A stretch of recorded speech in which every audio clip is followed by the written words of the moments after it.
coming out in less than 24 hours. Hold on. Okay, wait, let me slate. It's 11:18 a.m.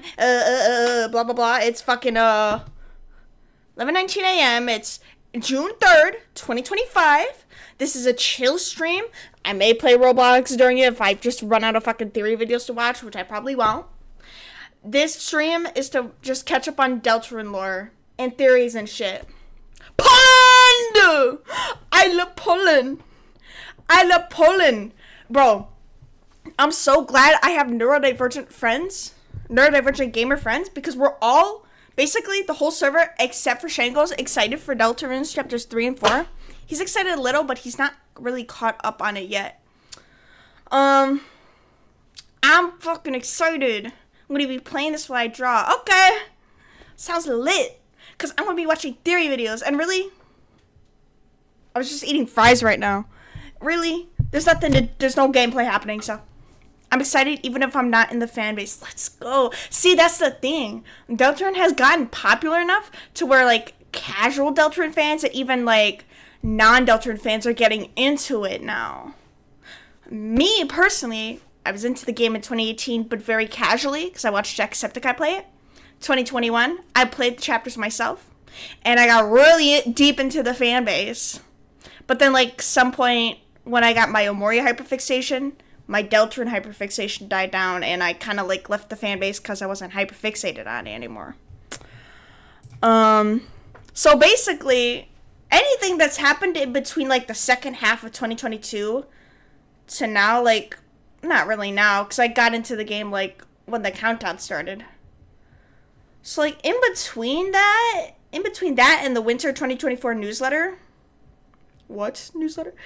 Any theories that people made up, I wouldn't know. So, I do feel like, I want to show you guys. I feel like this image. I do feel like a baby, even though I was here before half of the people who have joined recently and still know all these theories that I don't know. I wasn't there for Spampton sweepstakes, even though that was later that year. I was there for Pluie. I was not there for Friend Inside Me. Class of chapter 5 to 7 is crazy. So yeah, I did finally, like, what was it, a few days ago, I finally watched a video on the Woody theory. It wasn't from the original person who made the video, who made the theory, which is Spooky Dude. It was by another person. And there's, like, so much layers to it. I may just rewatch that theory on stream just because it's a really good video. Or I may watch the original theory video. I don't know. But yeah, there's certain shit I missed. I was there for the Spampton Sweepstakes 2.0, but not the first one. All I saw, there was, like, some stuff on my timeline when it first came out. I saw that there was, like, Spampton shit coming out. I'm like, oh, that's cool and very weird, but okay. Yeah, I don't know about any other significant stuff. There's a naked Rouse theory. There's a naked Rouse theory. That exists. What else? You know, there's also, first of all, let me show you guys. When I opened up Opera GX, it's a gaming browser, which I'm considering switching to something else soon enough, if I get the fucking energy to. I just want to say, when I open it up, first thing I see, June 5th, on the release calendar. Really cool. Really cool. So that's cool.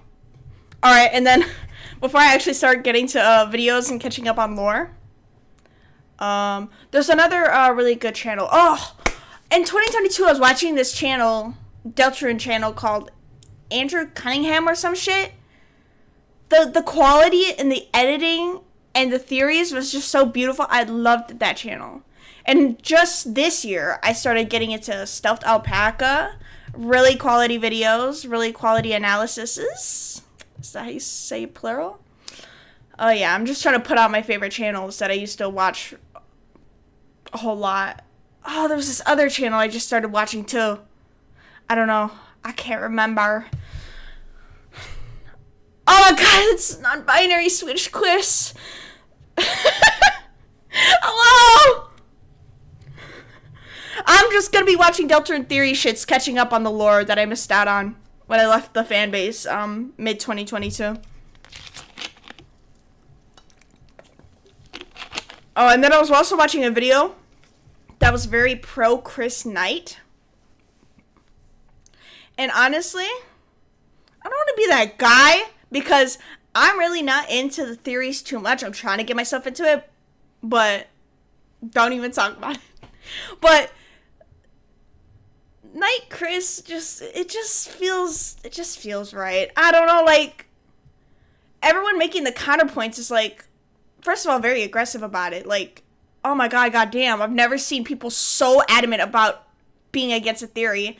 Second of all, the counterpoints aren't, like, fully convincing me. So I just want to put up this tweet that I've seen on my, I've seen on my timeline. By the way, I'm completely ready for Chris Knight to be true, and we were all just thinking way too hard about it. That's very funny. Why are you dead? Cause my Apple Watch, every time I charge it, it falls off my desk, and then it's always dead. I never get to track my heart watch fucking shit. I may do it for the Delta stream tomorrow. I feel like I'm talking really fucking loud. I am talking loud.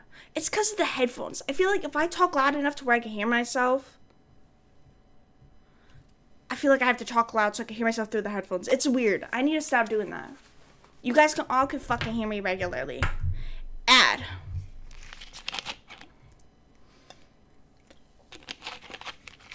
Oh, also, you know how I said people are so adamantly against it?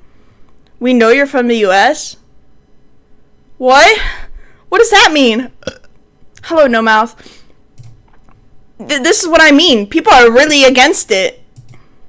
And the counterpoints are, it's fucking stupid. How is Chris starting all those fucking fountains? You know what? Listen, I'm okay with multiple nights. Not 7. That's a little weird. But, like, Chris being one night and then a possible other subject being the other night, I'm okay with that. I'm excited to see if Chris is the night, too. I feel like maybe we are thinking too hard into it. Freddie! Oh, Freddie! How are you doing? My best bud! You guys are all my best buds. I just get particularly excited when Freddie joins, because I'm like, Freddie! Oh shit, that's right. I am loud. It's because I'm a theater kid, and I went to a public high school. Public art high schools are really loud, let's be honest. What's up for today? We're going over Deltarune theories. I'm catching up on the lore before it comes out freaking tomorrow! It comes out tomorrow! So, yeah. I'm probably gonna stream, like, maybe 15 minutes before the release. So, like, we could look at the countdown reach 0. I think that'd be fun. And then as soon as it's reaching the Steam page, I'm buying it and I'm downloading it. I may buy it twice. I'm sorry. It's just, I want to play it on the go, too. I might buy it on my Nintendo Switch. And I got my Snowgrave rod on there. Deltarune Tomorrow! Fucking real! It's actually real. I'm gonna wear my Chris cosplay, too. I was actually thinking when the countdown started, I was like, should I buy a Dark World Chris cosplay? But then I realized I don't know how to DIY shit, so then I didn't. So now I'm just gonna be wearing my Light World Chris cosplay for the stream. Yeah, I'll make my Dark World cosplay eventually. It'll happen at some point. Oh. But yeah, I could really go from being quiet and not having any input in a conversation to being really fucking loud. There's no in between. It's just the autism in me. Anybody want to scroll through these? Holy fucking shit, Chris. Are you the knight? Chris chose the number 7. So there are multiple knights. I don't like the 7-night theory. It just feels like too much. Because I feel like the knight is supposed to be shrouded in mystery. And if there's 2, I feel like that's enough. I don't want to see more than 2, to be honest. And I'll admit it. Like, the Chris Knight deniers. I have nothing backing up my hate for the 7 night theory. I just don't like it for like the way it's being set up. I have no evidence denying it. I just have feelings. I just don't feel like I like 7 nights. But Chris Soul Knight or Chris Knight with another secret lightener also starting Dark Worlds, I'm okay with that. I'm okay with that. I was watching, oh my god, I was watching a fucking theory video about who's Rouse and what's his significance in the story, and it was like a 1 hour 19 minute video. Chris Knight from Chris. Thank you, Chris, for telling us. I really do appreciate it. We got it just confirmed right now. But yeah, there's this video saying that since Chris is the Knight, those secret conversations that Chris and Rouse are having when we're not watching could possibly be Chris and Rouse planning out on where to start the next Dark Fountain. Which is weird because why would Rouse go against the prophecy to plan Dark Worlds with the Knight, right? Like, that'd be weird, right? But there's this whole video explaining why it could be possibly true. And I'm like, whoa, like, it blew my mind. I was like asking questions like, wait, how would this make sense? And then they blow my mind and then like give some theoretical evidence. I'm like, like, these fucking Deltarune theorizers are really cool. Like, they're really smart. I feel like that's not what they're doing. They could literally be doing anything. They could be kissing. What? Anyways. I'm joking. Ooh! I have a Deltarune countdown on another YouTube tab. Play it! Hold on. Boom. I don't know why. I don't know why Woody's there. Okay.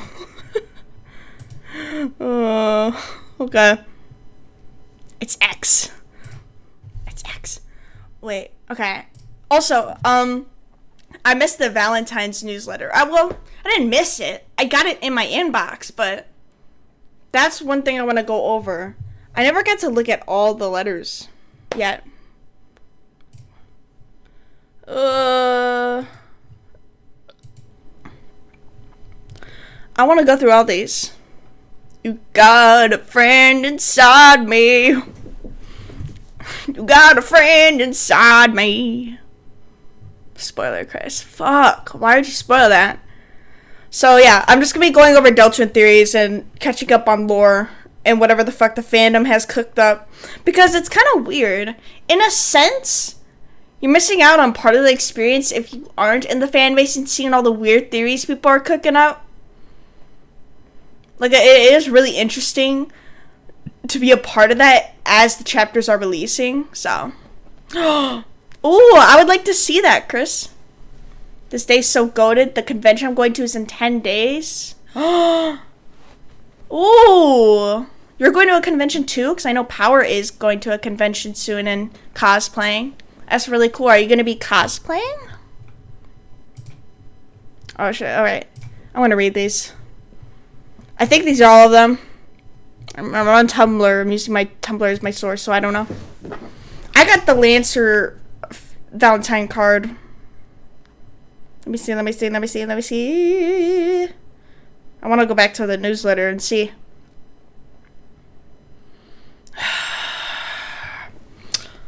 This is going to take forever. My God. What the fuck?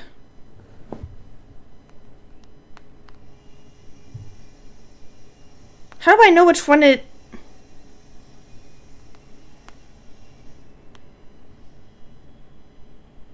When did it send? Was it February of 24? Oh, I found it. I got 3. Okay. I don't know why I thought I only got 1.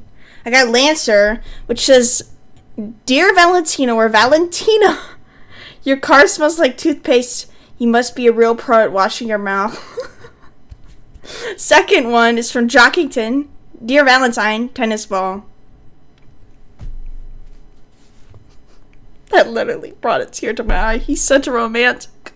And then I got one from Hathy, which is shoots you with hearts. How do I show this without doxing the email that's showing on my fucking thing? Oh my god. Well, now I'm gonna crop it. Why the fuck is that showing? Alright, let me show you. Shoots you with hearts. Alright, now let's go through the whole Tumblr archive because I want to read all these. I never got to read all of them. Whoa! Let me see it. Oh shit. Never mind. Okay. I'm sorry. I just gotta make sure Twitch is working because sometimes I'm lame and I forget to check and then I realize Twitch was never working. Okay. I'm sorry. Yeah, you dumbass. It's working. Alright.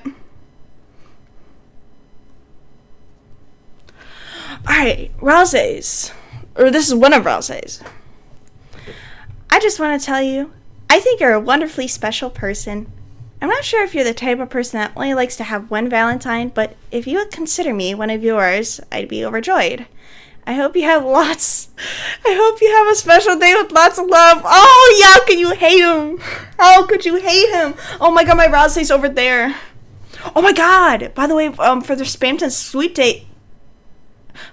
sweepstakes, if you, like, bid it or whatever, you donated or whatever the fuck, I forgot what it was, you could get, like, a Ralse doctor outfit, and I thought that was really cool. Ugh, I kind of wanted it. My Ralse still doesn't have glasses. He's just staring at me from across the room. How do I scroll through these? Oh, okay. Oh, yeah. I read this one. Dear Valentino or Valentina, your car smells like toothpaste. You must be a real pro at washing your mouth.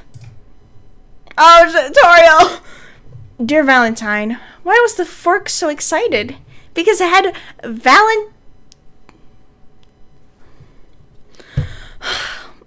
I heard that joke and I just thought it was so funny. Sincerely, Toriel, really? Oh, shit. I'm still reading. Dear Valentine, if I kept you in my shed, I would feed you cat food instead of dog food. Oh, my God. Toby Fox, your brain, bro. Where do you get this shit from? I wonder who said that joke.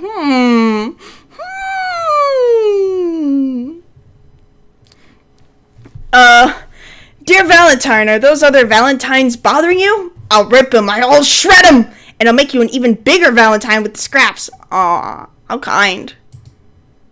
Oh shit, Queen! Happy Valentine's! As a special gift on our romantic drive, I will move the car at a rate 50% more likely for you to survive. Aww! Did you guys see my sweatshirt, by the way? Yay! Oh shit. Oh my god! Queen card! In 2022, I had a friend who introduced me to the shit between Rules and Queen, and I find it extremely funny.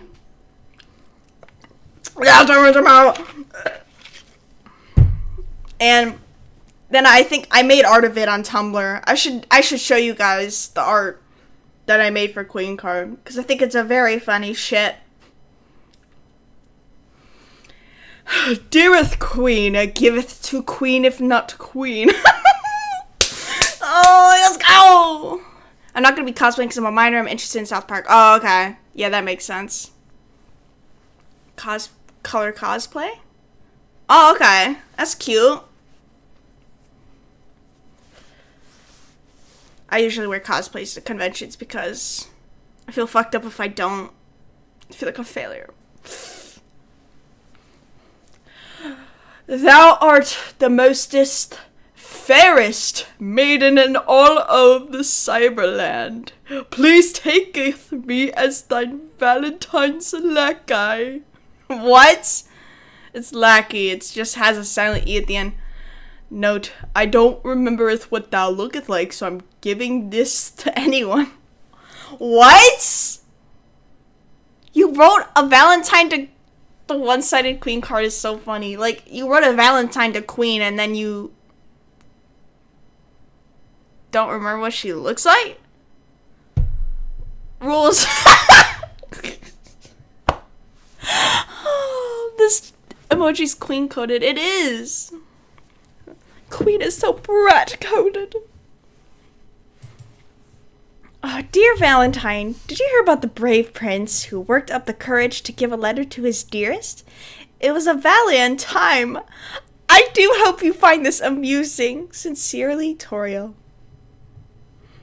Is it just me, or does ads sometimes show up on the top right in chat and you could still hear and see stream? That's cool. So that means you could still watch stream while ads are running. And I get money. I get money. So, oh yeah. If I want to talk about my Deltarune schedule, tomorrow I'm going to just be doing Chapter 3. I'm not going to try to binge the game. If I don't finish Chapter 3 tomorrow, I'm okay with that. Because I want to take the game at my own pace, and I don't want to rush it, so that I'm playing new content for a longer span of time. You get me? Alright. Monday! I do like when Twitch does that, so you guys can still see me. Sincerely, Toria. Oh shit! Mettaton! To whom it may concern, you are receiving this letter because MTT noticed you did not write me a Valentine this year. If you're stuck, I enclosed a personal card just for you to use. Take your time. MTT is accepting Valentine submissions all year, darling. Oh! Mettaton the Wrestler. Love Mettaton. Oh, that's Pookie right there. Again? Happy Valentine's Day to my ex. I have unblocked you for just long enough for you to remember how hot I am. Oh, wait. Does this mean I'm Queen's ex? Why would she say that? Is Rose the ex? Oh, that's so me, bro. It's so you. Oh, Spampton. To my dear beloved. They say the way to a man's heart is through his stomach. They say the way to a woman's heart is through his stomach. Well, let me in. Let me in. Please. They're killing me out here. They're drowning me in insulating foam. Spammed. Wow. What a hard throb. I have 10 evil exes and I unblocked them on Valentine's Day. Wait. To show them what they missed out on by setting off a picture of myself.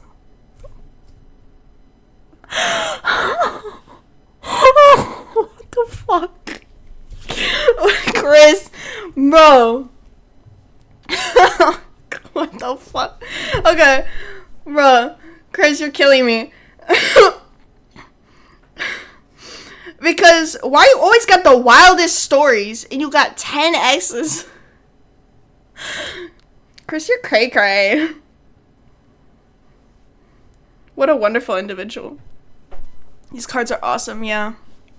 Well, Polish, maybe you could cosplay a South Park character. I think I've seen minors cosplay South Park characters before. It's just so funny. Because I could literally imagine Queen saying that shit. I have 10 evil exes and I unblocked them on Valentine's Day to show them what they missed out on by sending a hot picture of myself. Oh my god. Next one. It's an anonymous letter. I don't know how to say this, but you're really cool. You're the kind of person I wish I could be. Sounds like Rosalie, bro. So response isn't necessary, but if you do want to watch my AMVs, I put a QR code on the back. Who the fuck would make AMVs? Who is this? Bro, somebody's too shy to confess their feelings to me. Okay. Oh, Alfies! I don't know who that is! Who the fuck would... I don't know. Is that not Napsblook? You know what? That would make sense. That seems very Blooky-like. I call them Blooky like I'm their fucking cousin. It's just more easy to say. Oh shit. Alfies. Yeah. Well, why would it be anonymous? Why are they so shy? They could confess their feelings to me anytime. Oh, Alphys. Why was the fork chemically excitable? Because it had What is that? Valentines? What is the joke? It's gotta be something I don't get. Imagine I get this letter for my Valentine's Day. I'd be pissed the fuck off. Oh, Spamton. Wait. Dear Mommy and Daddy, I love you very much. I have attached leaked military documents from the Blam Thunder forums to the love you very much. If you ever want to see your son again, please check out the enclosed instruction book. Love letter for you.txt.vbs. This fucking dude, bro. What? Leaked military documents from the Blam forums. Running valentines.exe. Aww. Oh, and it's pixelated too. Okay. Huh? It's Valentine's and you're all alone without what? And you're all alone without a single date? You're joking, right? No dates, huh? You're serious? Well, don't worry, I got you covered. He puts his hand into yours. I didn't know we were doing some fucking Discord role-playing shit right here. You are left holding a fistful of wrinkly fruits. Ah, okay. He gave me his testicles. Thanks, man. I already licked that one. Are we... Oh, we're circling back through these. Wait a minute. Oh, no, we're not. You just put them double. Oh, wait. Okay, this is different. Why the fuck? Yeah, no, I thought we already read that one. Sans the goat. It's you, Mr. No Mouth. I got the Birdly, the heart character, and the I unblock my 10 exes. Oh, lucky. I wanted the Birdly and Queen one. Dear Valentine, you are as sweet as butterscotch. Or cinnamon, if you're allergic to butterscotch. Cinnamon is not sweet by itself, is it? It is. Well, maybe it's a little bitter, I don't know. I suppose it would have to be cinnamon sugar. Is that alright? Sincerely, Toriel. Oh, how could you hate her, bro? How could you hate her? She used to be my favorite Undertale character. Who was quickly replaced by Papyrus. Seeth if thou can solve this puzzle, Valentine. Thou plus me equals a blank. You start to draw a heart in the blank. What? No! Stop! Stop! No! It's not that easy! Stop! I love rules, bro! That fucking boy failure. I love this dude, bro. I love how he's probably gonna be in, like, every chapter for no goddamn reason, plus with Lancer, too. And Starwalker. Like, I just love how, like, the chapter 1 characters are just forever gonna be involved for no goddamn reason just because they're in your pocket.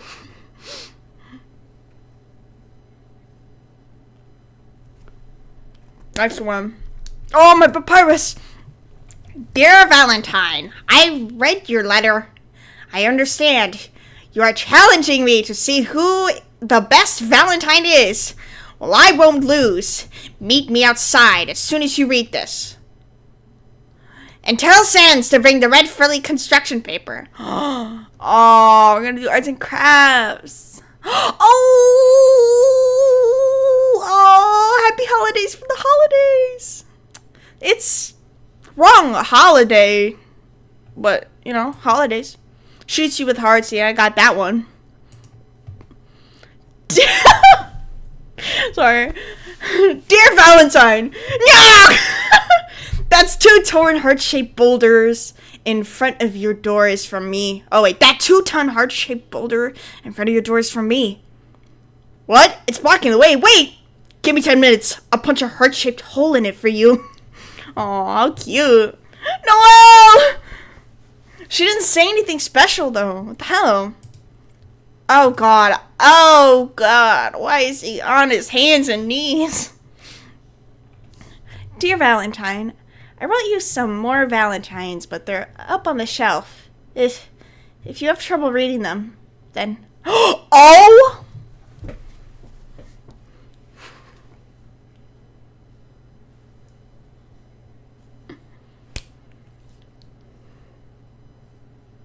If Noelle is like in first place for most down bad characters ever, Rousey's in second place.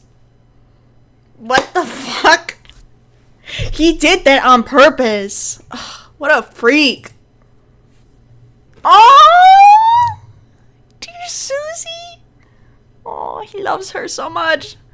It's pretty cheese to meet you, Rousey. Dear Susie, I'm really happy you enjoyed my Valentine's card with the candy attached, but maybe you don't need to eat all of the other ones to check if they're food. They're food! Stop moving my hand when I'm writing! Susie, you know best!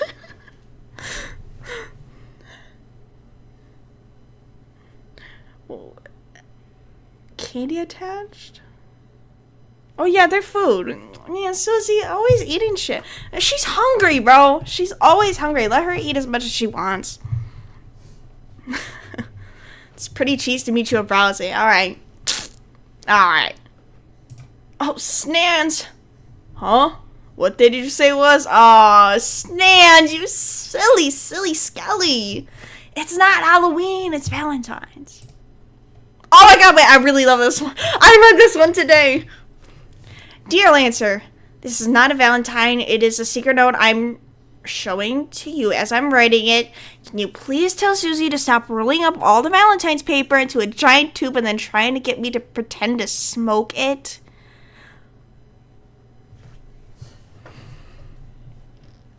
Weed Rousey confirmed. Rousey's trying to make the Weed Rousey allegations true. The fuck is that guy problem? Isn't Rousey a masochist? I don't think he's a masochist. He just has little self-respect. Halloween, my favorite holiday. Weed Rousey's canon. Oh, yes! Yes! I'm so happy. That is some... That's like a 2019 type of Deltarune meme. So like that meme's been around for a while. I would really appreciate your assistance on this. And please stop bashfully pointing at this and yelling, "Is that for me?" If you get Susie's attention, then she'll come over here and and it ends. Susie's gonna roll a joint for him. Dear Valentine, if you see Sans, please tell him to take down the heart-shaped balloon stuck in the corner of the house from last year. A dog keeps getting tied up in it and becoming a floating 100-point hazard. So you just got that dog in your freaking house. Oh, a dog keeps getting tied up? Alright. Whatever. Dear Valentine, are those other Valentines bothering you? I'll rip them, and I'll shred them, and I'll make you an even bigger Valentine with the scraps. Hold on now. Are we repeating these? Okay, wait, this is different. Dear Valentino, or Valentina, take my spades, please. They're better than hearts because they have handles. Okay. And then we still got, like, all these, too. Burger pants? I don't know if I've read those. Oh, I've read this one. Dear potential lover, I have attached an IQ test. Solve this and you'll have passed the first step to becoming my Valentine. Fail, and you'll once again lose ELO and drop down the power rankings. The what? I expect everyone to try harder this year, and no colluding to cheat the system this time.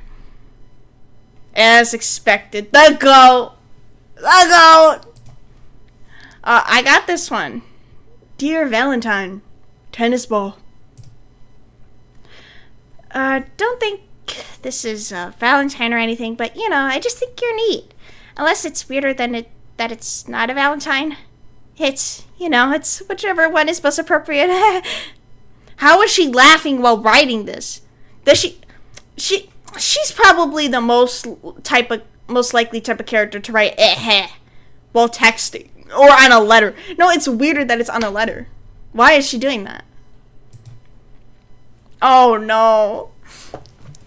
I don't have a dedicated voice to this guy because he sometimes weirds me the fuck out. So. Oh, let's be real. Valentine's is just a cynical invention to trick hot people into buying chocolate and greeting cards.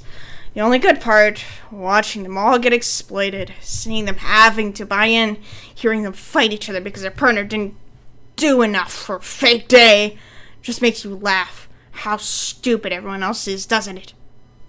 That isn't a card for me, is it? It's always the people hating on Valentine's Day who want it the most. They're just jealous. I'm probably alone on this, but Burger Pants is not that hot or hot at all. You're not alone. I couldn't care less for Burger Pants' attractiveness. Oh, Birthday my goat. Dear fellow scholar, I regret to inform you that your test results, or lack thereof, are not sufficient to become my Valentine this year. However, I would like to inform you that you still have a chance for late admission, depending on our, shall we say, extracurricular romance. I may be willing to overlook your marks. Please send over your resumes ASAP. Your new lover will be waiting. Oh, you got this one? I love the last line. Your new lover will be... I love that one. He's so extra with it. He's probably got one of the longest Valentine letters. Your new lover will be waiting. How well do you think Chris did on the IQ test? I think they got like a perfect score just to piss Burley off. Because he's like, no way you got a perfect score, because they definitely cheated. Yeah. Tell me why ain't nothing but a heartache. I think that's a sound alert on my soundboard for like people who want to send like channel points or something to play sounds on my stream. Somebody played that during my Astrobot stream and I got like a copyright warning for it. Whoever did that. No, it was Poland. It was Poland. I remember it was Poland. Poland! Stop playing copyrighted music on my stream just because it's there. 6 ads! Come on. 6 ads. Oh, I'm guessing it's uninterrupted this time. Or maybe it's different for region. Because sometimes I think Power would be the one in I think anyone in Germany doesn't get Twitch ads for some reason. But everywhere else gets ads. I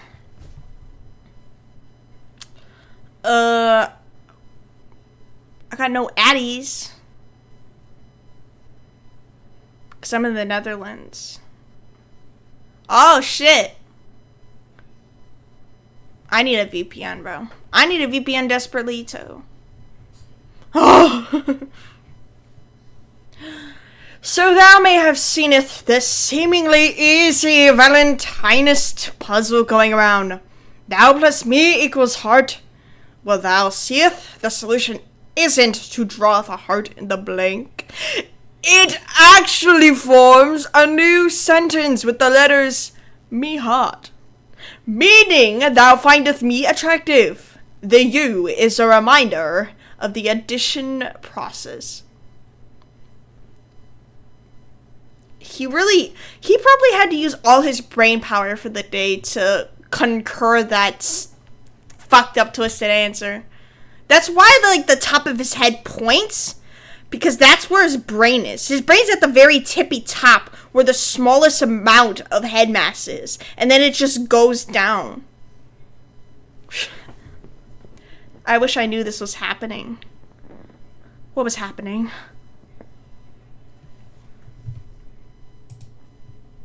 Oh no, not Burger Pants again. My boss is insane. He writes a response by hand to every single one of his fans that sends him a Valentine. And guess who has to deliver all those by hand with a big smile? Singing a special song and doing a special dance and wearing a special costume. I hate Valentine's Day. You only hate it because you don't got anyone. Plus, you have to work during it. Does Birdley's brain extend to his peak? Yeah, It's extent peak. He like, extends to his beak. It's his brain is like all in his head, like everywhere. There's no space for like eyes or tongue or mouth or organs when all of it is just taking up his whole head mess. That's how big his brain is. Oh, Grilby. Oh, Grilby. Grilby got me acting up. What do you mean? What do you mean, ... There's some implications in that. Grilby, Gaster? Oh, it's Metaton. Metaton? What did you think was Gaster? I'm confused. Oh, shit, Jebel. Do you want to play a heart-showing game? Then first, let me show you my spades, my clubs, my diamonds. Whoa! Oh, whoa! Let's get a room first. Oh, shit. Ruby's Arrow Ace Cannon? That's a fair implication. I ship him with Sands. Oh, shit, yeah. I know that is, I'm so fucking loud. I need a backup from my mic. I know that was, like, a kind of popular ship. Or probably very popular ship. In Undertale. Back then in the fan base. It was probably very popular because it's yaoi. So. Jebel is pretty cool. Wee. That's not. Oh, shit. Oh, who is this Lancer? It sounds like he'd be a great Valentine. Unfortunately, he's taken. By me. Oh, lovely boy. Oh. Is Lancer into self-shipping? I'm just asking. Oh my god. How many Torio letters are there? She's extra too. She got a long-ass letter. I thought it said he writes in hands as in winged. Oh! And the burger pants thing. No, that's just Metaton being Metaton.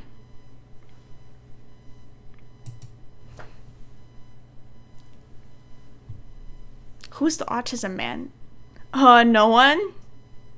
No one looks around. Dear Valentine, did you hear about the lovers contest? In the second month of the year, everyone entered the contest in pairs, and one partner would have to hold the other up while standing on a wobbly board. Huh? Meanwhile, the partner in the air would have to write a love letter to the other. You may ask, which was the most important metric for winning the contest? It was the balance time. I do hope you find this amusing. That was not even an experience. That was just a setup for a joke.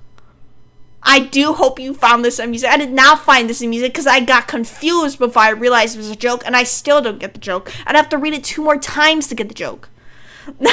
Laughs nervously while looking aloud. What? I don't know what she's on about. She's trying her best. Just start giving the Valentine's cards to the fucking Sans. He's the only one who's gonna get it. Oh, shit. Dear recipient, give this card to your mom. Dear recipient's mom, give this card to your mom. Oh, shit. He got us there. He tricked us there. I thought it was some other shit. Sleep with one eye open.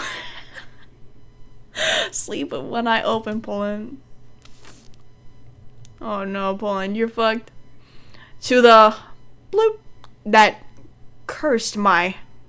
Why did you change your credit card numbers without telling me? I thought we had something. I thought we had a kids. I thought we had a set. And you're gonna tear them all down? Yeah, I changed my numbers. What you gonna do about it? Stop scamming me? What are you gonna do? Oh, cry in your dumpster? Aww. So, like, oh, more rules. I can never get enough of rules. So, like, someth of these othereth Valentinus Sandres, not necessarily the ones you got, are kind of hot with it. Are they, like, single? Who could you possibly be talking about? Imagine you get a Valentine's card from one of the kids in the game, and Rules is saying that. Rules isn't that hot either. He's like, I call him hot, and I think he's hot, but I'm not attracted to him. I don't know how to explain it. Like, he's a hot Tumblr sexy man, but would I hit? He'd be like my 5th option. Winter, who do you think is the top 3 autistic people here? Alright, well. Number 3 has gotta be Chris. Second place is Polish, and then number 1 is you, No Mouth. It's you, buddy. Oh, now I'm just realizing Sandre's is just Senders. He just fucking spelled it wrong. Valentine is Senders. Oh, the hell. Oh, and then these are the new characters in the upcoming chapter. My thing is that, why am I last? You're not last, because 4th place is definitely Shango, but Shango's not here. But you just told me to include anybody who was here. Shango's 4th. You're 3rd, Chris. I'm probably 5th. Power's 6th. Just including anyone from the village. No, you're top, Chris. I'm the neurotypical man. Sure. Yeah, I'm kind of excited to see these characters because they included them early in a Valentine's card. So that's really cool. Dear Latino and no one else, you are my... No, that's not... That's not the... No, it's Lanino. Okay. Dear Elena and no one else. No. Elnina. Why are they called that? What are they, fucking Hispanic? You are my sweetest rain and nourishing cloud. Let's give this card to someone else to show how much we exclusively love each other. Oh, so this is like Dog Oresa and Dog Arena or whatever the fuck from Undertale. Lanino El Nina. It makes me want to say Nina. Well, it's not Nina. Oh. Whatever. That's all of them, according to this Tumblr post. I don't know if I'm missing any. But, yeah. What if they're actually Spanish speaking? That'd be really cool. I would love to see them speak Spanglish. Cause we now have, what the fuck are they called? Gui. We have, some Chinese, enemies who speak in Chinese, so.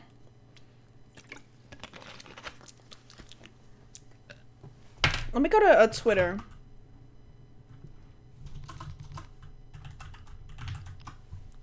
I'm gonna go to Toby Fox's page and we're gonna look at the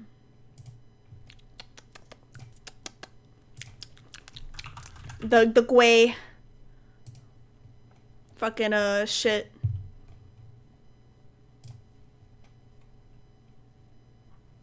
Oh wait, or is it on the Undertale page? It's on the other page. I'm on the wrong fucking page. Guys, look at it. Look at it. Oh my god. What the fuck?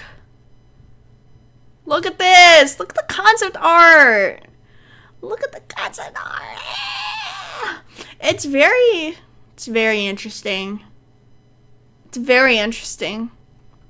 I was mainly focused, when I first saw the concept art, I was mainly focused on this. I was focused on my Chris. I didn't even get to look at Susie wearing a crop top and Rouse wearing no crop top, which he is now in the final version. But, yeah, since Susie's behind her drums, it's nice to see her full concept art. It's not even, we don't even know how she looks in the final version, though. It could be different.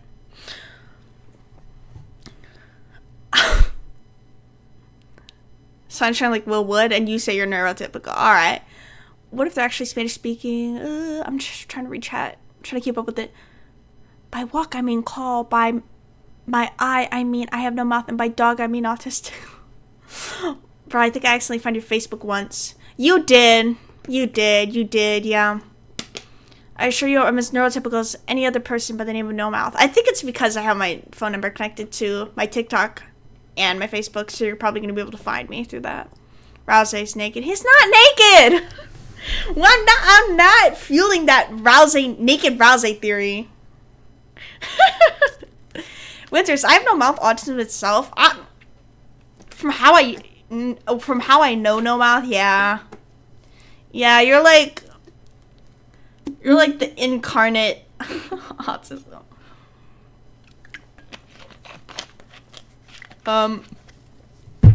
Yeah, I only just heard about this stupid theory. It's not stupid. It's mainly the name. Maybe the theory is stupid, but there's this theory that as the chapters go on, Rousey loses more and more pieces of clothing. And I don't know what the point of the theory is, other than by chapter 7, Rousey's gonna be naked. I don't know why you guys want to see a minor naked. I don't know what the point of that theory is, but I'll forever be in grateful thanks for giving Chris heals. That's all I'm gonna say. It's gonna turn into a blunt. Oh fuck! I'm looking forward to that. All right, I'm gonna click on this video.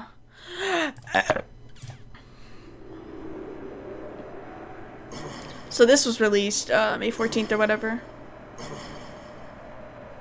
I can't believe May 14th was like many days ago already.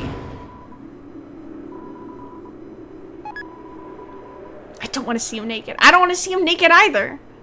I hope that theory is not true. That is a theory I'm actively against. I don't even know the full extent to it. I don't know if there's like any like metaphorical implications or something better other than just him being naked by the end of it, but as far as I know, I don't want it. I don't want it. Oh, Gwei! Gwei turns its head like a bird. This is probably chapter 4 shit, because if chapter 4 is going to be a religious dark world, and it's going to take place in the church dark world, ghosts would probably have to do with that. I would love to see Caddy in the chapter 4 dark world, and Jockington in turn with that too. And the sound is muted. Because maybe either chapters 3 and 4 have a new like battle theme, or specifically maybe for certain enemies in chapter 4 they have a different theme. Can we watch the ship? Yes, we can. What if by naked he's more emotionally open? I think that's what it means. I think that's what they're mainly talking about. It's not just him shedding clothes. It's also him like opening up more, like with his emotions and reliance on his friends and feeling less like a burden or anything. Lamau? This is why you're queen, Chris. Top 5 Shadow Guy quotes.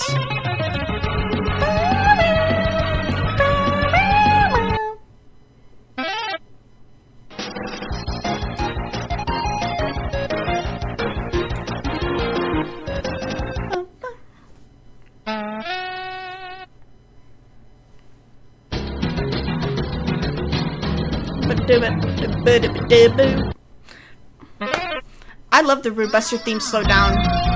This is loud.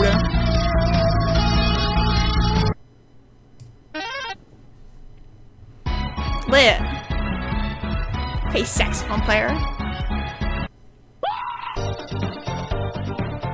Yay! Yeah, I was like so confused when the official page posted a shit post. I was like, oh, that's great. Yeah, I just want to talk about how much Rude Buster is such a bop. Like, I love that song so much. Like, it being slowed down sounds good. But there's also like a, what is it called? A Jersey Beat remix. What's that? You don't play sax anymore? Well, damn. Who's gonna play the songs? Any other? Oh, well, we could click on the Lancer video. Is this like a new Lancer theme or some shit? I don't know what this is for.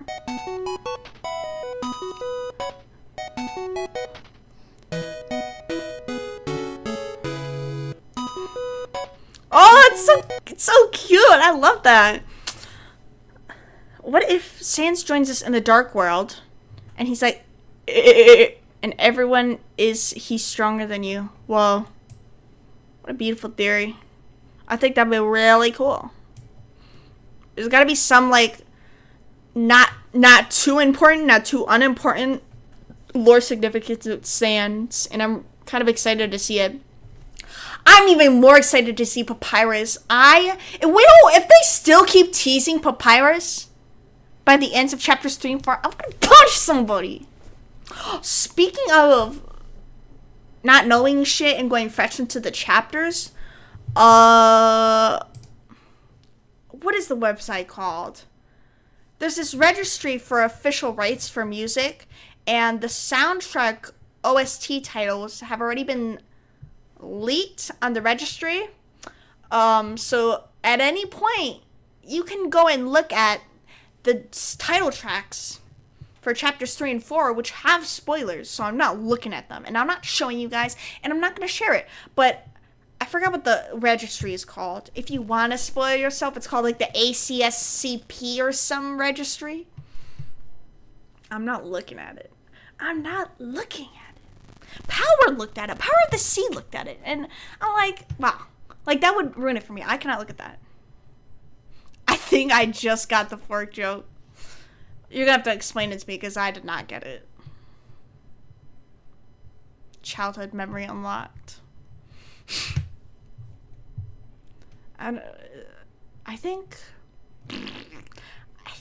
I want to go to Toby Fox's thing because I want to look at the funny art he's put out. Oh my god! Wait. First of all, I would like to talk about this. This is such cute art, bro. Chris smiling? Chris is... Shit. Chris is smiling? Oh, how cute! They're all so cute. Chat, don't go on social media tomorrow if you don't want to get spoiled by evil Aussies. Yeah, no, once, 2 hours before release hits, which is probably when I'm going to be waking up, I'm not going on social media. I have to end my social media addiction temporarily so I can, not get spoiled. I don't think I can even go on my YouTube channel because I've started watching Deltarune shit on both of my YouTube channels. So I'm gonna have to go in like a signed out version so I could still watch like my Cubs Gods or whatever and keep myself somewhat entertained while I'm playing the chapters. Or I could just start watching TV shows. Chris's favorite holiday is Halloween. It definitely is. I don't know if canonically, but me and you are on the same mathematical wavelength. We understand Chris. Chris's favorite holiday is definitely Halloween, even if there's no canonical implication of it. So the Valentines are an excited fork.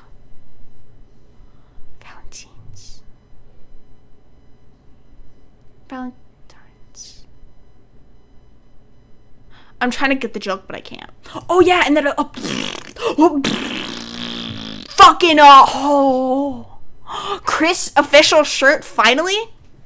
I already got mine off of Etsy. I don't need another one, but I'm thinking about it just so I have two. But it's not like it's very, what is it, polyester, so it's not cloth like an actual sweatshirt like that I headcanon would feel like, but you know, it's fine. It's fine to have both. Happy New Year's, friends. Don't forget Deltarune Chapters 3 and 4 will also release this year. Bro. I suck because when I heard that announcement, I thought it was going to be released in January. I was stupid. Why did I think it was going to release in January? Whatever. I thought it was, and if it wasn't going to be January, I thought it was going to be like March or April. But for some goddamn reason, Toby didn't want to release it before or on my birthday. He wanted to release it after my birthday with the Nintendo Switch 2 launch. Why the fuck? Why? Why not on my birthday? He hates me. Thank you for 20 years.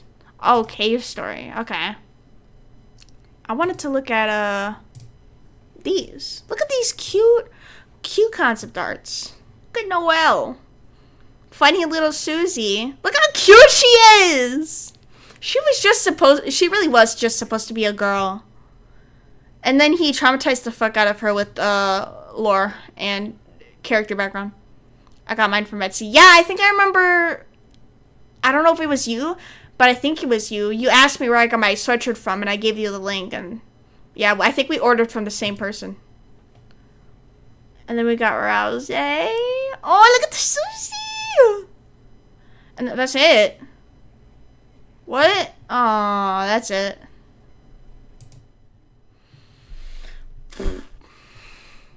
He didn't want to release it on my birthday either. Yeah, what the hell is wrong with him?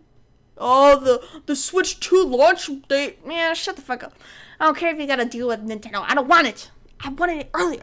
It's fine. My dog pulled me too hard, now my tailbone hurts. Ow! Ow!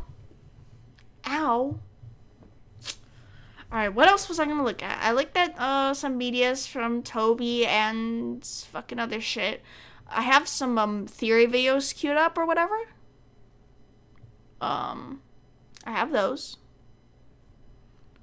We could watch some of those. We could watch the original Woody theory video. Because I didn't watch the original, but I watched a really good one. And I was like, damn, this video is really well made and entertaining. BRB. BRB. Bro, he pulled me so hard my headphones fell out. Oh my god. Dogs be like that. I have this video queued up. Ranking 20 Deltarune theories before chapter 2, and it's only 21 minutes. Some of these Deltarune theory videos, like, this is kind of short for a theory fucking Deltarune video. Because some of them could be like 30 minutes to an hour and 20 minutes. So, I think this would be nice. 20 Deltarune theories? That's lit. And it's gonna be ranked, so I don't know how I'm gonna how I'm gonna agree with them. Should I do a ship tier list on stream? Even though I kind of already did it off stream. Should I do a Deltarune ship tier list on stream? Or any Deltarune tier list? If you guys got a tier list relating to Deltarune, give it to me. Time to speculate over Deltarune's Is that too loud? direction. Over 1,300 days from chapter 2 and over 2,400 days since chapter 1. That's a whole lot of time to make theories. So today we're going to be ranking 20 of them from S to F.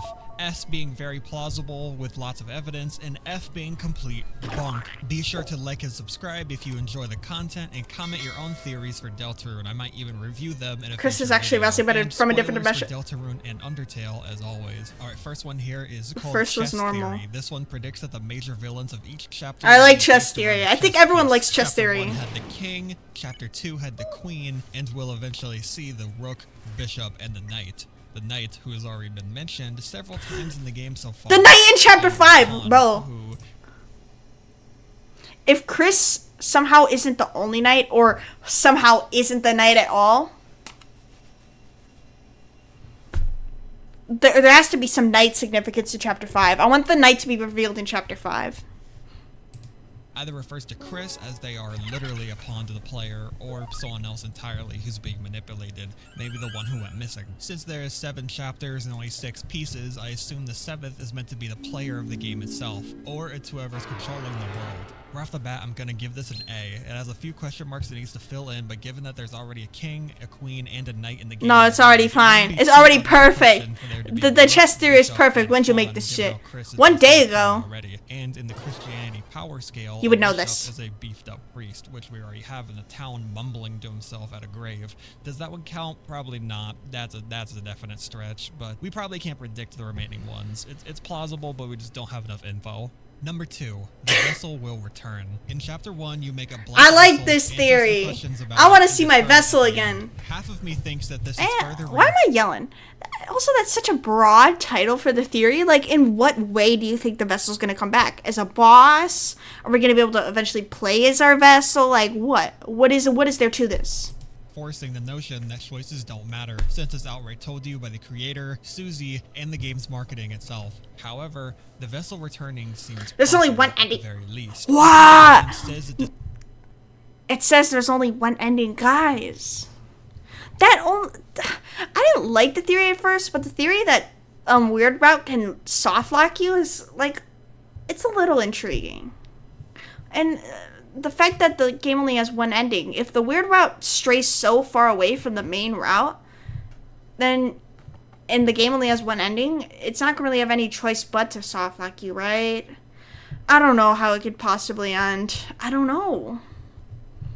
But there's gotta be like, it can't just soft lock you. Like, there's gotta be like something to it. I don't know. I don't know. I was like, why would it soft lock you? That's just weird. But, I mean, there's a little evidence to support it. Discards the vessel, its values are still saved to memory. Interestingly, in the game's source code, the creator is called the Goner Maker, and at the end of the creator, it destroys the instance instead of saving it. But, to test it on my actual save files, I booted up Goner 2 new Maker. saves. Basil's grandma! Creator on the first save, and did different ones on the second save. Looking at my save files, this alters lines 1217 through 1226 of the save file, and the numbers line up with the choice amounts on the creator. For the first thing here on your head, there's 8 options, and assuming the first option is 0, the last one here would be considered 7, which lines up with my choice in save number 2. If this torso is equal to 0, this last one here would be 5, which is also reflected in the save file, and so on. Almost everything in save okay, but what's your point? Because it all this is just disgusting code. I don't care about code. Option, so your choices in the creator are actually secretly saved. Honestly, I know. Move, but I'm gonna give this an S. This is old news. Deliberately write code to make it look like he deleted the vessel, only to have those values saved anyway. Why go through the effort of faking out not even just the player, but me the too. source code analyzers? I was like, I worked so hard on that. I trust the creator discarding the vessel as much as I trust that there's only one ending. I don't think it's going to be a big return. I don't think the vessel is going to be a major character that like turned evil and started attacking you.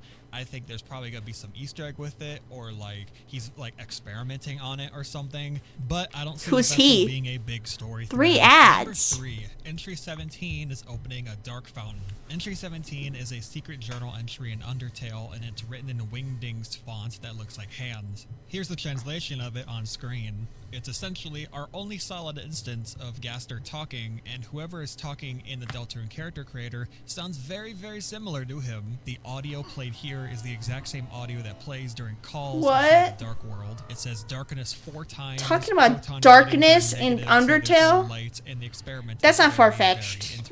Toby's always been planning to make Deltarune. A little bit of credibility, but honestly, I just gotta give it a C, simply because I feel that Gaster probably fell into the super darkness where Ralze came from, rather than simply just creating a dark fountain. I think it goes deeper than him just opening up a dark world. Next up, we got, Ralze is actually Jewish. Literally, what? Supporting this is that when you rearrange Ralze's letters, it makes Israel. Oh, nah. Right? Looks like a no. No. No. No. No. No. No. No. Whoever made that theory is just an Israeli coping. Also, just because his name is an anagram for Israel doesn't... Man, no. No. No. A little dreidel on his chest. Honestly, I'd probably give this like a D if there wasn't a church. No. So, this is getting a big old F for false. Thank you. Number 5, Ralze is Azrael. No. I'm sorry. I'm sorry, but no. I don't know. I feel like the reason why Ralze reminds us so much of Azrael, the name, the look, the colors. I think it's only like not even like a red herring. It's just supposed to distract you from the real points that we're getting at.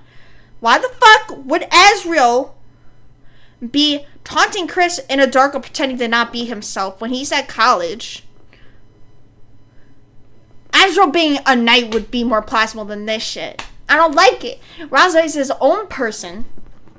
And in fact, I don't mind the theory that Ralsei is Chris's persona anything better than actually thinking Ralsei's Azriel. It's just a trick on the player's mind. Like, some people see similarities with Chris and Frisk, but that doesn't mean they're the same person. It's supposed to trick your mind into thinking that. Ralsei taking off the hat in Chapter 1 and looking like Azriel is a trick on the player's mind. Like, it's not supposed to be directly associated with Azriel. Also, I don't think Ralsei would be in love with Chris if he was Azriel. That is exactly a great point, too. Ralsei flirts with Chris. He purposely knows what he's doing. If Azriel somehow disguised as Razriel, it was somehow disguised as Ralsei, it would be sick and twisted if your disguised brother was flirting with you. That is lame as shit. And the Astral Tunnel of Love? No. I hate this theory. Just because they have similar parallel looks and interests and behaviors does not mean anything. It just means that Toby Fox is playing with you guys. I don't like this theory. It's obvious to see why people would jump to this conclusion. Both of their names have the same letters. They look very similar. There's this kind of like dramatic moment where Ralsei takes his hat off and he looks like Azriel. And Azriel went off to college and hasn't seen it all. So it's easy to just think that this is him in the dark world. Ralsei doesn't turn into stone in other dark worlds. So he's either a Lightner pretending or he gets special properties because he's the Prince of the Dark. People he's the Prince of the Dark. Azriel might not have gone to college at all and instead hid inside the dark world to avoid it. I mean, hell, Susie, Noelle, and Birdley damn near end the world so they can do it themselves. But without future chapters to confirm it, I'm gonna say that this one is a little bit flimsy. Like, going outside of very flimsy, very flimsy. Them kind of looking similar, very flimsy. Doesn't have much really going for it. One, I think there's way too much implied romance with the boat scene for Chris to be doing this with what is effectively his brother. Two, Ralsei vanishes when he dies, unlike the other two. I think maybe, what if Toby has written all those romantic implications with Chris and Ralsei as, like, not a direct way of saying Ralsei's not Azriel, but as an implied way. So he doesn't have to outright say it to dumb fucks with no media literacy. He can imply it to the ones who actually know what the fuck they're thinking. So then people can explain it. No, he's not fucking Azriel. That'd be weird. Oh yeah, no, that makes sense. I was gonna do that. I was like, maybe I'm too loud. If Ralsei was the Lightner Azriel, he wouldn't vanish into nothing when down to battle. Given that Azriel's hinted to be outgoing and good around town, while Queen and Noelle basically forget him and call him nothing, I feel like they're definitely different characters. This one is getting a big old D. I think it's way more likely that Ralsei is an object. I would give it an F. Azriel that got turned into Ralsei when thrown into the dark world. Number 6, Ralsei is the devil headband. In chapter 1, Toriel mentions Chris That's a pretty fair one. Devil horns and pretended to be a monster growing up. She also says that she can't find them anymore. So the theory is that Ralsei was created from the headbands left inside the school's closet. Maybe Chris threw the headband into the closet after getting frustrated, or since Toriel works as a teacher, maybe she accidentally left it in the closet at some point. Ralsei does have pinkish red horns in his sprite. Maybe more pink because the headband was old and beat up from excessive use and its color faded. You might also carry the horns with you, explaining how Ralsei got the cyber world. The horns don't show up in your inventory, but neither does your big-ass sword. And since Ralsei knows the layout of the outside world, as evidenced by him instructing you to go to the room next to the closet, it makes sense that he'd know since Chris wore the headband everywhere. Maybe Ralsei is a manifestation of what Chris wanted to be growing up. A normal goat monster like the rest of their family, and Chris threw their headband into the closet afterwards for some reason. Or maybe Toriel just left them in there, who knows. Basically, Ralsei is Chris's persona. I'm giving this an S for super plausible. I like that. I don't know enough about Ralsei himself to really say otherwise. Because, you know, I was like recently talking about like how tall all the main cast is. And I found this really interesting Tumblr post counting the amount of pixels as like 2 inches. Each pixel is 2 inches in real life. So like, it said that Chris was 5'4" and Rousey was 5'7", but if you put Rousey's sprite next to Chris's sprite, they're kind of the same height. So if Rousey's some sort of like alternative persona for Chris when they were little, it makes sense that they would be like the same height. Or if not, Rousey's slightly taller, but I mean, it would still be plausible anyway, because if Rousey were taller, that could just be like Chris wanting to be taller, but they aren't. Toby would set up Torio, both telling us about the... I also saw a theory that what if Rousey is Chris's imaginary friend? Bro, I'm 5'4". I'm 5'4" too!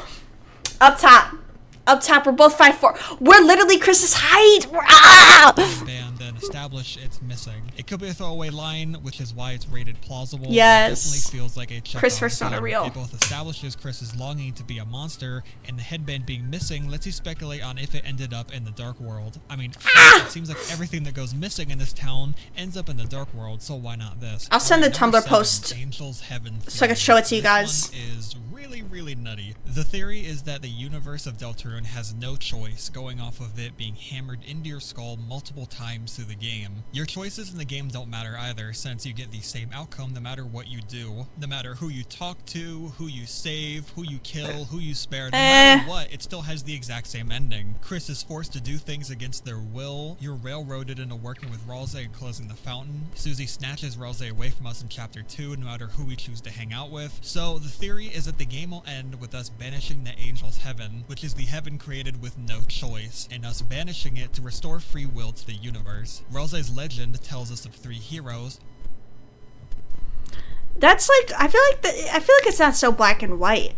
I feel like, yeah, no matter what we do, we still make it from point A to point B. That changes a little in the weird route. And I feel like the roaring is probably gonna happen in the game. So no matter what we do to keep closing dark fountains, the roaring will happen eventually.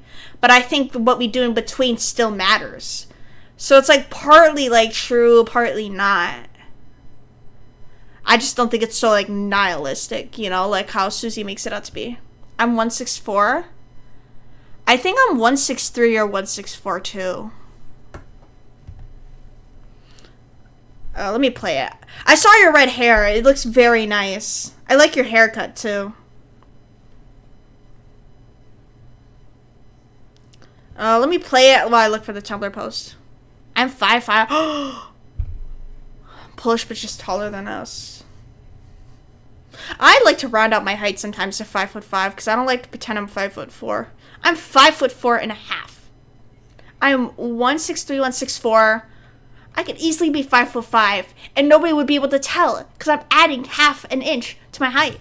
Us banishing the Angel's Heaven. Spamton also mentions heaven multiple times in conjunction with freedom, along with wanting your heart-shaped object to call his own shots. Maybe the angel they're referring to is some oppressive force controlling everyone, and your role is to give everyone's freedom back. After all, Chapter 1's demo basically has you sign away your rights to let the game take the reins. You are accepting your role just as all the other characters in the game have their roles too. Your path will eventually lead to you trying to alter it. Jevil wanted to change his fate so bad that he created his own inside his cell. Spamton wanted to change it so bad that he turned into a big-ass robot, but he still couldn't detach himself from the strings controlling him. Hey, that's a very fair point to make. Your fate is sealed once you're brought into this world. Like, that's a very, like, philosophical thing to say. Like, you don't know your fate, so you can't really change it if you don't know it. You just gotta do what you gotta do, and your fate is already decided by the universe, blah, blah, blah. So, like, in video game, in the terms of the Deltarune world, in their point of view of what their reality is, they can't really change that because what's done is done. They're like a line of code. They can't really, like, go out of the game bounds. Like, that's a very meta-narrative way to think about it. 168 centimeter. Tally. Maybe a tad taller too, because I like measured that a while ago. Wait, wouldn't 168 be? No, that is 555.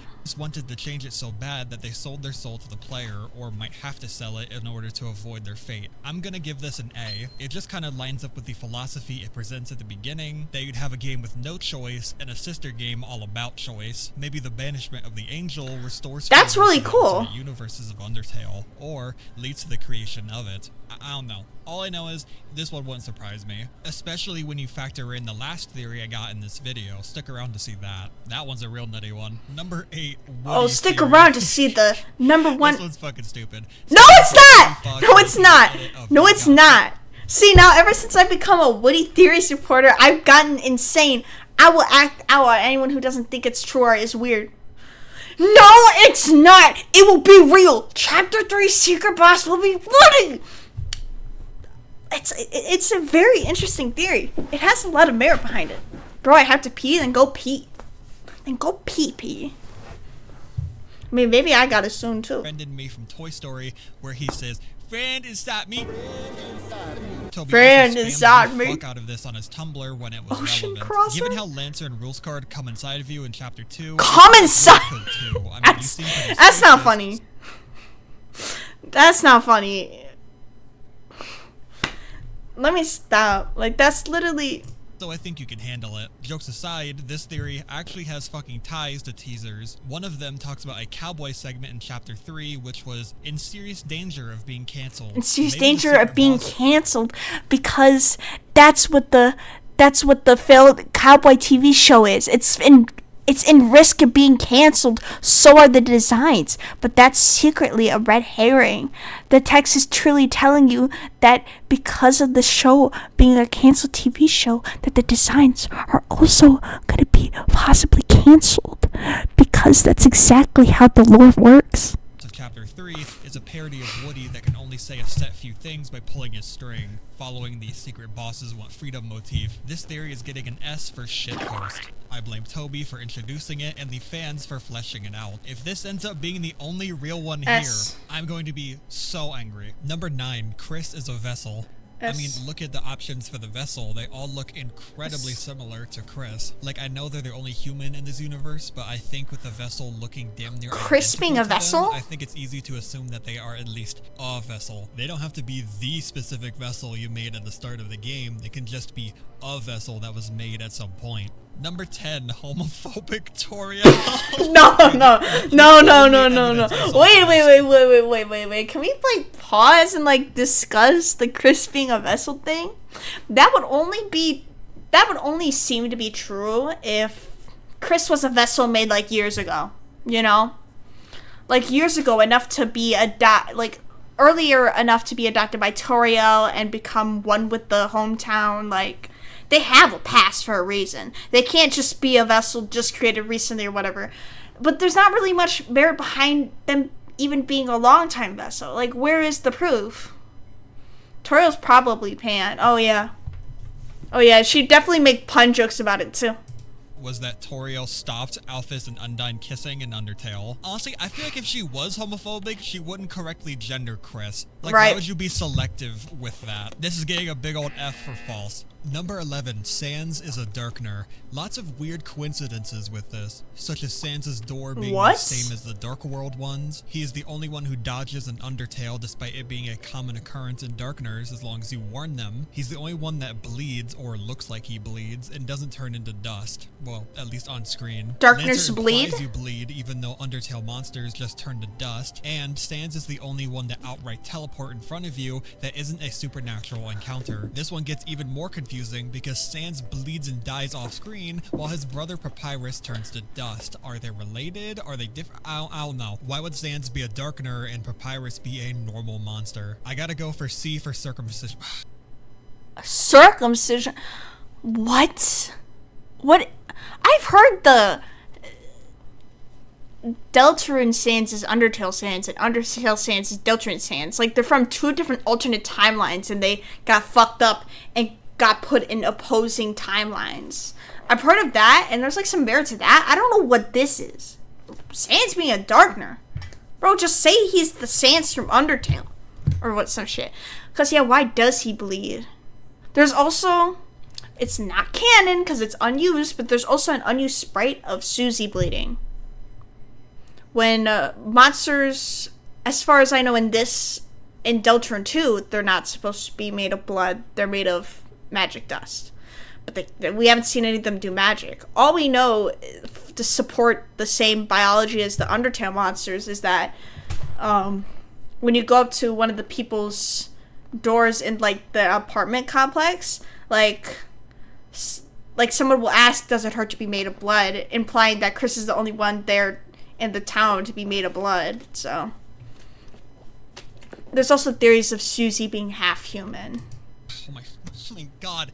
I gotta go with C for circumstantial. It has some evidence here to back it up, but really, it's just a crapshoot whether Sans is actually from a dark world or not. Why doesn't he turn to stone, and how is there nothing related to the dark world in Undertale? And assuming the roaring happens in Deltarune, how would he have survived? How is he in the light world if he's a darkener? Like, it doesn't make sense. Number 12. Sans is the same person in both games. That's another take. I remember a theory I believe to this day. Sans uses his powers to seem like he's bleeding to make the player sympathetic with him. That's kind of cool. I mean, I don't know how would you be... I mean, I guess if you're a magical being, you could probably summon blood out of thin air. I don't know how that would happen, though.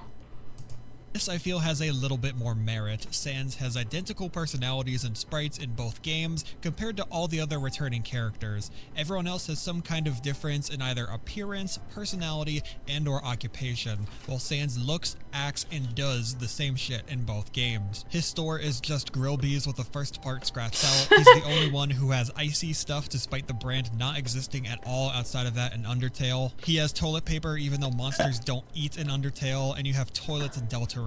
He's new to town, he wants to go back home, he has a secret lab with a broken machine in it, he took a picture with 3 people with the words "don't forget," and he's one of the 2 characters that even acknowledge the alternate universes. And Sans directly mentions readings from them like he's been monitoring them, unlike Alphys, who just has a vague idea. And Sans directly acknowledges the player using alternate universes, as he makes you reload your save multiple times to get into his lab, and he recognizes you in Deltarune even though you've never met him, supposedly. I mean, really, I gotta give this an S for Sans. I think the question isn't, is Sans the same person? I think it's more so, what circumstances are going to lead him to being the same person? Maybe Sans is just so lazy, he didn't get another sprite. My money is on some weird alternate universe situation, or like the ending creates the universes. I don't know. Maybe it's like all the alternate universes are spawned because there was only one universe of Deltarune and it was like shattered. Like, I don't who knows. Number 13, Spamton divorce.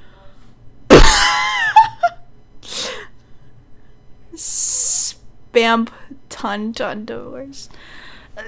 That person just said so much shit in like a 1-minute time span. I cannot understand that. I could understand it, but I couldn't even process it in my brain. I will be coming back to this later.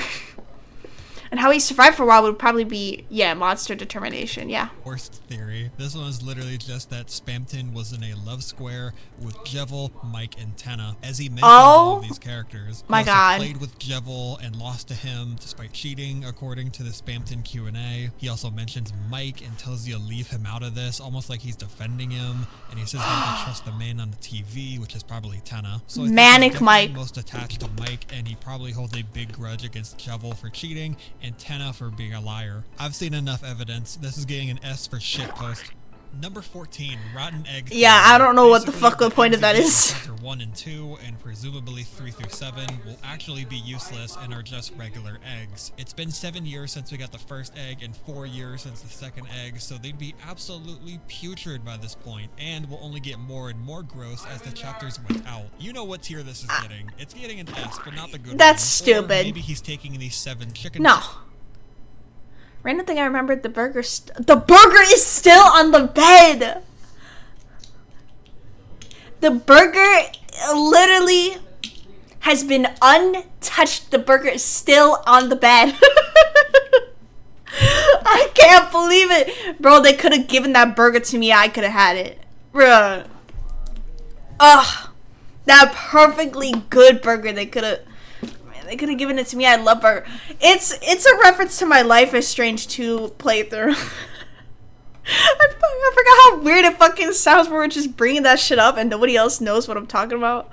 I can eat it. No, I want to eat it, but they didn't give it to me. It was just sitting on the bed the whole motherfucking time, and they didn't want to give it to me.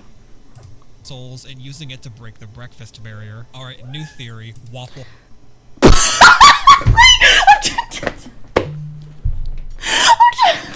trying to pause so I can discuss what the fuck they're talking about. Oh my god. Oh my god.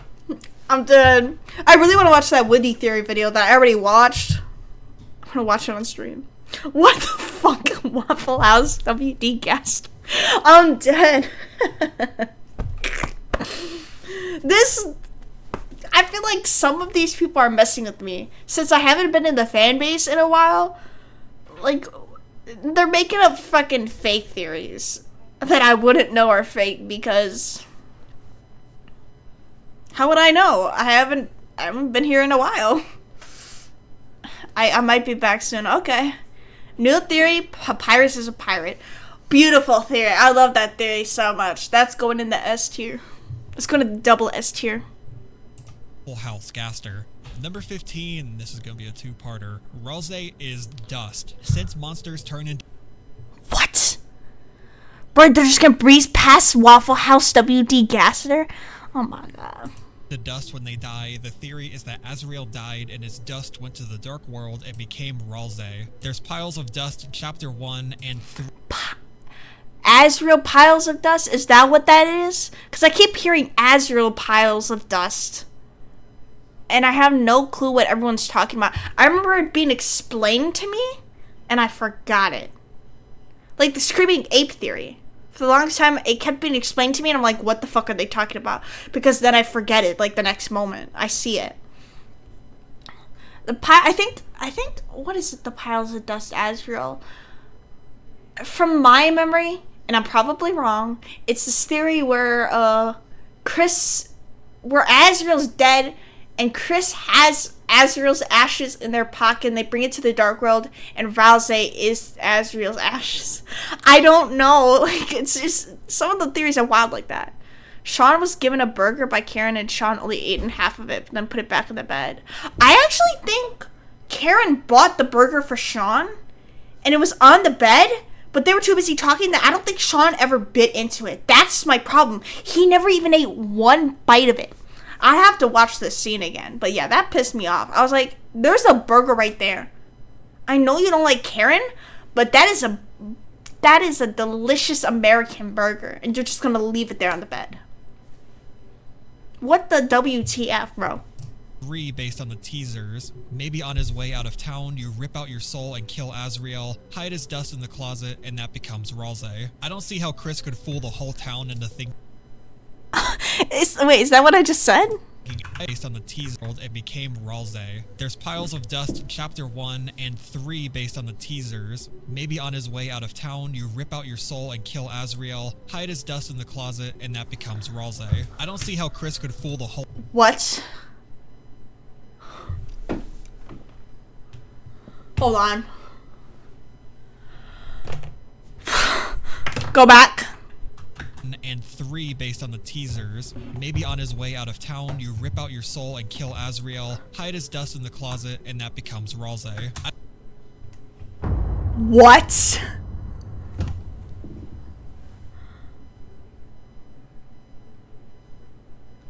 Why? Why? Why?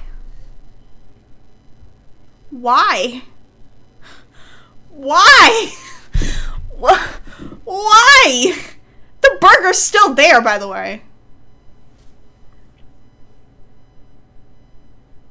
It is. It's there to this day. Why the fuck would Chris kill Azrael and hide his... Oh, because you don't cremate monster bodies. They're made out of magic dust, so he's gonna turn into dust when he gets killed. I almost thought Chris was going through a step-by-step process to cremate Azrael after killing him. Whatever. It's still weird. went outside to talk to Karen and left that motel, and that only mean that Burger been on the bed for years. He never ate that motherfucking burger. That pissed me the fuck off. Oh. The burger is still there.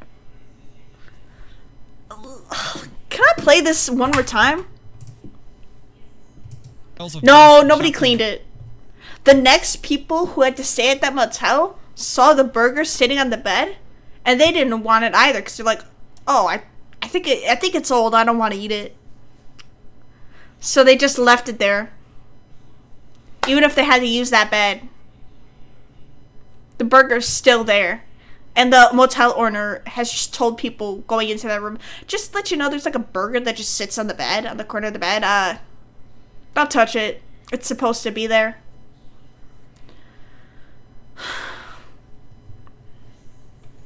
1 and 3 based on the teasers. Maybe on his way out of town, you rip out your soul and kill Azrael, hide his dust in the closet, and that becomes wrong. Okay. What? Okay. So what you're saying to me right now is that this theory is based off a hypothetical of Azrael. As Azrael leaves town, Chris rips out their soul and kills him and puts him in the supply closet to hide the dust?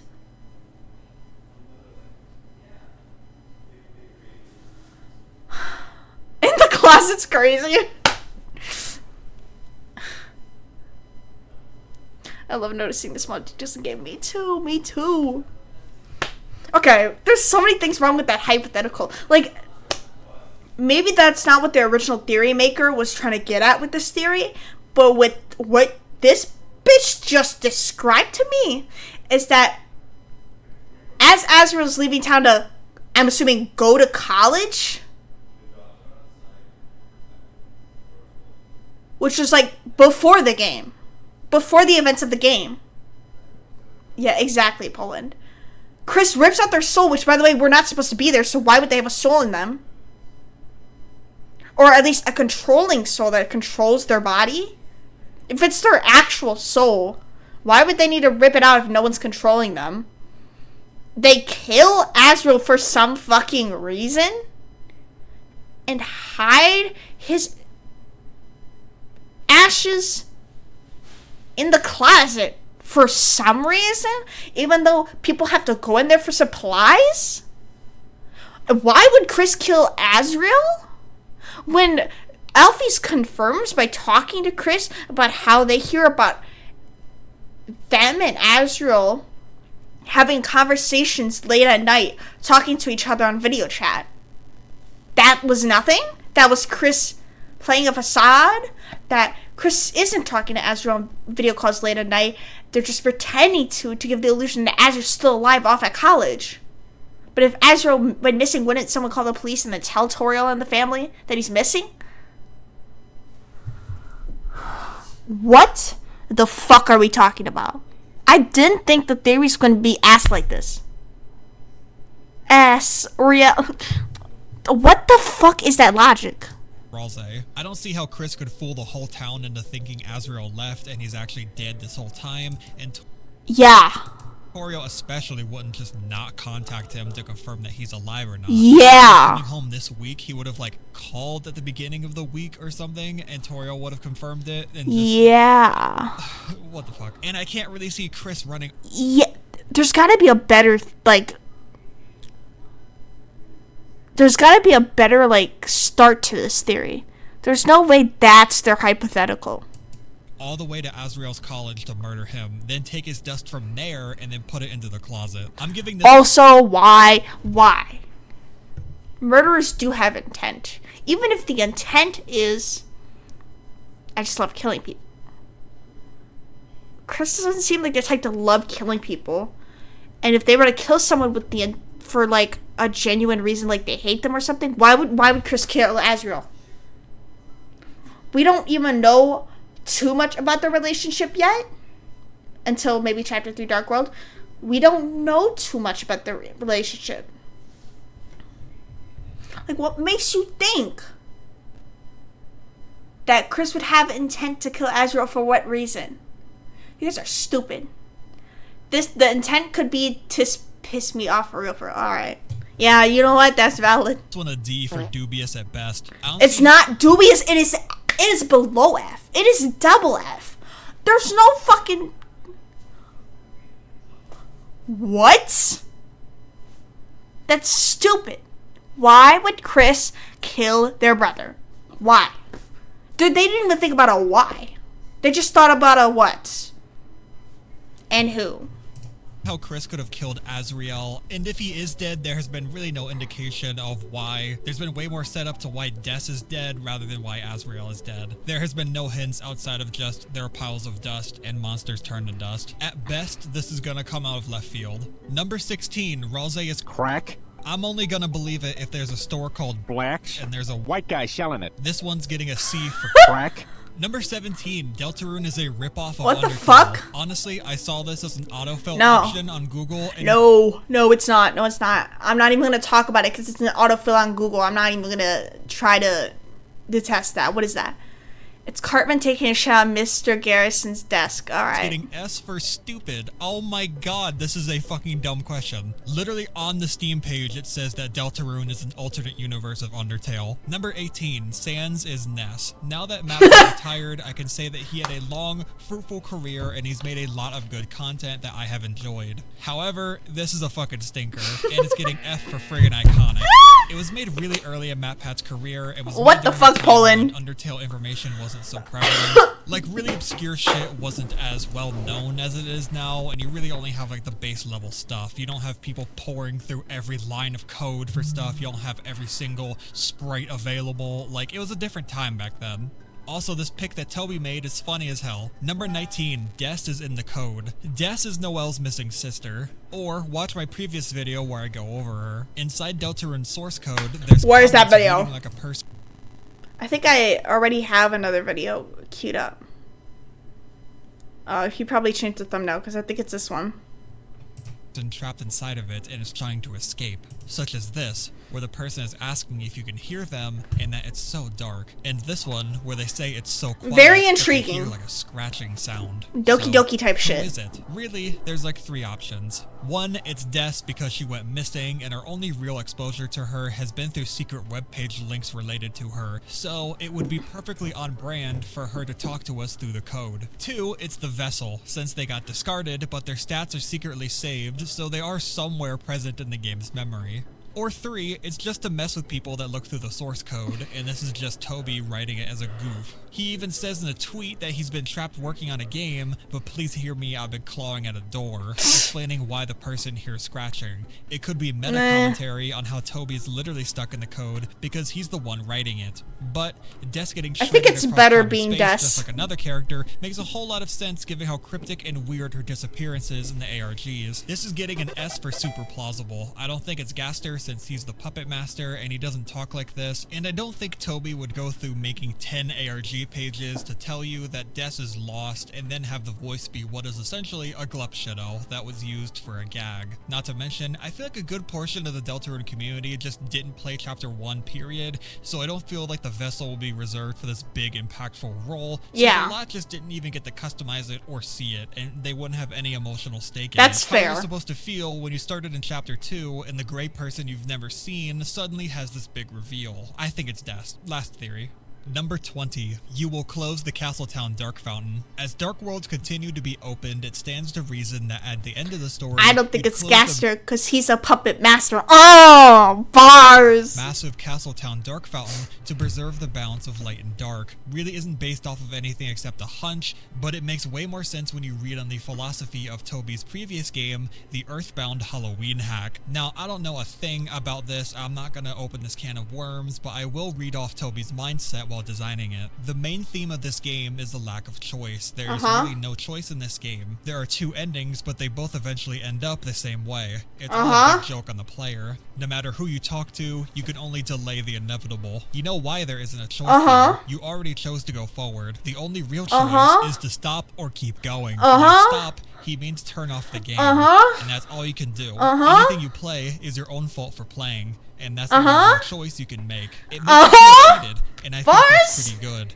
because that's exactly what I set out to do. I think with how Deltarune emphasizes its lack of choice, and your choices having no significant impact in the game thus far, I could absolutely see this trend carrying through the whole game, ending with Chris, or whoever, having to essentially wipe out Castletown to save the world, or something to that effect. I'm gonna give this a D for dubious, at least for now. It does stand to reason that the same guy who said all of this wouldn't continue this here, especially when this line of design has persisted through the first third of the game so far. But I feel the story can go so many ways that I'm not gonna settle on it being the outcome, at least until Chapter 4. I might even reassess these after the release of Chapter 4 just to see how many of these will be disproven. We've had so little to go off of in the first two chapters that I feel the next two will just blow like 90% of these out of the water. And now to finish off these 20 theories, here is the full ranking of the— Wait, that was 20? Tis is a fire day. This shit is a fire day. Alright, Poland. I tried to pick theories that at least had some merit, and if it didn't, it was probably a shit post. Which, granted, we got a lot of good memes here, a lot of funny stuff, and surprisingly, this needs to be higher. Woody needs to be higher. No, because this Woody, I need to like queue it up while I'm playing the videos. This Woody theory video is so enticing that I'm like, oh my god. The person I requested to make a fanfic of my OCD finally did. Oh, OCD! Why did I say OCD? You're OC, bro. You're OC. That's great. A whole lot of sense. It makes way more sense than like the rip-off theory or the rotten egg one. So in terms of which ones I think are really true, I would not be surprised that the headbands, Death being in the code, Sans being the same person makes sense, especially because he literally mentions alternate universes. Chess theory is going to be interesting to see who's the rook and the knight. And if we're going by chess— yeah, I'm done with you. I'm gonna watch the other video. My name is Pixel Whip. Last video I went over useless information on Deltarune, but today I'm gonna be doing actually useful Deltarune information before Chapter 3. I'm dropping the timer gimmick because I ran out of funny Deltarune numbers. So I'm gonna give a little— I wanna see the useless one too. Happened so far in some of the characters who have a lot I have to go to the bathroom that need answering. Once again, major spoilers for Deltarune and Undertale. You have been warned. Be sure to like and subscribe. This is going to be another massive video to put together. If it's a good video, yeah. If you enjoy. And with all that out of the way, let's get straight into it. If you're going to be playing Chapter 3 and 4 for yourself, you'll probably have to reacclimate yourself to the game's battling mechanics. Castletown has a little— I already did that. Where you can practice battling. Sparing is usually faster than violence. Use the act commands— what graphic depictions of a character's death? Holy shit. To make them sparable. Or if they get tired, you can— I already know how to do this. Story-wise, it's been a long time. Chapter 1 released 7 years ago, and Chapter 2 released 4 years ago. Let's quickly go over this, and if you want to skip to the character analyzations, I'll have it timestamped so you can jump straight to it. Deltarune takes place in a sort of alternate universe from Undertale. You've still got familiar characters, but monsters aren't underground, and they make up the majority of this little place called Hometown. After a character creator that probably won't pay off for another 5 years, we launch into Chapter 1, as all introductions do. Chapter 1 mainly spends its time introducing the main cast. Yeah, don't give me a synopsis. I don't want a synopsis. Secondary cast and the world. Up above, there's the normal light world where the town is, and down below, there's the dark world, which is a kind of isolated pocket dimension that your squad drops into. So you, the quiet kid, a bully dinosaur, and an overly optimistic, very zesty goat are tasked with dark world to maintain balance of light and dark, while also saving their inhabitants by recruiting them to your town. Since Darkners can't survive outside of their own dark world, they turn into a statue when out of it for too long. But the Castletown dark world is so fucking awesome, and it's so dark that anyone from any dark world can survive in it, making it a hub for all Darkners. Don't do that. Many shenanigans. Chapter 1 concludes with sealing the dark world in the school and going home. But Chris gets a little silly and rips their heart out, making us unable to control them at all, and he locks us in a cage. They then do their best Myers impression and leave us off on a huge cliffhanger. But in the next morning, we learn that Chris used their freedom to pig out on tour. Lancer and Rules card insert themselves inside of you. You ride a roller coaster. Insert themselves inside of me? Falls over. Noelle gets scared of a got a friend inside me. Whatever this is. Birdley gets a statue. You get a banana. You get scammed. You fight Marlet again. Wait, fuck. Marlet. Hey, don't talk about Marlet. I haven't played the game yet. The trauma dumps. Lancer turns into a rock. I've actually noticed that since Undertale Yellow came out when there was like a drought in Deltarune content, a lot of people used it as a way to cope with no content coming out. So in a lot of Deltarune analysis videos or theory videos, there'll be a lot of Undertale Yellow gameplay in it, and I'm trying not to look at it.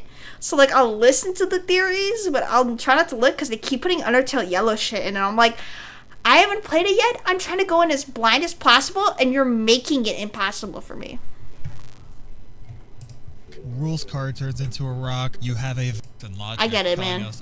So you steal a dark fountain and go home, only for Chris oh my god, what the fuck? Himself again. Toriel's Did you just say him? Tires on and go home. Go back again. For Chris to Kalima himself again. Himself or himself? So you steal a dark fountain and go home, only for Chris to Kalima himself again.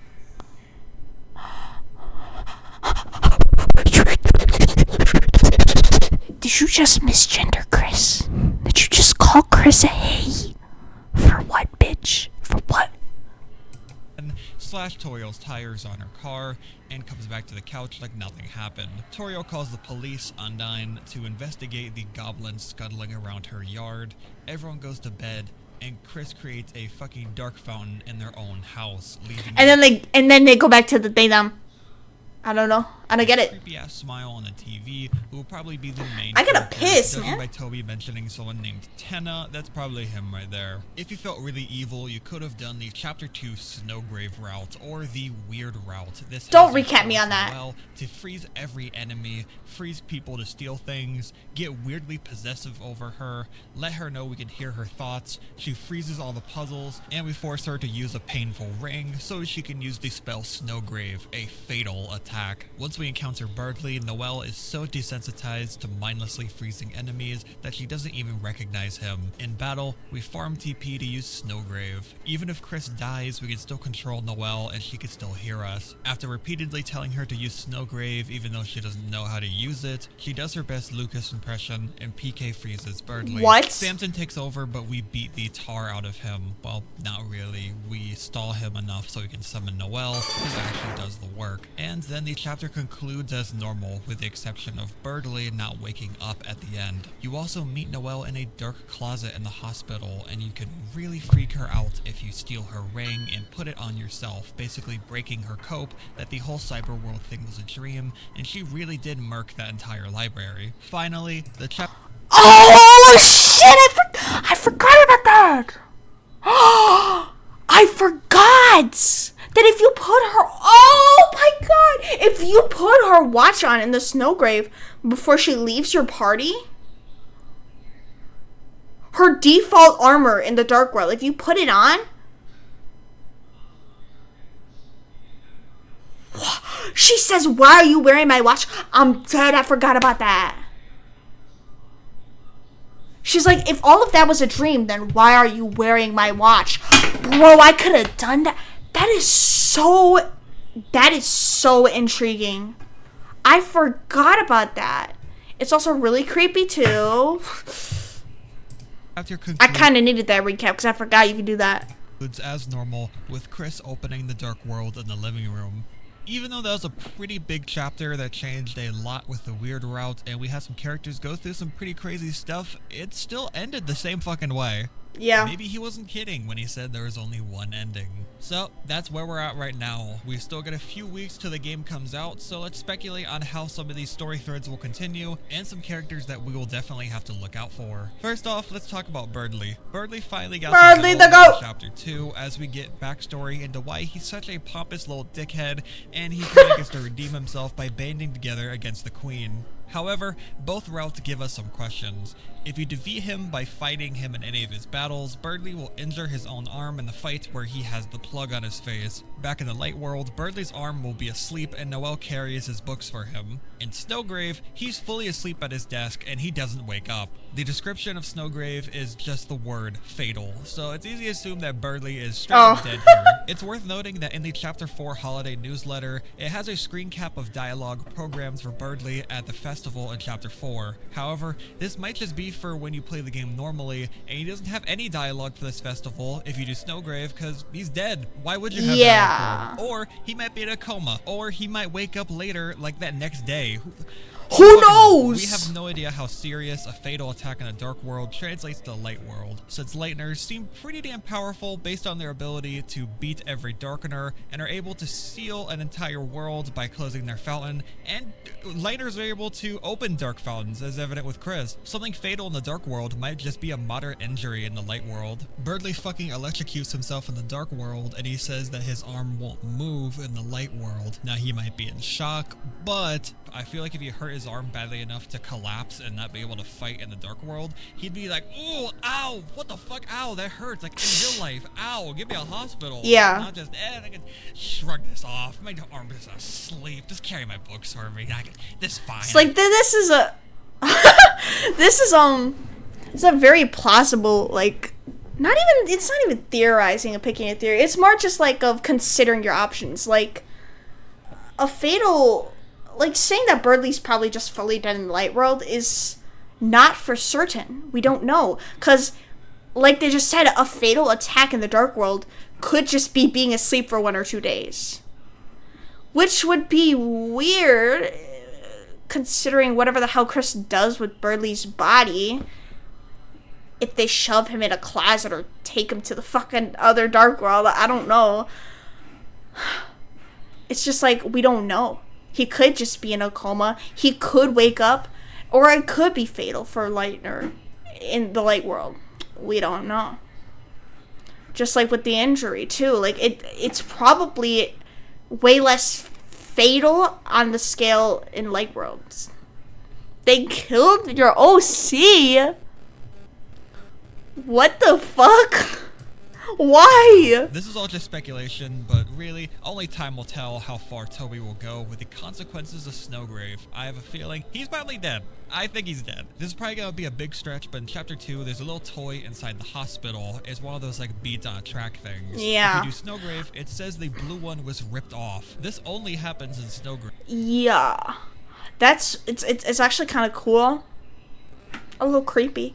That the little toy thing in the hospital shows, like, depending on who's alive and whatnot. And it definitely cements that Snowgrave will probably have a big effect on him in the future, whether that's dying or coma, who fucking knows. Maybe not fully dying, but little details like that cement that the dev was kind of nudging the player and going, ooh, shit's getting a little serious. It'll be interesting to see if there's a murder route in all the new chapters, and each big character you kill off makes another bead fall off the thing. That'd be really funny.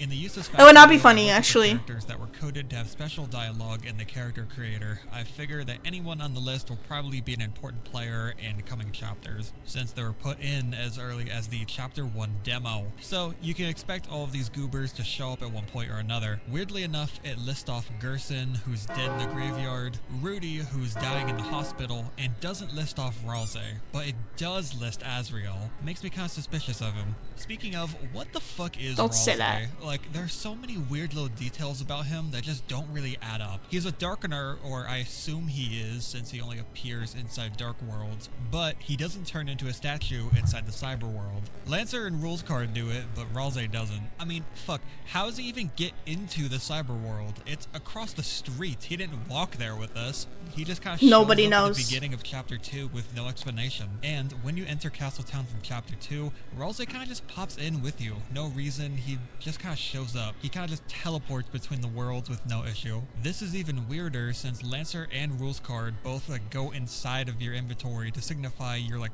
bringing them into Cyberworld. Rose doesn't come inside of you, he just comes after. Let me stop. I'm too immature. Those like empty clones. Shut the fuck up. Intro, so that's why he doesn't turn into stone.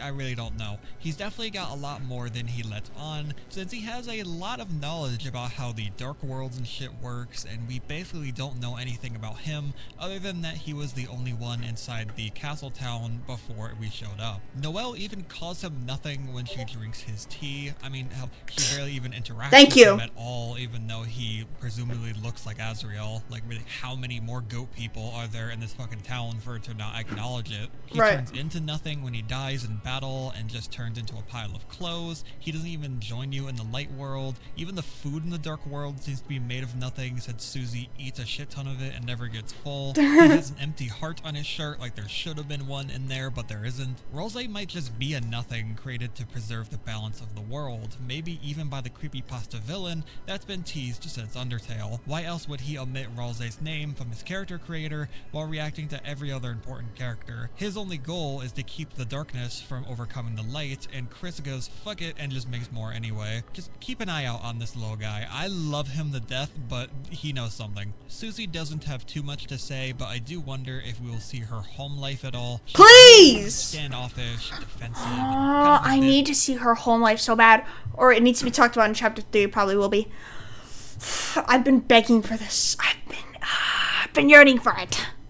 She resorts to drinking milk in an alley that Alphys leaves out for cats. She eats basically anything that's edible. She doesn't know what to do with herself when she gets her own room in Castletown, and she doesn't even call her parents to let her know that she's spending the night at Chris's house. Something tells me that shit ain't sunshine and rainbows at Susie's place, and we'll probably get more insight to it later. Noelle had a lot of screen time in chapter 2. We get to learn how hard she wants buff girls, and that she was very good friends with Chris and their family growing up. But beyond her chipper exterior, her home life is pretty fucked up. For example, her older sister Des. Des never appears inside Deltarune, and she's only mentioned by people offhand a few times. Like, you blink and you'll miss these. However, Des is short for December, and December pops up quite a few times inside chapter 2. We spell the word December in Cyberworld, and the word December causes Noelle to lose a spelling contest, presumably because she broke down thinking of her. Des went missing, and the Spampton Sweepstakes ARG tells us a little bit more. Going to deltarune.com/December, you get a fake not found page completely separate from the normal not found page of this little dog sleeping. If you put in lost where the forest would grow, it gives you this little tree here. Interestingly, Shockington grows a beard. Texture as the character creator, which uses a picture of an ocean. Coincidentally, there's a secret Man encounter where he talks about a song coming from deep underwater. Maybe Des drowned, or more likely, maybe she's trapped in the super darkness where Rose came from, and she's trying to escape. The river dark world. Vanished, and Noelle is clearly distraught over it. That doesn't stop Noelle's mom from her work. She's the mayor of the town, and we never get to see her in the first 2 chapters. She's apparently trying to set up a festival, so we'll likely get to see her in June. One person not seeing her in June is her husband Rudy. He's currently bedridden in the hospital because they, quote, found some stuff, and he coughs a lot, implying he probably got something malignant, and he's probably gonna hang out with Gerson and Snowdrake's mom pretty soon here. So, Noelle's got a missing sister presumed dead, a dying dad, and a mom buried in her work. Goddamn, that's sad. Speaking of sad, your mom and dad's relationship is still terrible. Your dad, Asgore, didn't eliminate any kids in this one, but instead he was fired from the police force as evidenced by this board in the police station. Coincidentally, you have police tape blocking off the left side of town, which looks like it leads in the forest. I don't think Asgore was responsible for Des going missing, since he isn't in jail and her dad reminisces about Asgore fondly. I doubt Toriel would let you see him if he did it either. More likely, Asgore was either unsuccessful in investigating Des's case or tried getting in the mayor's way when she was doing something shady to find the truth. Either way, Asgore is fired from the police, and he made a bunch of bad financial decisions that led Toriel to leave him. Now, he lives in his dilapidated shop with unpaid bills piling up. Saiyans is weird. He always was weird. We all know that. In Undertale, his door looks identical to the Dark World portal doors. His attacks are called Gaster Blasters. He's one of the few characters to know about alternate universes. He has a paper from Icy, even though Icy isn't inside Undertale at all other than that. He looks the exact same and acts the exact same in both games, despite most of the other characters having some kind of visual or personality difference. He says that he gave up trying to go back a long time ago, and that he knows the feeling of wanting to go back home. He's one of the few Undertale characters that can dodge your attacks. He has a broken down machine in his lab. Didn't we already go over this? Has a photo of 3 people with the words "Don't forget," most likely referencing the end credit song from Chapter 1. Sans 4th wall breaks in both games. Overall, he's a very meta character with a lot of ties to Deltarune, and one of the few to get ties with Gaster if his weapon codenames are anything accurate to go by. Given that he's new in town in both games, maybe Sans and Papyrus traveled to Undertale's universe after the events of Deltarune,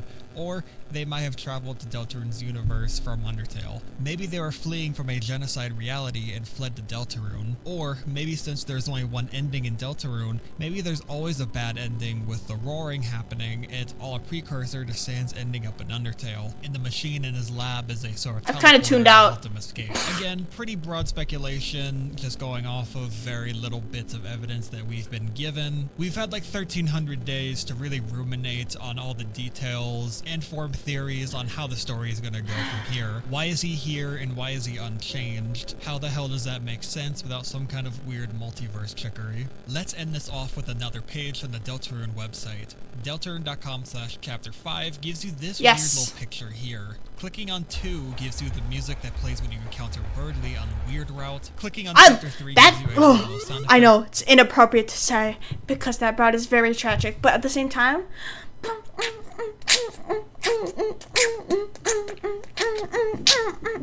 oh!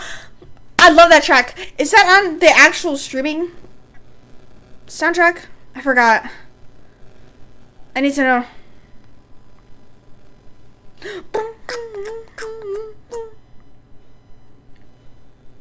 I'm scrolling.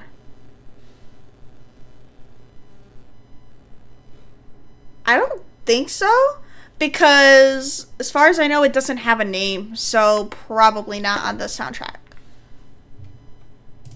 And going to chapter 3 on the URL just gives you text that says not applicable. So you click on 2 and it plays that?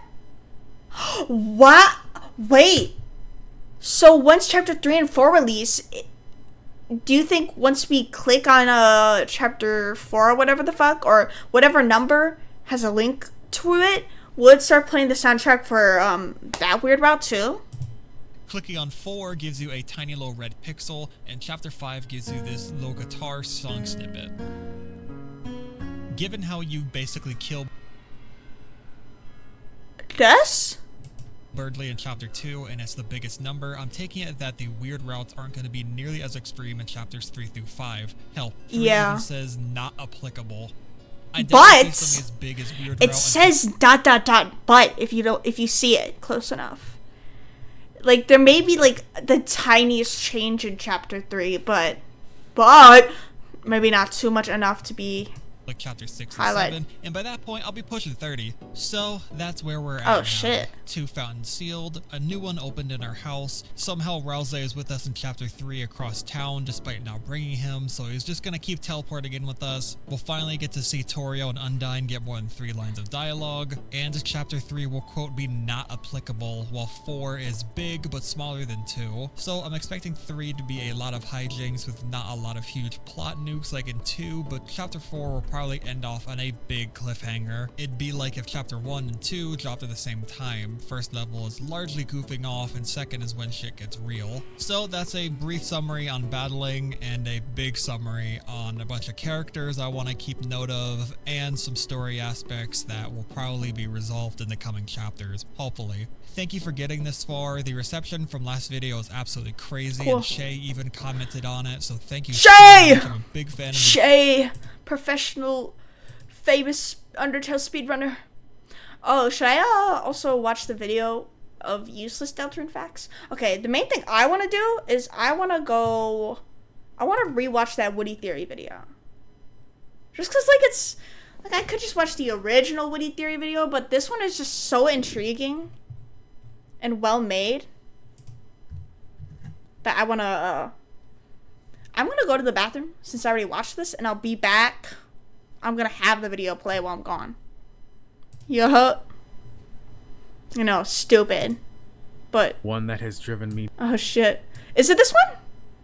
Please, man. It's this video. Like, the little, like, tidbits of supporting evidence. It's just so funny.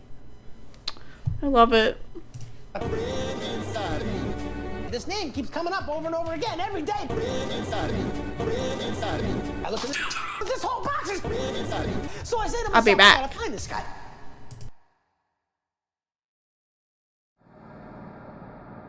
With the full release of Deltarune, and chapters 3 and 4 only a month away, the time that we will meet all our beloved friends once again is... fast approaching. By now, people are surely scrambling together to form their final theories, video essays, artwork, memes, and bingo cards in preparation for that big day, when the amount of official Deltarune content more than doubles in size, and all our perceptions on the game change forever once again. When that day comes, we may finally get answers to all our questions such as, who is Mike? Who is Tenna? Is Toriel going to be a party member? What's Chapter 4 going to be like? Is Omega Icy real? And many more. Speaking for myself, however, for the past year, I've had my eyes glued on mainly one thing. A certain theory. Well, actually it's been two theories, but one of them has consumed my mind much, much more than the other. One that has driven me nearly to madness because, despite how ridiculous it sounds on the surface, if you let yourself get consumed by it, you just start to see things you've never seen before.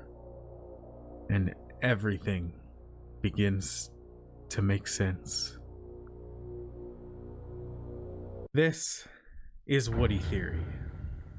And you're gonna see, it's not insanity. For those of you somehow not in the know, I mean, God, there was a whole era on Twitter where you could barely see a single post without friend inside me in the comments.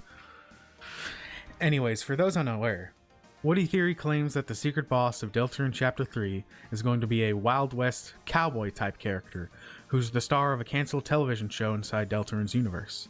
This character, whoever they may be, will take inspiration from another, more famous cowboy, from another cancelled TV show, from another beloved universe. That being Sheriff Woody from the Pixar classic Toy Story 2. Eerie ass Omori looking upon bitch. hearing that brief summary, this theory sounds absolutely insane. I mean, Woody from Toy Story, a secret boss in Deltarune? How did people even come up with this? And why are people so attached to it all over the internet? How could any lick of this theory make any sense? I love this theory. No idea. See, that's horrible because you're like, what the fuck? And once you get sucked into it, it's like a fucking parasite in your brain. Like once you start getting into the theory, it just overtakes your brain. Like that parasite grows large and it takes over all your brain functions. That's like me with like the curly parasite. I was not supposed to take that shit seriously, and boom, I got a fully grown curly parasite in my brain now. Like, this is what that theory is. Why the fuck am I out of breath? I just went to the fucking bathroom. To start, let's go over a brief history of how the theory came into existence. Once upon a time, there was an official Deltarune event that happened known as the Spampton Sweepstakes, a charity event filled with prizes and wonder and... Yeah. During this event, we were given plenty of teasers and new lore drops thanks to the various web pages found throughout the Spampton Sweepstakes website. The whole event is an entirely different beast, so I'm not going to cover it here. The only part most relevant to our discussion can be found on the page bluebubble.rodeo, found on this toilet paper page on the Spampton Sweepstakes site.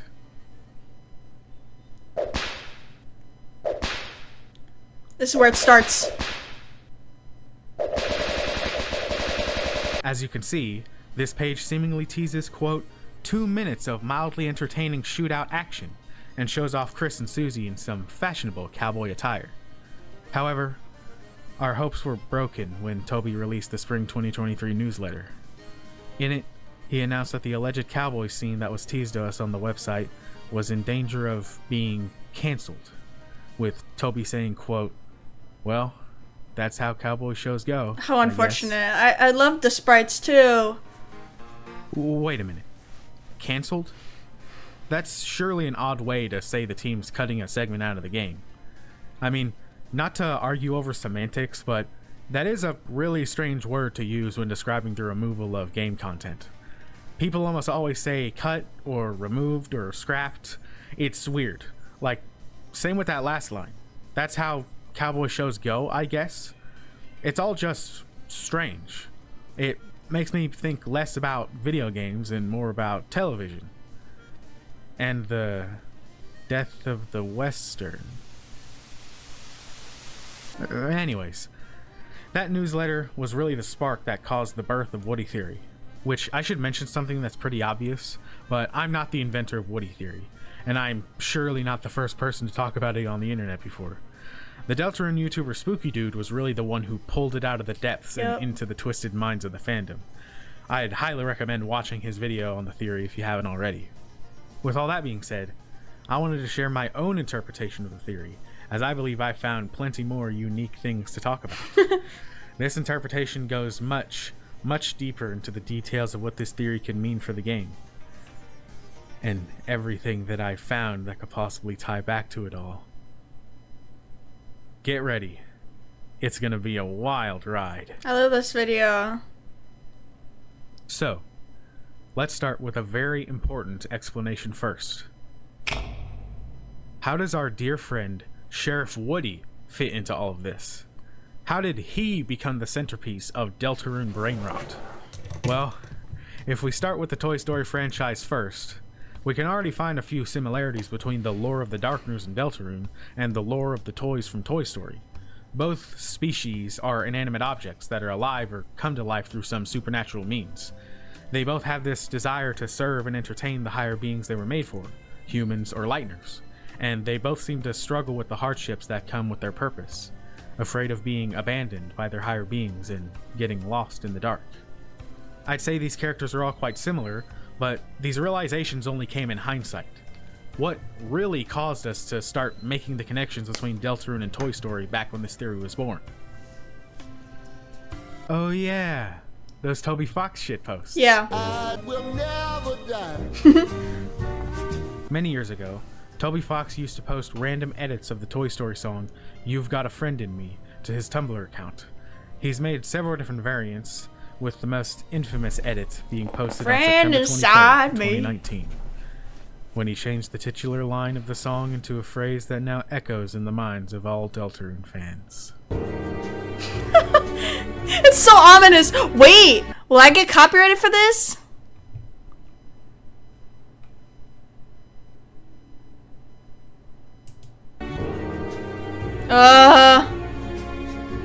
Don't don't do anything. This is for research purposes. Please don't copyright my. This is all really weird, but Toby's known for making weird posts like this from time to time. But once it was announced that the cowboy segment was being canceled in such a strange way, people remembered these old Toy Story posts that Toby made and wondered if there was maybe a connection here. And I know the Deltarune community reads into everything way too much all the time, but I believe there are plenty of connections that can be made as we dive down this rabbit hole. So let's talk about them, shall we? To start, it should be said that here it is. Dark World is. Here is the Undertale Yellow gameplay that they keep fucking including. 99.9% going to be themed around TV. Just from that alone, the whole canceled cowboy TV show idea sounds very possible. Not just because the death of the Western is a known phenomenon that happened in both film and TV, which would be a nice callback in reference to, but it also aligns with another pattern that Jevil and Spamton currently make, and that's that the secret bosses seem to be based on objects that are often discarded or forgotten in the light world.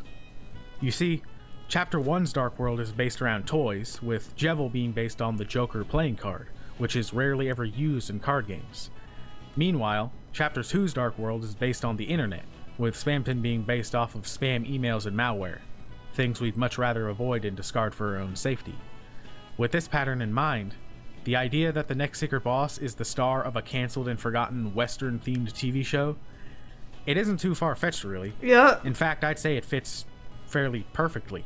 And given the fact that in Toy Story 2, there's a major plot point where Woody was the star of his own show, and it gets cancelled. Yup. Yeah, that's one more connection Toy Story can have to Deltarune now, ain't it? Another pattern we can find with both Jevil and Spamton is the emphasis on freedom as part of their mindset or motivation. Jevil sees himself as the only free one, despite being locked in a cell, and as Spamton says, he chose to be a salesman because he wanted the freedom to call his own shots, so to speak. So, how exactly would a cowboy allude to freedom, you may wonder? Well, Obvious. Well, this one's kind of obvious.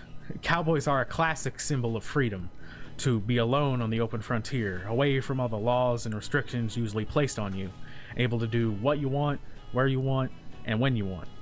So I'd say that a cowboy character would fit the whole freedom theme fairly well. Yet another pattern we can find with our current secret bosses is that, strangely, their battle arenas are themed after amusement park rides. Jevil's arena resembles a carousel or merry-go-round, and it even uses a distorted carousel as a background image. Meanwhile, Spamton's arena resembles a roller coaster, just like the one in our fight with Birdly, which I find it interesting that the secret boss arenas allude to theme park rides when Hometown is supposedly turning into a theme park during the upcoming festival. Not sure if we should be worried about that or not. No. It's probably nothing. Anyways, if we were to continue this trend, are there any cowboy-themed rides we could possibly pull from to build our next secret boss arena? Well, it initially seems like we can't, unless we stretch our rules a little bit. Think outside the box. You see, there's this one ride called the Mechanical Bull. It's a single-person ride with the goal of staying on the bull for as long as possible before being thrown off. This ride would be an interesting one. Perhaps the secret boss is actively riding a mechanical bull as we fight them, and the pacifist way of defeating them is to knock them off. That's honestly a pretty unique idea to me. It make the boss arena stand out way more than the rest. If you're not too sure about this idea though, Spooky Dude suggested a more likely possibility, that the arena may be based on a Western shooting gallery. It's not exactly a ride, but it is found at theme parks, so it could I like the possibly still mechanical fit. bull one more. Now, all those ideas sound nice and dandy, but we're forgetting something here, aren't we? This isn't cowboy theory, this is Woody theory. And we haven't even made any connection to him beyond the similarities between Toy Story and Deltarune lore. Surely there isn't that much more to talk about, right? Yes, there is. Actually, I think I got something. It just keeps going Let's and talk going. about Toby's shitposts again. Specifically the infamous friend inside me. If we were to try and find meaning behind that phrase and connect it to some greater narrative in Deltarune, we can actually make quite the compelling argument. The phrase friend inside me could be referencing the relationship between Chris and the soul, Yup. aka us, the player. We've been controlling Chris since the start of the game as far as we know. We've been making choices for them, winning battles in the Dark World for them. Chris could easily refer to us, the player, as the friend inside me. But the problem is, it doesn't we'll seem be like friends Chris with them would eventually. refer to us as a friend. Don't worry about it. When making this connection, it strangely it. brought back the thought that Spamton, the secret boss of Chapter 2, seemed to parallel Chris in his desire to be free from any control or binds that kept him from doing what he wants. I know this theory is making a lot of assumptions, but it's possible that Toby may have other secret bosses parallel Chris or some other characters in the future. And for the sake of this theory, let's assume that Spamton is now the start of a pattern where the secret bosses will parallel Chris in some way. Jevil is kind of a special case in that he doesn't seem to parallel anything as strongly as Spamton does, but it's possible he just doesn't have as much depth, as he is the first of many secret bosses that we will encounter. The fact that you can completely ignore What him Minecraft game is that? sort of shows that he wasn't meant to hold as much deep lore as the crazy salesman who got a whole website based off of him.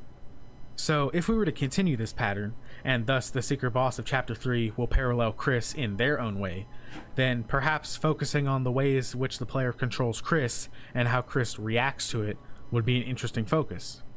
So, how would a character, inspired by a toy with a voice box that can be pulled to let it speak only a limited number of phrases, possibly be a good parallel? I mean, one can even describe that interaction as similar to how video game protagonists have limited dialogue options, huh? Perhaps the secret boss can focus on how we control Chris's words specifically. Do the things we say to other characters Do you guys see the merit in this? Mirror what they would want to say? I would argue not. And there's already been several instances where Chris's feelings seem to slip through the veil due to or despite our choices. Like responding in a confused way when Susie asks who they want to bring to the festival, or yelling, I want to bring you, Susie! That's why I picked you. There's even this debate on how Chris feels about Rouse. There are loads of instances where we can interact with Rouse in a much friendlier way than Chris seems to actually feel about him. With how Chris responds to Rouse AT being one of the lowest healing outcomes for them, Chris doesn't seem to like Rouse very much. All of that forced emotional repression can make for quite an interesting narrative if we apply it to our upcoming secret boss as a parallel. They don't dislike him. They just don't know him. Woody is known for having a voice box in his chest. Perhaps there is a friend inside him as well, controlling their every movement and speaking out for them. That little voice inside me would never leave me alone if I gave up. Holy shit, you hear it? It tells you things, what you're really thinking. Fascinating. So your inner voice advises you. What? Perhaps we'll get to see a crazy bit of parallels. the inner thoughts of this secret boss trying to escape some possession. Like imagine watching the Toy Story movies with Deltarune Brain Rat, and you're like, yo, that's just like Chris Dreamer from Deltarune. That's why I want to watch the Toy Story movies, Loki, now. I want to rewatch them because the first two movies were pretty good. Undergoing. And perhaps, just like how Jevil and Spamton speak in their own wacky and unique ways, this next secret boss can only ever talk in a limited set of phrases and words. Perhaps that'll be the next speaking style the fandom uses to sound insane outside of our space. Kind of like how Spamton sometimes speaks through advertisements, like his words are censored. Sometimes through like pop-up ads that you would see. Shoot for the sky. Look at that! What the fuck? Shoot for the sky. But from what you've heard already, can't you see how much this theory just works? There are just so many connections that we can make tying the secret boss to cowboy shows and Toy Story and Deltarune and Woody and Friend Inside Me. But don't go anywhere. I'm not done just yet. Look, now that we're not even done yet. Let's really still weed more. out any last connections we can find to get the best possible idea of who this secret boss really is. Which leads me to another part of the theory that I find quite interesting. Something that I sort of thought of myself. And that is what soul mode will be. Can I mention something? So the Spamton Sweepstakes 2.0, there's some things that Toby said he forgot to release during the Spamton Sweepstakes, so he released it all in a bunch for like for the new release of the new chapters. And part of that is what was I trying to get at? That there's a lot of things hinting to another friend inside you, but it's a cat and it has pink and yellow eyes like Spamton, but also could possibly also be named Mike or possibly be the secret boss of chapter 3. But the problem with that is that Woody theory having so much merit, if that's not the boss of chapter 3, then will it ever be the boss? Like, will we ever get a Woody boss if this different cat friend is supposed to have significance? My thing is that I'm scared to find out if Woody theory is not true, because I actually do really like it now, but also the fact that maybe that cat friend boss could probably just be a chapter 4 boss instead. It doesn't have to be chapter 3, but also I thought there was like some evidence supporting that it probably is chapter 3 related. But I don't know, like a TV related secret boss makes more sense than like a secret cat that you'd find in like the Cat Petters game. Which would make more sense to be chapter 4 related if, you know, like Caddy was in chapter 4. Having a cat secret boss would just make more sense in that chapter. So, and I haven't looked at the soundtrack titles. I'm not trying to look because I have a feeling from the vague posting that people were doing who saw the soundtrack names, they're like, there's some really exciting characters revealed in the soundtrack titles. So I don't want to look at it because I think somebody said that they got the chapter 4 secret boss confirmed to them based off of the OST titles. That's scary. So possibly knowing the secret bosses just by looking at the OST track names is scary, and I don't want to do that. That is terrifying. So that's why I'm staying away from that. I already have my brain is already having a good feeling that it's probably going to be canon, the Woody theory being chapter 3 secret boss. But if I actually see it for myself in game, I think I will scream. I will scream. Like I don't know, like it's going to be like weird. Like seeing like people's theories that they put dedication into making like actually coming true. Like that's amazing. I don't know if I'll be able to hold in my scream for like half the game. I feel like a bunch of shit being confirmed is gonna be so mind-boggling to me. I'm gonna get back into like the theory scene. And this is gonna happen tomorrow! I literally can't. I'm hoping I get to play this chapter 3 secret boss fight without having to like spend forever on it or skip past it without knowing it was there. I hope I can do that tomorrow. I have the whole day to myself tomorrow, so we'll see. Fighting this next secret boss in, and why I believe that there's no better choice than the green soul for this cowboy showdown. It's almost impossible to think that we're not going to There's get the Undertale Yellow again. Yeah, I think it's appropriate to think that the cat friend could be a chapter 4 boss. I think it's appropriate to think that. Like, it fits, because if it's like, if that cat secret boss has anything to do with like Noelle's obsession with creepypastas, and if Noelle's going to be in chapter 4's Dark World, then we'll be able to see the cat come to life, because I'm pretty sure Noelle made a blog post about talking about finding secret cats and finding secret Easter eggs and cat petters. So I feel like it'd make more sense to have a cat secret boss in a chapter that Noelle and possibly Caddy's in. I don't know what to say, to be honest. I don't know what to say either. Actually, no, that's a lie. I've been yapping. Their soul modes from Undertale and Deltarune. Am I not crazy? Exactly, Well, Polish.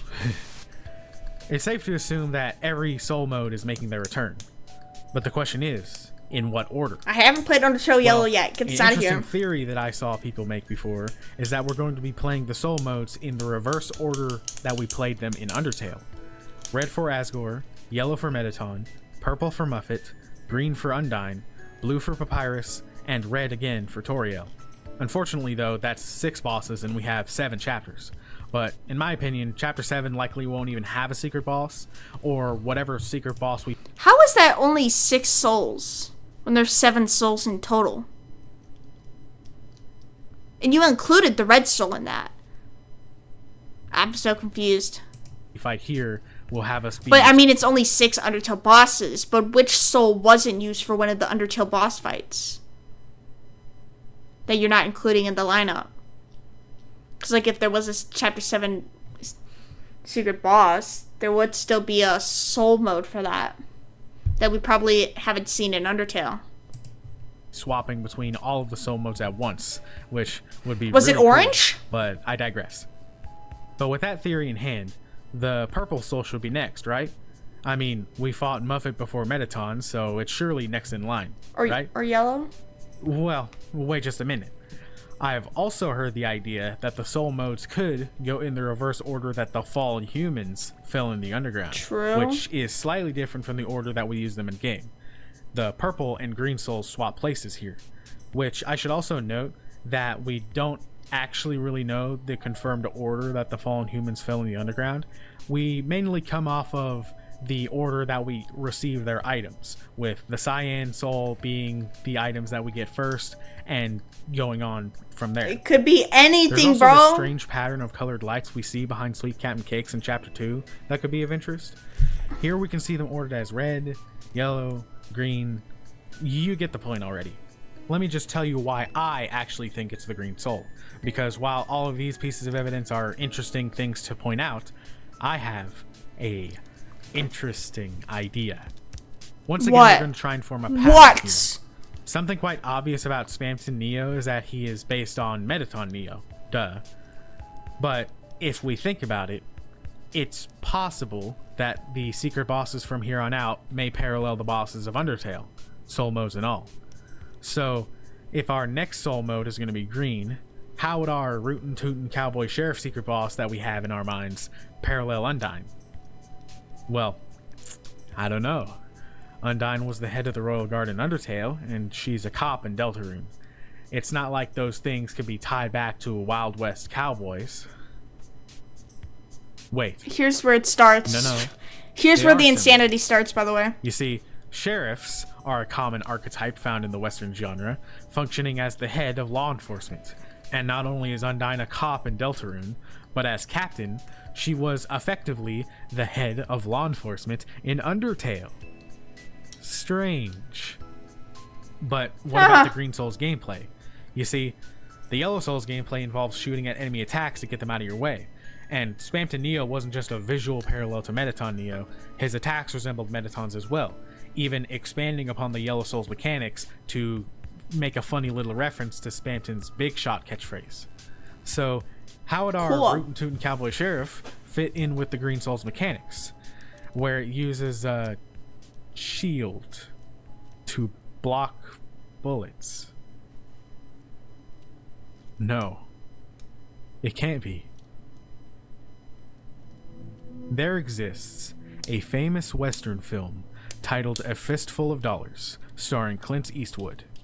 In the film, there's a famous scene where the titular man with no name uses a bulletproof vest concealed by his poncho to block the bullets fired by an enemy shooter. Block bullets. We get it. Yeah, there's almost no doubt in my mind that our dear Western friend will use the green soul in their boss fight, this being a reference to A Fistful of Dollars outright. So now that that idea is in our head, we gotta figure out what's the shield. In Undertale, our shield is a spear that Undyne gives to us because she wants a fair fight. But I doubt this cowboy secret boss is going to want to give us equal treatment. Seems like we might have to find the shield ourselves. Wait. What if I told you that we know what the shield is, and that it's already been confirmed in-game? In Chapter 2, after defeating Spamton Neo and bringing his Shadow Crystal back to Sham, they tell you that the next secret boss may be impossible to defeat without an item called the Shadow Mantle. Well, this may be a stretch, but a mantle can be described as a long sleeveless cloak. Kind of like the coincidentally green poncho worn by the man with no name. Perhaps the Shadow Mantle Not the is so poncho. important because it's what will give us the ability to block enemy attacks in the first place. True. Without it, we literally would not be able to defeat the next secret boss, because we'd have no shield to block any of the flurry of bullets that the boss will shoot at us. So, how does that sound for you? Quite an interesting parallel I found, huh? But, as for one last piece to this Green Soul theory, let me plant this idea in your head. It was discovered that the Shadow Mantle may already actually exist in the game's code, but It's called the Sky Mantle instead. A like unholy attacks. It's unknown whether this name is canon or not, or if this item even is the Shadow Mantle. But if Sham is saying that we'll need it for the next secret boss, I guess you could say that we have to reach for the Sky Mantle. What? Did I get the Shadow Mantle when talking to Sham? Post Chapter 2 Dark Perhaps World? now you're able to see just how likely this I don't theory know is if I to be true. did. Good thing we'll be finding out in only a few weeks now. So, to summarize, I predict that the secret boss of Deltarune Chapter 3 is going to be a cowboy sheriff type character. Oh, it's gonna get worse, They were the guys. Don't star worry of the about it. Wild West TV show that was canceled a long time ago, possibly by Tenna, and they're starting to grow insane, just like Spamton and Jevil. The cowboy will parallel the way we control Chris's voice. We are the friend inside Chris, just as the cowboy has a friend inside them. Perhaps this boss will also sport a unique speaking style, only able to talk using a set amount of This words. theory, if it's really true, I feel like Toby has definitely gotten inspiration from Toy Story's story about having someone inside, having a voice box inside of you controlling what you say, and also the toys being an inspiration for Darkners. That's the Minecraft the movie event on Bad Rock background playing. Minecraft the movie event? Oh, so it's like regular Minecraft. Because I know there's like some special Minecraft games separate from the actual Minecraft game that Mojang released. I didn't know that. Or phrases, just like how Chris is forced into speaking through our dialogue options. When we fight them, we should be lucky to have found the Shadow Mantle, as it'll be used as a shield to block the cowboys' attacks. If we choose to go the pacifist route, we might have to buck them off of a mechanical bullet they're riding, or do something related to targets in a shooting gallery. Whoa. Now that was a quick summary of stuff that I already said, but I Oh. actually have a few more little theories that I'll lay down now. Might as well have fun and guess the whole package for this boss and not just whether or not it'll happen. The first of these addendums is the weapon and armor that this boss could drop. You see, Jevil drops a weapon for Susie, and Spamton drops a weapon for Rouse.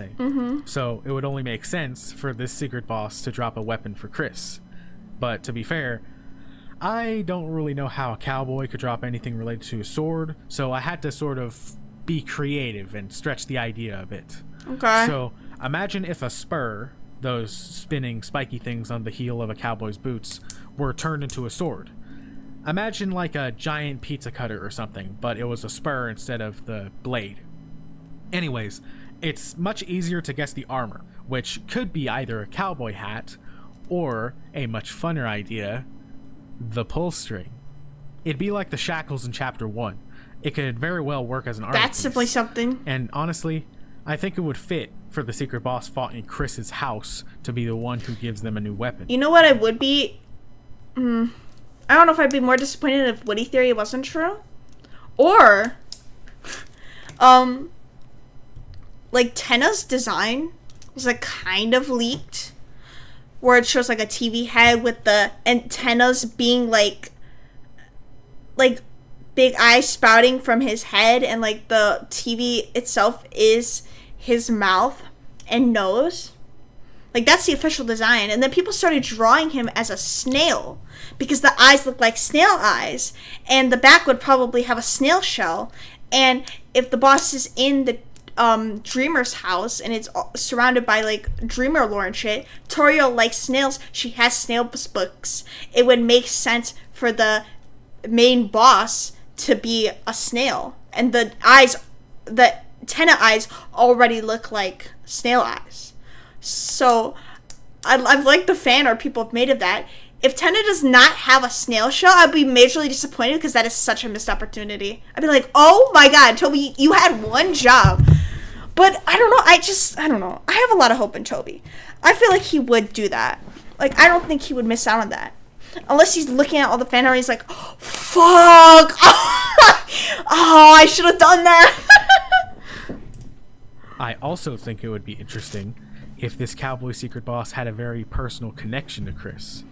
Imagine, Chris watched this cowboy show as a child, possibly with Azrael, and, similar to a plot line in Toy Story 3, Chris grew up, forgetting about their love of the show I'm about to fart. and its star. Oh, That would be an shit! interesting relationship, wouldn't it? I bet that was really loud. You guys definitely picked up on that. That was horrible.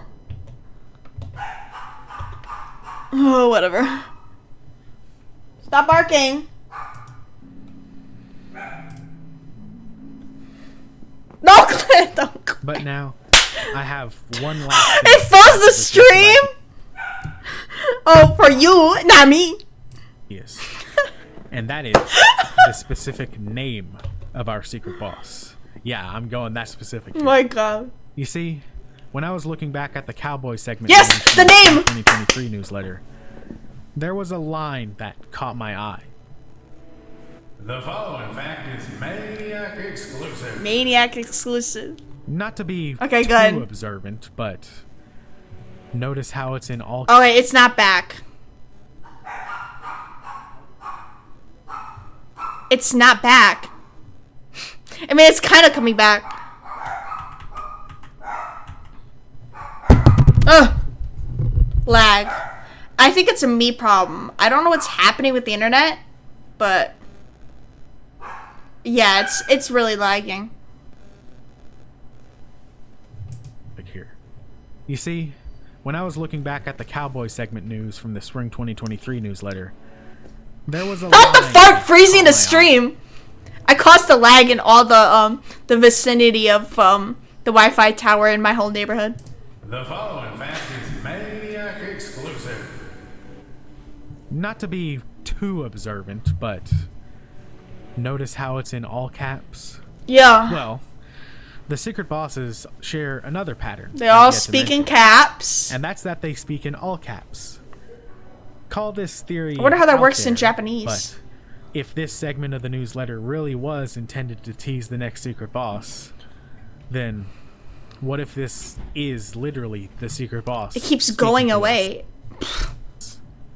If that's the case, then what if this secret boss's name is Mike. Maniac Mike? Maniac Mike. Don't you get it? For years, we've been wondering who this Mike character is, and why Spamton mentions them multiple times throughout Chapter 2. Mike is even mentioned in the Damn You Tenna webpage from the sweepstakes, Yup. but it's totally invisible unless you highlight the text. The fact that it was Is hidden like Papyrus gonna be the chapter 4 boss? I'm Tony Fox, and I confirm Papyrus is gonna be the chapter 4 main boss. that must mean that Mike is important somehow. In the early years after Mike Chapter is 2 was important. released, Mike is the people Mike thought is the that secret smiling boss, TV not at Mac. the very end of the chapter was meant to be a tease for Mike, but that's such a random connection with no evidence whatsoever. I mean, why would Mike be a TV? Mike, a TV. What? What are you getting at? Wait. Charlie and the Chocolate Factory is a children's book written by Roald Dahl. This is Mad about Pat levels kids of who win weird. a contest to visit the elusive factory. In the book, there is a character Uh-oh. named Mike TV.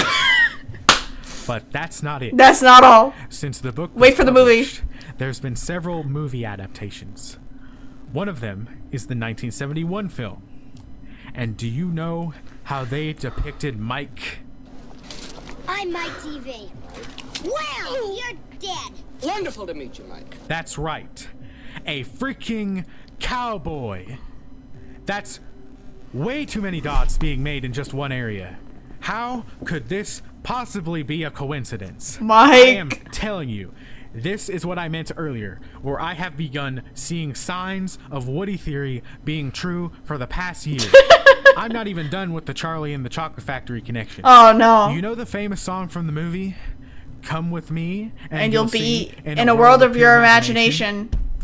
That is an allusion to Dark World. Yo. But oh, don't you go nowhere just yet. I am not done with these incy-wincy little No! coincidences that I found. In fact, I'm only getting started. Not the Get ready. fart. Prepare for a flood wave of evidence. There's Here Toby comes with the lightning round. Woody. First of all, let me show you this image right here. This is The video's not even over yet, and we've reached so many points. Hold on, look at the photo. I don't know where people got this photo, but it's Toby with Woody and Buzz. I don't know where that was uploaded, but evidence, guys. He probably saw these like cardboard cutouts and was like, oh my god, I have something about this in my game. Let me go take a photo about it because haha, funny reference to my game. Here comes the lightning round. First of all, let me show you this image right here. This is concept for Queen's Mansion that Toby Fox shared one time. Notice how he references a supposed Toy Story ride as inspiration? Well, look, this is the ride. Do you notice something about it? There's also this really strange coincidence found in Spamton's dialogue when you talk to him in his shop. And get on the path to the big one. The big one, huh? Well, it just so happens that the big one is the name of Sid's rocket in Toy Story. Oh my god. The big one.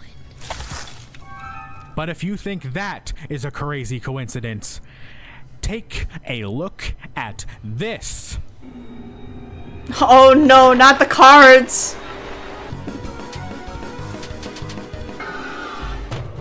Not the trash. living in a goddamn garbage can? This right here. This is what sent me on the mission to make this video. When I watched this scene again, my jaw dropped. It is just too strange. It is too much of a coincidence that these things happened in the same scene and just the two secret bosses. Do you see what I am seeing here? Yup. And I guess that this is the sequel. This is the Toy Story Look at this movie guy. that shows us Woody's Roundup, Woody's canceled TV show. I am telling you, Woody theory is real. Friend Inside Me is real. Just think of the original lyrics to the Friend Inside Me song. When you're miles and miles from your nice warm bed, falling into a dark world sure feels like you're miles away from home, huh? Yeah. We stick together, we can see it through. The secret bosses turn into items that come along with us on our journey. Guys, you're gonna see it's our destiny. That is the prophecy. That is the roaring. But there can't possibly be more, can there? Don't even talk about the howdies. Howdy! Chapter 3 is also in Azriel's house. Huh? Why did Sam say that? Why did he say it in that way? Look at this photo of Toby Fox. What the hell is happening? Why does he have these? The men inside would. The men... Schmoes and Dave's. Delicious hot schmoes. Did you know Spamton was teased in Chapter 1 when this cat said big shot? Yes. I wonder if this won't be the only place where a secret boss is getting teased. The answer is inside me. Can't you see it? Can't you see the signs everywhere? This is going to happen, and I am one of the only people who sees it. But as for my last piece of damning evidence, take a look at this clip from episode 3 of The Amazing No, this is just going off the rails. Once the Amazing Digital Circus comes into play, it was already fucked. When they brought up Charlie and the Willy Wonka, fucking Charlie and the Chocolate Factory, but the fucking not the Amazing Digital Circus parallels. And now I'm just starting to wonder if the Wild West was even a real direction at all. Whoopsie. Did you hear that? Yes, I did. Kane mentioned westerns. That's funny. You want to know what else is funny? No. Kane's voice actor is Alex Roshan, who is famous for voicing Spamton. Coincidence? Yes. Maybe. Yes, it is. Let's take a look at this. I'm going too off the rails now. this is Kane. Uh-huh. Right? It's Kane. Notice anything strange about him? Don't do it. Anything weird? No, don't do it. No? Don't do it. No. Well, how about now? Kane looks just like Image Friend. Oh, brother. Has pink and yellow eyes, just like Spamton. Spamton is voiced by Alex Roshan. Alex Roshan voices Kane. Kane mentioned westerns. Kane also looks like Image Friend. Image Friend has pink and yellow eyes, like Spamton, voiced by Alex Roshan, who voices Kane, who mentions westerns, who looks like Image Friend, who has pink and yellow eyes, just like Spamton, just like Alex Roshan, just like Kane, just like Spamton, just like Alex Roshan, just like Kane. It's all connected. No, it's not. All real. Woody Theory is going to be real.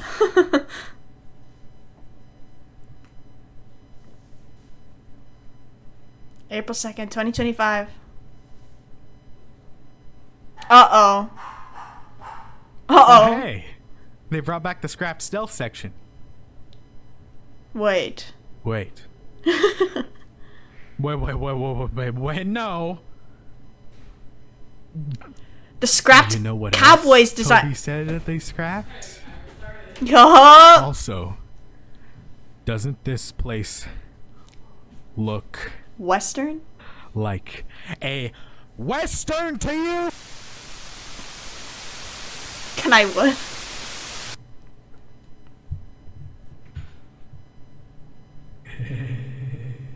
Yeah.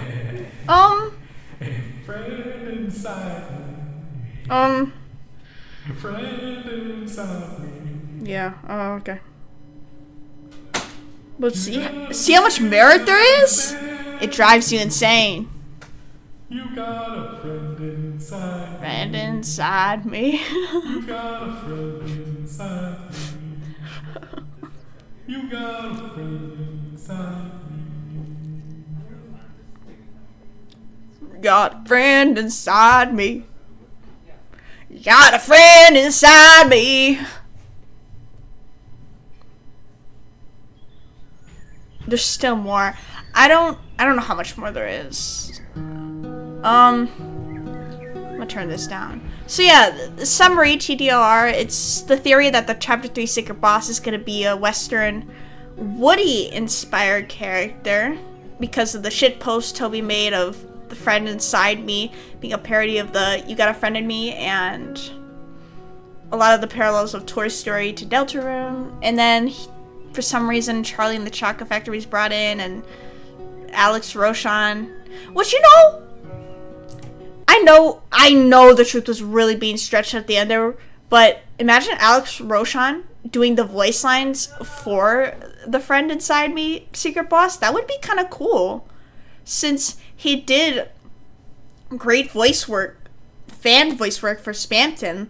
I think it'd be really cool if the secret boss actually had voice lines, like specific voice lines. It'd be really cool to if Alice Roshan really voiced them. That'd be amazing, because I think somebody made a post about the secret bosses chapter, like each secret boss having voice lines in some sort of way. Like in the battle, Jeva will have a voice line saying I can do anything or whatever the hell, or even laugh.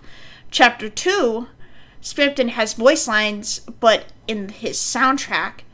Chapter 3, if it's a cowboy, having set voice lines in some sort of way, like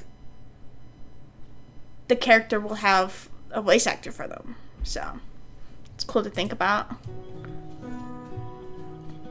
I don't know how much more there is. Is this really just the end screen?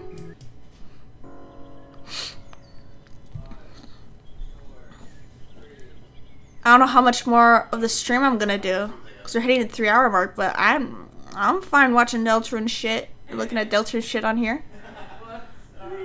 I wanted to... What else did I want to watch? I have a Stuff Alpaca theory video lined up. I also wanted to look at, what is it called?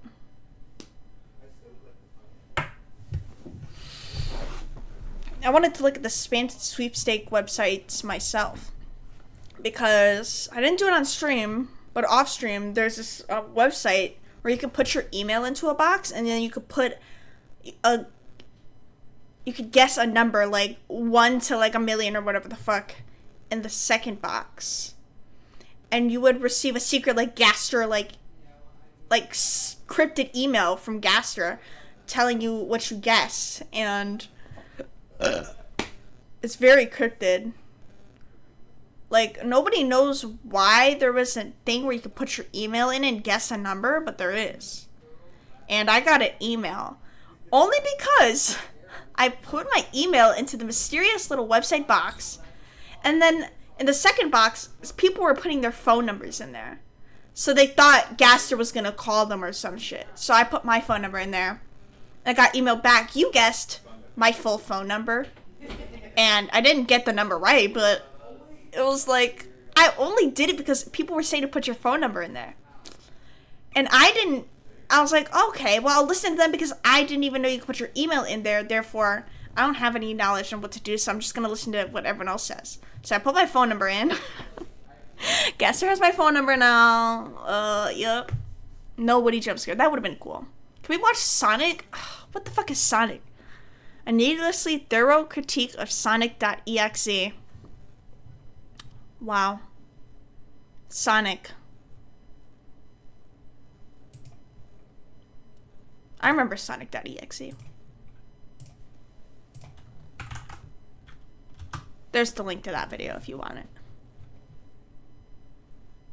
Oh my god. There's a YouTube show I really want to click on because of the thumbnail. Hold on. You cannot put your phone number in because the thing is with this website is that it was only open for like 12 to 13 hours before they shut the website down and you can't put in your email anymore.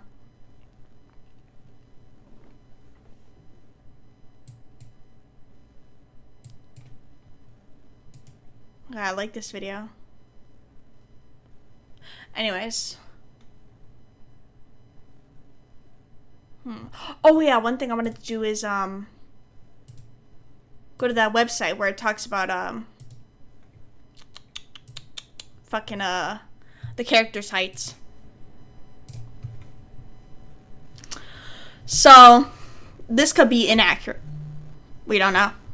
But I like the idea of Chris being the same height as me, so boom. Yeah, I know. It sucks. I think it was only for people who were like really obsessed with the lore and shit to see if they could guess it correctly. Did anybody guess the number correctly? And if so, did you get something different in your email if you did guess the number correctly? I don't know. It was very cryptic. I want to go through all those websites before I end stream just because it's fun to just go through the different URLs. I'm probably not going to remember all of them, but you know, whatever. So this Tumblr post is talking about how they measured how tall the main characters are. Each pixel was about 2 inches, which is consistent with the measurements from Undertale. Now the Undertale heights, I don't know what that video is, but the Undertale heights apparently weren't accurate because the heights in battle were more accurate to the character heights in game. Or in the open world gameplay. Which isn't to say that it's going to be the same thing for Deltarune. Maybe the heights are canon in Deltarune because there's no separate battle sprites for our characters in battle for Deltarune. So it's like it's different. So basically, this post is just calling me short because all of the monsters and the Darkners even, like, they're so tall. They're 6 foot. Please play it. I will after I go over this. Susie's supposed to be 6'4", but they measure up, like, here. Like, they don't include her puffy hair for the height. Chris is supposed to be 5'4". Rouse is supposed to be 5'7", which is it's different for the Dark World, or not the Dark World. Chapter 1 Rouse is shorter than Chapter 2 Rouse. So I don't know which one they're talking about. Lancer's 4'3". His dad is 8'2". Rules is supposed to be 8'8". Like, 6 foot people are tall. 6'5" and 6'6" is insane, by the way. It's already 6'3", 6'4" is weird, but 6'6" and 6'7", that's, and then there's 7 foot people. There's people who are 7 feet tall. And then imagine somebody being 8'8". Imagine being that big. Imagine being Chris in this situation. Like, you're so used to your hometown being full of monsters who are usually on average grow way older and live longer than humans and are just bigger than humans. So, like, I can imagine Chris feeling left out and singled out because of that. Imagine going to the Dark World. Darkness are fucking so much more taller than you. Horrible. Everyone who tried to insist Rouse being taller was the hat can go home. So they're saying even the hat spread is taller than Chris. I don't know. Because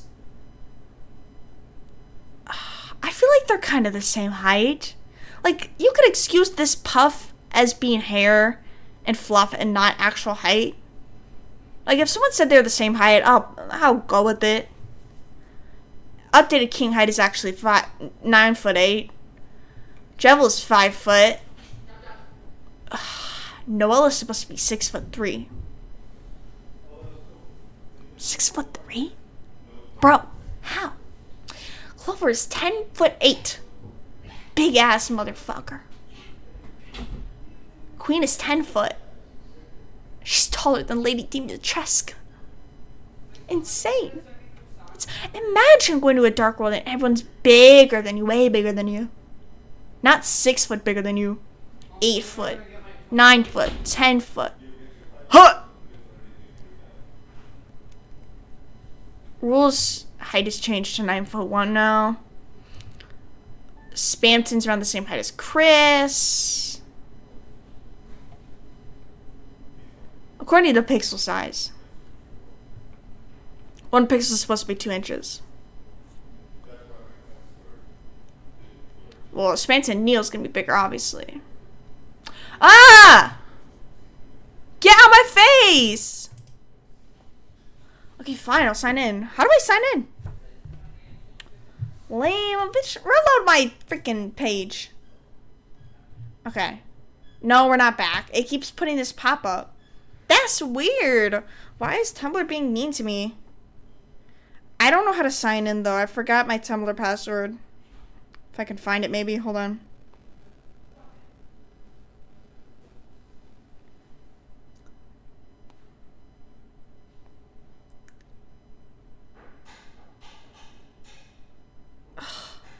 Oh, okay, wait, I got it.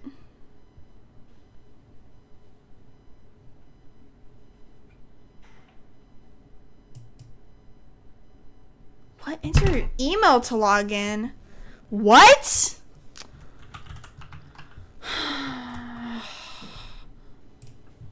Okay.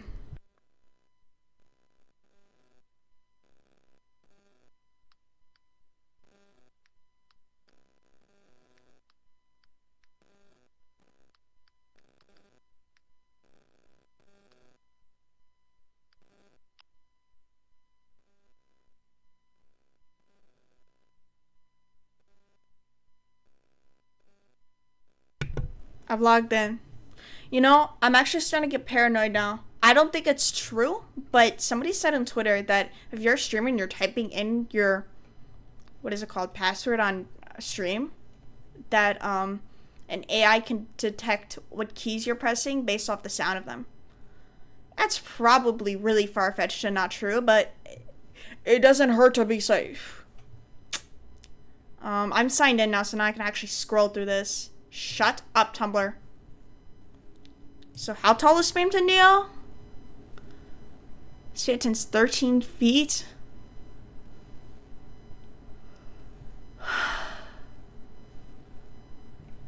Wow. And Chris is used as a ruler. Chris is basically my ruler at this point. Alright, how tall is Birdie? Birdie's 6'2". Everyone's way too big. Like, I don't know about everyone else, but on average, I don't really meet 6-foot people in my life. IRL, I know everyone who's in the 5-foot range. Yeah, that's what I'm thinking. It's like, how would you know which key is which based off the sound? Unless people specifically use more keys more than the others, but the AI would have to know that. Like, how would they even know that? Anyways, what the fuck? 6'2", wait, you can't see my mouse. 6'2", 6'3", 6'4". Can you believe it, guys? These are teenagers, by the way. I can't imagine how much older the adult ones are. The adult monsters, because I don't know if monsters hit puberty, but it's known in humans that you can have a second puberty in our like 20s. So I don't know if that's really true, but I've known people who have grown in height in their 20s. Like, they don't just stop growing at teen years. Susie might be a little taller, but I can't say for sure. So wait, now that we have them lined up, if Chris is 5'4", like, in realistic standards, someone being 5'4" next to someone who's 6'4", that is a foot taller. Like, if I actually grabbed a motherfucking ruler in the game,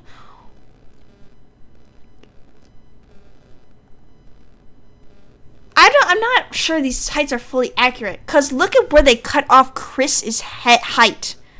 They're saying that they don't count the hair as height, but I don't think Chris has extremely puffy hair that's adding inches to them. I don't think their head cuts off right here. That just doesn't make sense with human biology. Like, it doesn't cut off there. It probably does curve a little more. Like, I feel like their hair is flatter against their head than this person's making it out to be. They're especially cutting off Susie's hair here, which you could make an excuse that her hair is a bit more puffy, but Noelle? You think her hair is that puffy? I don't know. And Goat Mom is 8'3". Chris is not a shorty. Toriel's just a huge motherfucker. Oh, and then the swatchling, this also shocked me. 10'8". 10 foot. Imagine 10 feet up. If you're 5'4", imagine 5 feet above you. I feel like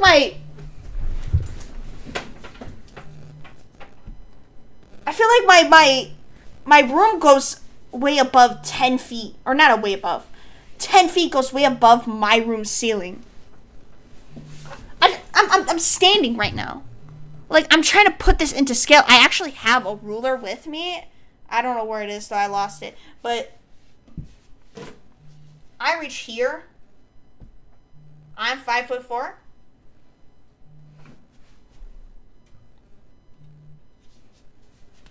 That's my height.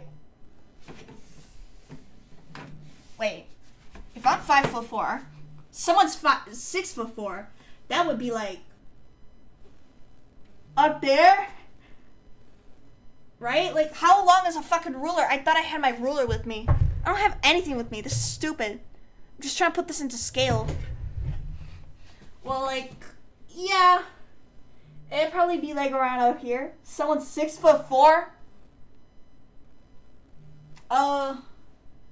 And then if that's 6'4", 7 foot up here. 8 foot. I think my ceiling goes up to 8 feet. So I can't even comprehend currently what 10 feet would be. I think my room is 8 feet tall. So if someone really is 8 foot, they reach up to my ceiling. This is me. That is my ceiling.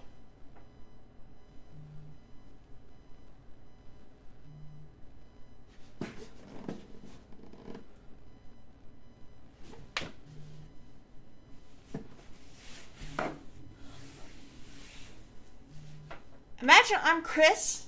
I'm talking to rules card. His eyes are up here.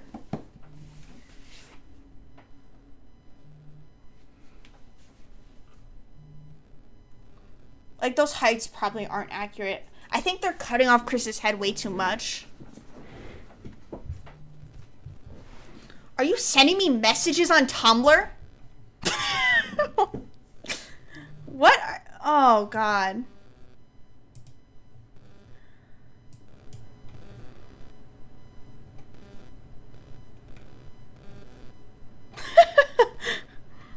Gay sex. Ooh, I wonder if I could get it to 69. All right.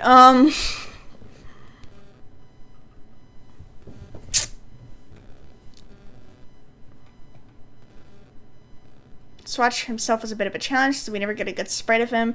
Does the Swatch go by they? I don't know what Swatch goes by. I thought I remember people calling Swatch they them. Damn. I mean, I was too busy trying to comprehend what 8 foot was. What? Imagine Queen being 10 foot? Chris has to look up at her. I don't know if those heights are necessarily true. Because, let me see. If we can scroll back to Chris. You know what that height does low-key makes. But it does. I don't know. Because Chris, like. Their head goes like this. Queen can put her arm on our head. Like an armrest. So, like. I just find this so fascinating. If Darkners are really that fucking big. Like, how are Darkners weaker than Lightners? But they're so much fucking bigger than Lightners. I really think it's just the scale to show that the characters are bigger than Lightners, but at the same time, I don't think they're ungodly amounts of height. Unless they are. I mean, Queen is, like, the main boss and ruler of the world. So, imagine, move this fucking shoebox. This is me. Chris's head ends at, Queen's waist. Which is, like, around here. Her waist is at this height. Her arm is probably at that height. Resting her head onto Chris. Yeah, maybe the height makes sense a little. Chris is really shorter. Everyone's super tall. I think it could be both. Like, they're saying Chris is 5'4". So in scale, I guess technically Queen's arm would be there. And then all their friends, their Lightner friends, are 6 foot.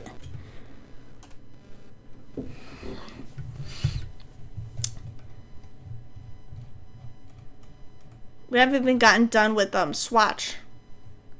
12'5"? I can't even fathom 10 foot, by the way. How are you gonna make me fathom a 12 foot? It may be disaccurate because I think they remeasured it. Yeah. But every time they say, "Oh, my past height was inaccurate," they aren't they aren't like 10'8". They're actually 12'8". Sorry, guys. They end up taller. So Top Chef, what? How tall is Top Chef? 7'2"? Okay. Okay, 8'7". More similar. If this is somewhat merit of true, I would at least be Chris's height, and that's all I care about. I'm just like Chris, for real, for real. All right. Yeah. So now that we looked at that, it may not be fully accurate, but if I can delusion myself into thinking Chris is the same height as me, I'm okay with that.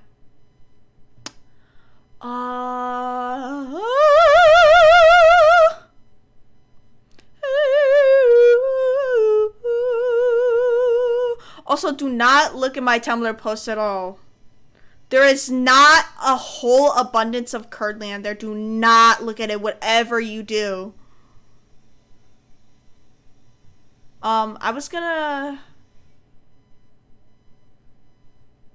I was gonna watch your video, Polish bitch, but I was gonna play it on my phone and not on stream.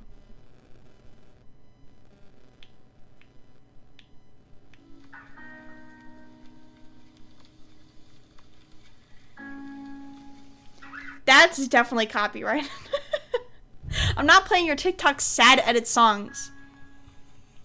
That's definitely That's definitely copyrighted. I can't play that. What's a Tumblr post? Oh, don't worry about it. Don't worry about it. Tumblr is not even a thing. In fact, do not look up igenvykris on tumblr.com. And whatever you do, do not look at my posts and scroll. Oh, you want to know what I do want to show you guys?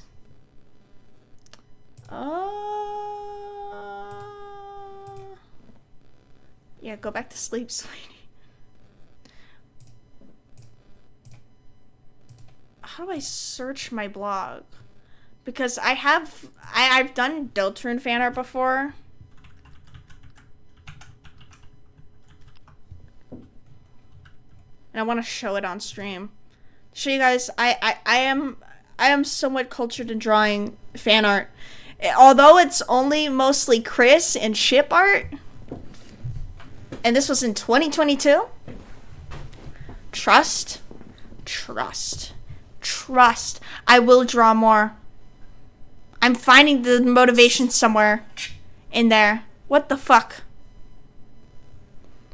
Yeah.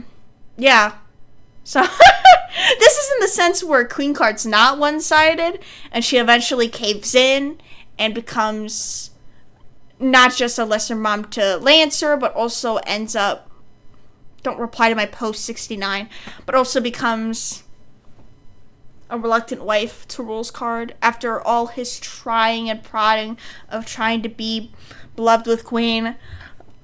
And then, let me go on Twitter, because then I have some old Curdly art too.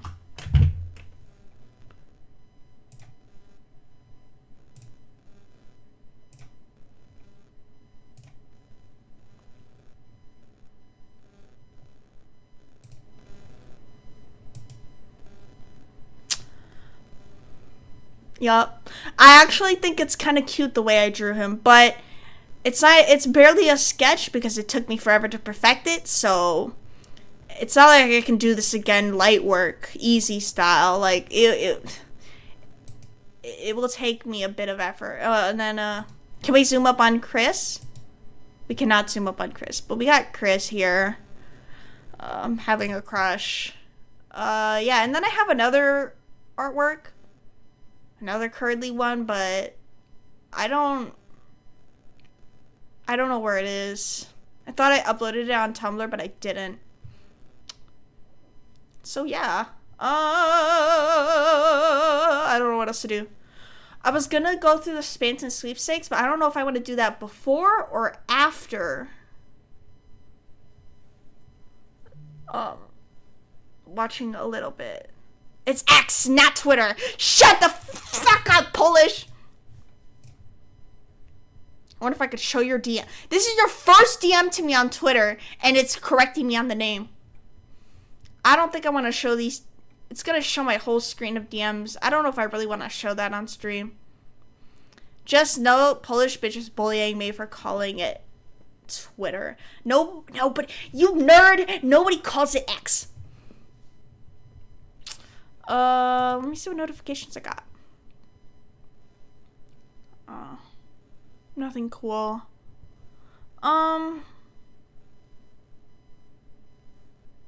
What else? God. Alright, okay. I found this 24-second video that was just uploaded today.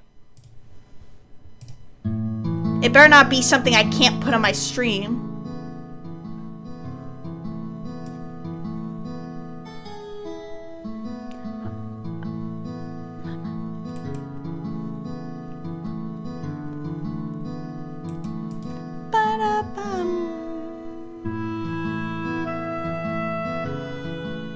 Whoa.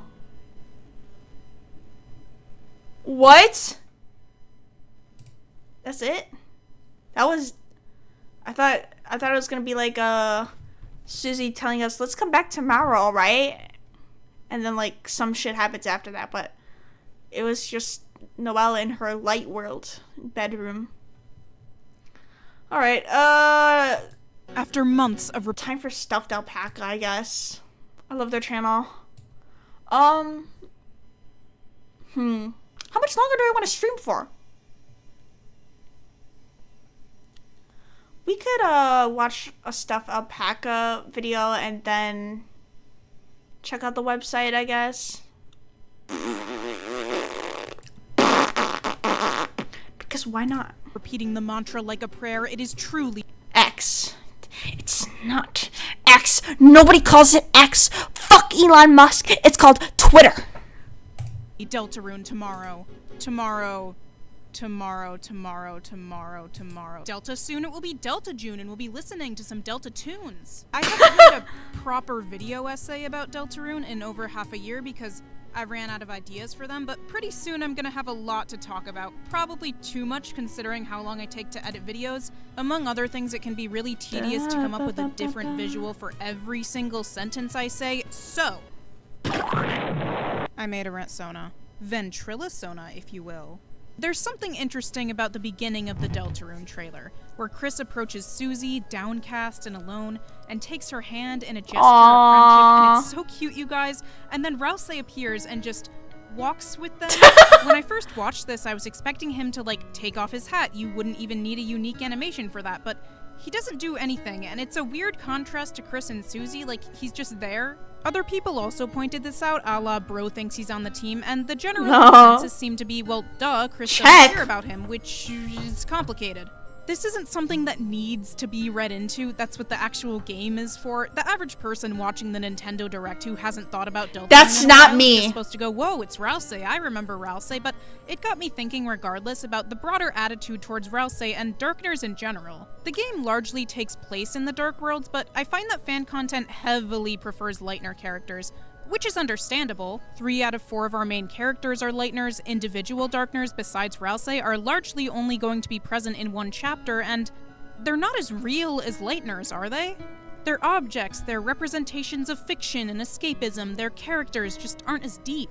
Which isn't to say people don't enjoy Darkner characters, but they definitely don't receive anywhere near the same kind of attention, excluding the unique cases of the secret bosses and obviously Rouse, who is a whole beast of his own. I don't think the attitude towards Darkners is unfounded, but it is kind of ironic. Spamton and Jevil are analyzed so heavily because their characters explore the existentialism of being a fictional character and are integral to Deltarune's themes. They both represent reactions to being told you and your choices don't matter. We understand how messed up the Darkner-Lightner player hierarchy is, but I think we simultaneously enforce that hierarchy by not giving other Darkners, ones with heavy screen time at that, much time of day. These guys are kind of the thematic core of the game, and I think they're due for some deeper examination if we want to understand the story's direction. A big part of why Darkners feel flatter than Lightners is that, being from fantastical settings, they have these very defined roles in their worlds that can easily summarize their characters. Queen is a queen, Swatch is her butler, Rules is a minion, Rouse is our guide, and they embody these things caricaturishly. Our Lightner characters don't have these set roles, they're like high school students. But the thing is, Darkners aren't their roles, they don't perfectly perform them by nature. All of them are self-aware that they exist to serve Lightners and thus consciously work to perform their roles, and some of them have very different ideas of how to do that. This is why the Card Castle enemies, rather than supporting their tyrannical king because that's who they are playing that part to make ends meet. The more I've thought about it, the more I've realized that not just a few, but a lot of the major Darkner characters serve as heavy commentary on what it means to have a preordained role. I will zero in on Rouse later, but as an appetizer, why don't we start by talking about the least important guy?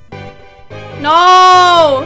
He's very important. Many people will roll their eyes at the suggestion that this guy will ever have anything more going on with him than being a joke, but him being a joke is actually important to the discussion here. Something I've been thinking about recently is the weird relationship Rules has with his purpose compared to other Darkners. Your typical Darkner enemy fights you because they're under orders to by their ruler / an actual mind slave. King opposes you because he felt abandoned by the Lightners and without a purpose, so he found a new one in the night and wants to keep his fountain running and get revenge on Lightners. Like King, Queen also wants to cover the world in darkness, but she's doing it out of a desire to serve the Lightners.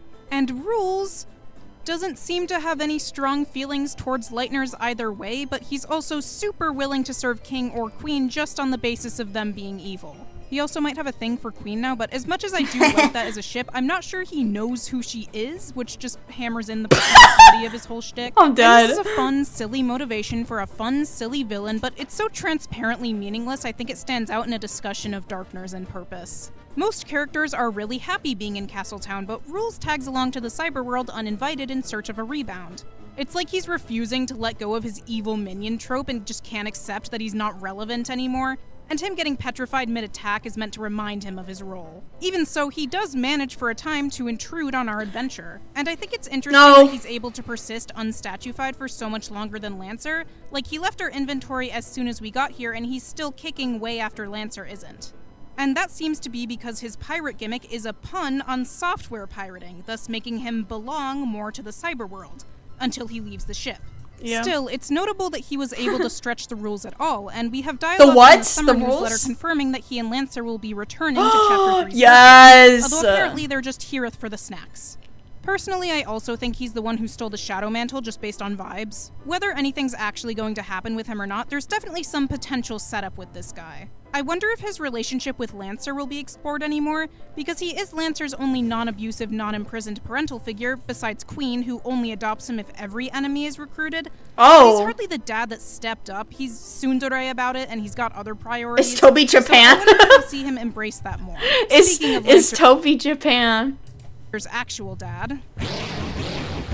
Toby is not Japan. Writing unlikable characters isn't something Toby Fox does a whole lot. Most people in these games have arcs where they improve as people, and they're usually pretty likable even before that. You might personally hate Alphys, but that isn't because she was written to be unlikable, you just have bad taste. But since King is a vessel for Chapter 1's message of needing to fight sometimes, he has to be someone who can't be spared. So he ends up being portrayed as a very serious and cruel person, and he's not allowed to be funny until after he's disarmed. Wholly serious characters don't jive with Deltarune's tone super well though, so he's reserved to the end of the chapter, unlike the very involved Queen. He performs the role of the bad guy to a T, and because he refuses to be redeemed, he just ends up in jail, which is a first for a Toby Fox antagonist. He's a really unusual case. And he isn't without nuance or completely unsympathetic, but those aspects of him are hardly in your face. Like, his screen time is already so short, so his explanation of his motive is entirely reserved for battle dialogue when your attention is split between reading the text and actually playing the game. It's not hidden. The Darkners feeling abandoned is present in other places, but King's perspective feels pretty understated compared to any other character, and that's interesting. He thinks he's found a new purpose and can live without Lightners, but what he's actually done is reduced himself to a rigid one-note villain role, to the point of choosing to stay imprisoned rather than change. The tragedy here is that King is, or at least was, more than the villain he presents himself as. His check dialogue suggests that he didn't always have a heart cracked with hatred. We know that the knight in the fountain had a negative influence on him, and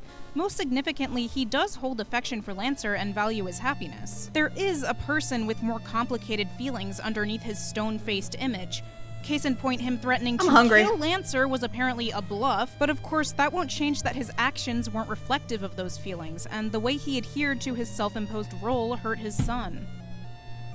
I'm really hungry.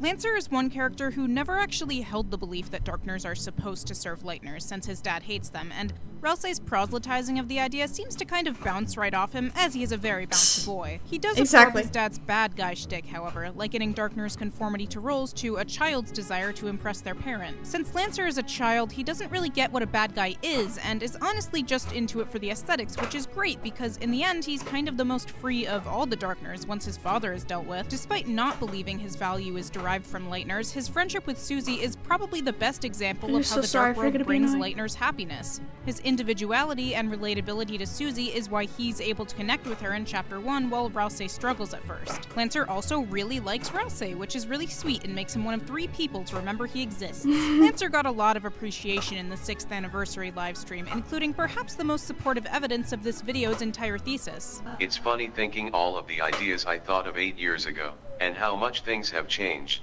Lancer originally never became your friend.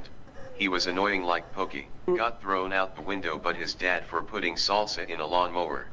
He grew on me, and now he's his own character with real emotions. Wow, it's almost like he's a person or something. Wow. He doesn't have the most complicated or subtle characterization in the world, but beyond his silliness, he is a genuinely lonely and neglected kid trying to work out how he feels about his father. He isn't a mere set piece in his relationship with Susie. His internal conflict about following his dad versus his new friends is what triggers Chapter 1's emotional climax. Chapter 2 does seem to solidify that his importance in the story is largely over, but notably he is the one to give the first nudge in reassuring Birdly that smarts aren't everything, thus triggering his heel turn. We know that Lancer will continue to join us in future Dark Worlds, but I also think that being Susie's best friend, he's going to come into play once certain bombshells like Chris being possessed and especially Darkner's being objects get dropped on her. I think for a time Susie will feel rather betrayed by Rousey and possibly even Chris, but I can't see her rejecting Lancer for being less real in the end at all. Since Lancer is set up as being very innocent to his position as a Darkner, I think these reveals will impact him emotionally as well.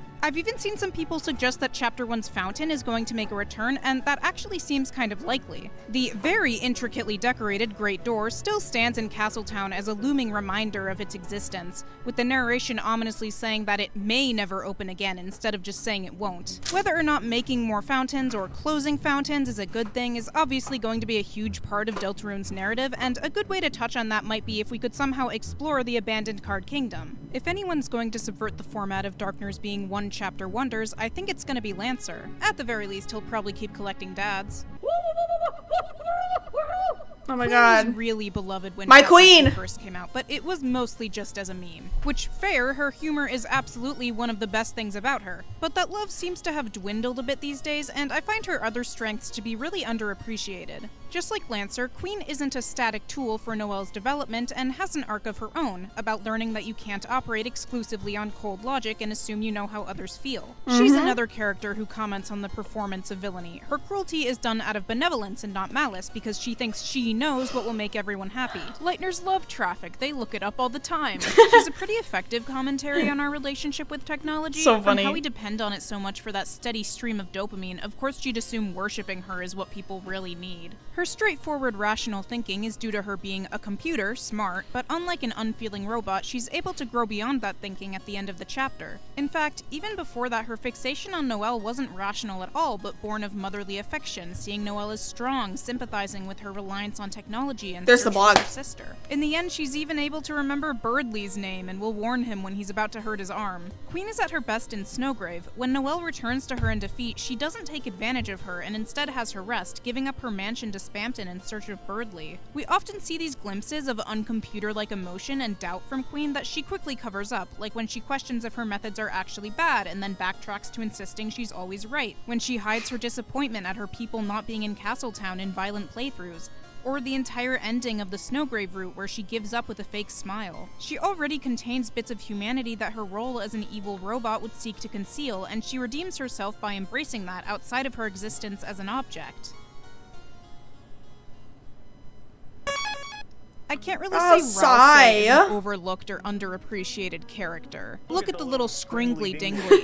Look at the little plongy spongy. This disgusting yet popular animal will win us so much money. A different prevailing view of him, though, often held by less than casual Deltarune fans, is something to the effect of a bunch of ominous meta-narrative elements shambled together wearing a cotton candy trench coat. If you're sufficiently in the trenches, I probably don't have to tell you that Rousey shows a clear bias towards pleasing the player and convincing us that our choices matter even if they contradict his values, that he's usually talking to us and not to Chris, who doesn't like him that much, that he enforces toxic positivity and blissful ignorance and avoids addressing any ominous aspects of the Dark World until it's absolutely necessary.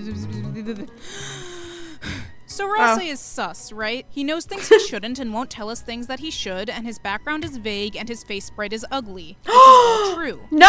We're ignoring that some Not of the true. weirdest things about Rousey aren't that unique to him. Rousey knows the layout of the school, yes, but Queen knows she's in the library too. Sham tells us how to pronounce their name as if aware that they're speaking through text. Lancer and Rules know how the inventory system works. Every character in Castletown refers to the player separately from Chris as boss. You might assume that they're talking to Chris at first. I'm pretty sure they're speaking directly to you. It's weird. As I've been saying this whole time, Darkners by nature operate with self-awareness of their position and thus have some degree of meta-knowledge.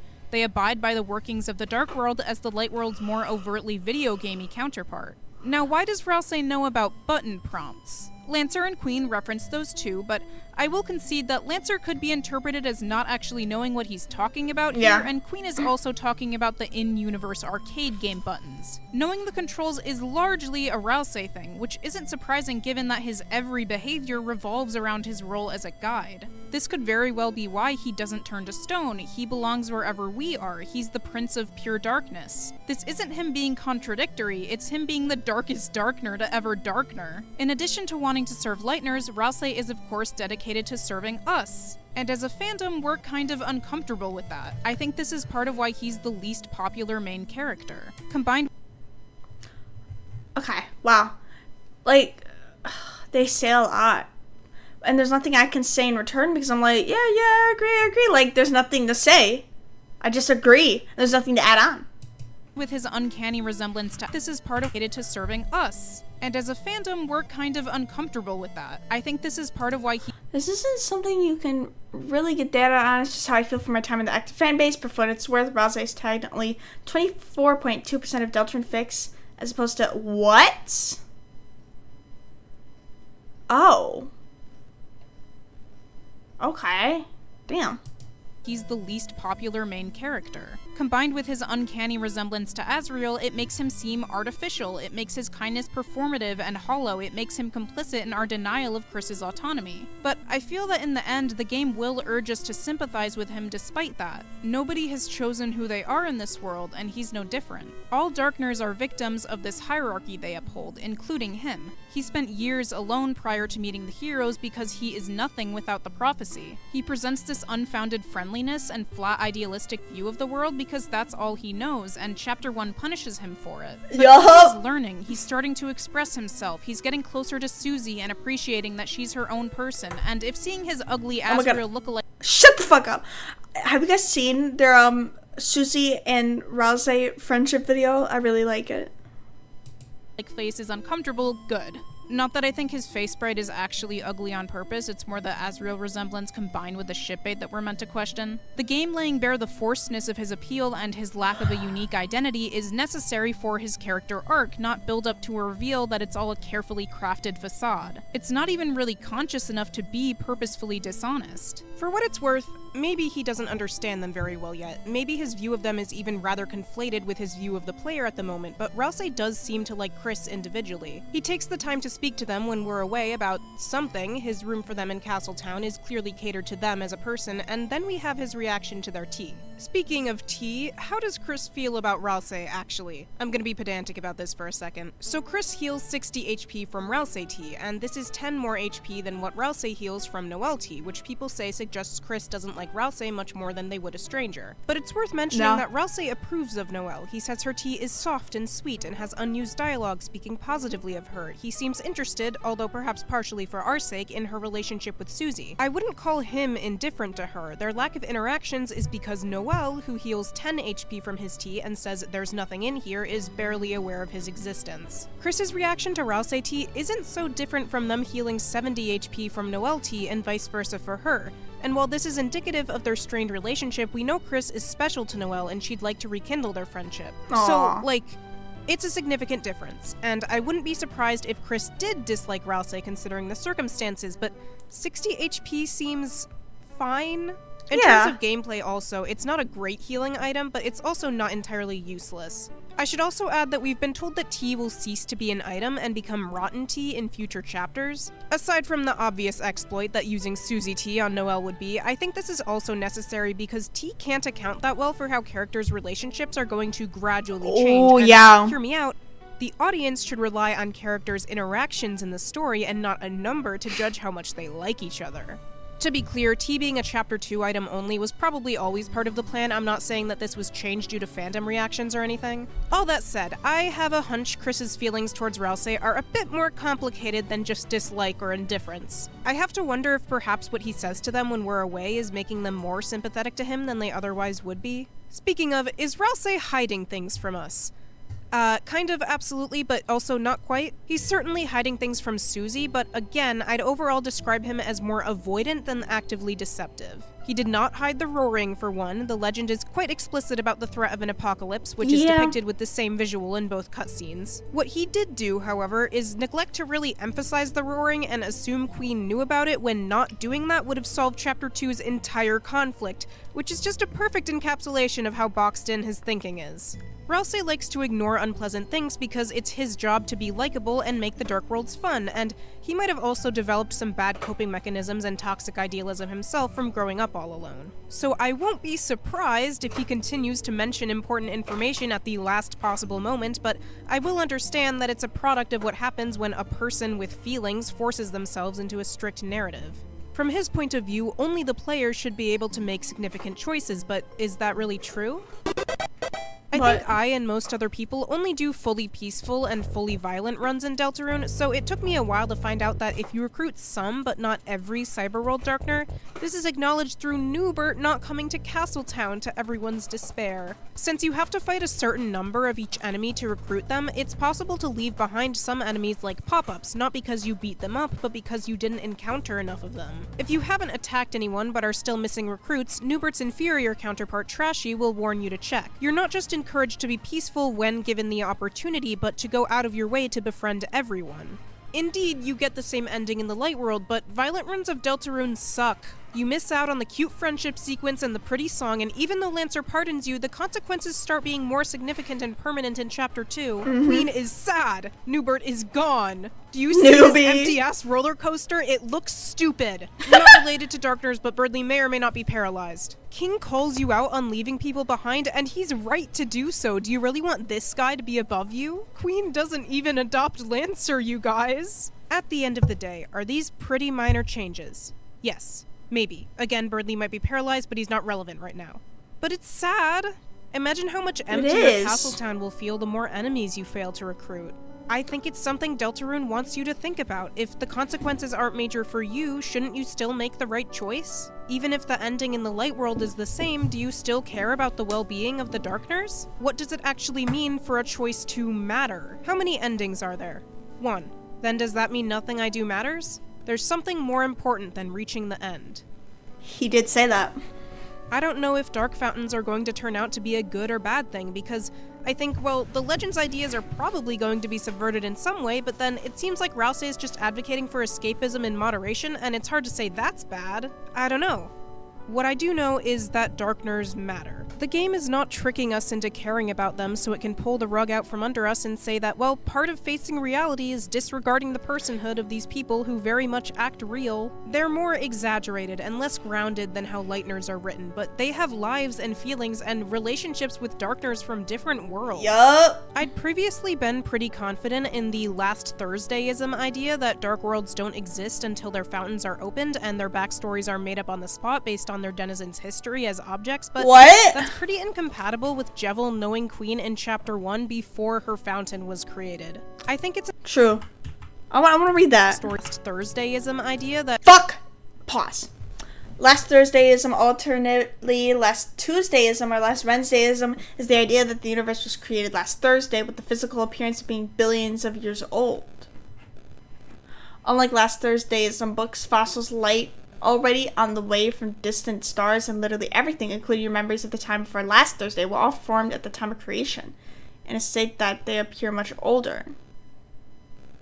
That Dark Worlds don't exist until— but that's pretty incompatible with Jevil knowing Queen in Chapter 1 before her fountain was created. Interesting. I think it's entirely possible that, yes, the Night quote-unquote creates Dark Worlds by infusing their will into them, by opening them up to Lightners, but they also exist in some form prior to that. Darkners are also better understood as representations of objects than literal objects. As Kooky914 points out in his video, Darkners only show up in Castletown if recruited, even though their associated objects are always brought to the closet, thus they can choose to detach. Which brings up the question of what exactly happens to Darkners that aren't recruited, which I don't have an answer for, but I feel is going to be relevant. I'm hesitant to say they just die. They certainly don't act like they're in danger of dying if their fountains are sealed. There's more going on here than we know just yet. Deltarune is dedicated to exploring the horror of what it would be like to be a video game protagonist under an all-powerful being's control. Yeah. Chapter 1 largely conceals the separation between Chris and the player before slapping us in the face with it at the end, and Chapter 2 further emphasizes the distinction between us and them. The Darkness situation isn't so different. The game, of course, wants us to respect Chris's Why is there doubling voices right now? autonomy, and so it can't simultaneously have us disregard the autonomy of Darkness because I thought I was they're tripping more for a fictional second. than Chris, who, from our point of view, is also a fictional character. If this world is to be free from control, then Darkness have to be able to choose who they are, too. Thank you for watching. I wanted to make this video a more reasonable length this time for my own sake. Yay. So I don't think this was an exhaustive list of every Darkner worthy of analysis. I could have done a section on Sham or even Swatch, for instance. Sorry if you were hoping for a task manager segment because of the thumbnail, I just wanted to draw her. But yeah, hope you enjoyed. Yippee. Well.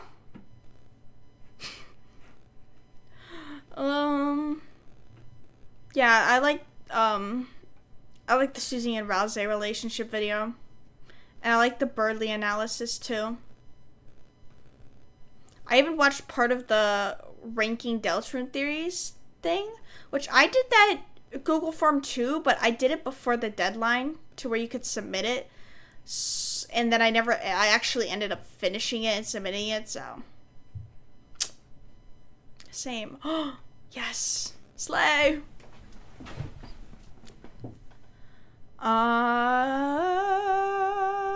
Yeah, so I do like stuff alpacas videos. I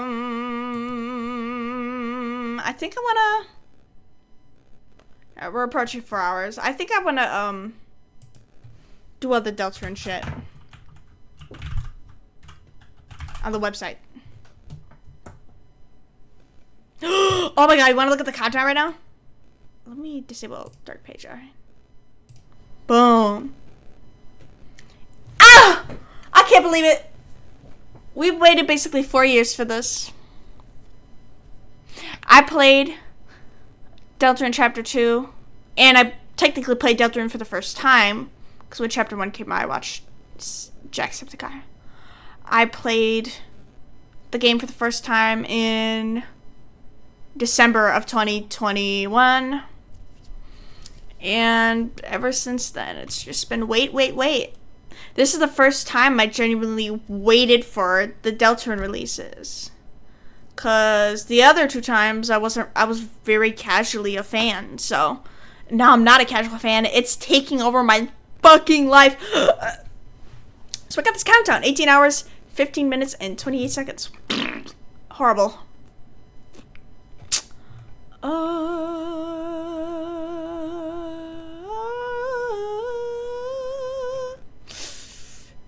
Where do I look at the Spamton shit? Yeah. Watch the finale or see the alternative path? Child's Play charity. Oh, it was for a charity event. Okay. Look at this! Look at that. Oh, that is so adorable. Oh, Wristwatch 2, that's crazy. The body pillow is even crazier. No! Why did they make him cheeked up? I don't remember that. Oh, that is horrible. Somebody actually got that. Oh, I don't know what that one is. This is really cool too. Imagine getting this. Oh, I saw the spammy flying through my screen. Snow globe. Why can't we see it? Fuck! I'm trying to click on him. I wanted to see the Birdly statue too. Oh, right here. We got Birdly statue and the Mona Spamton. Final bid. Bro! Look how much money you would have spent to fucking buy this shit. I mean, this probably isn't something I can make at home. To be fair, I I would have loved this. Anybody who actually has this statue in their possession, I will actually pay you $100,000 for it. The Mona Spamton. But yeah, I don't really know much about the Spamton sweepstake charity event itself. All I know is that they threw a charity event where you bid on shit and you can get special prizes depending on how much you donate. Wait, hold on. I want to play this MP3.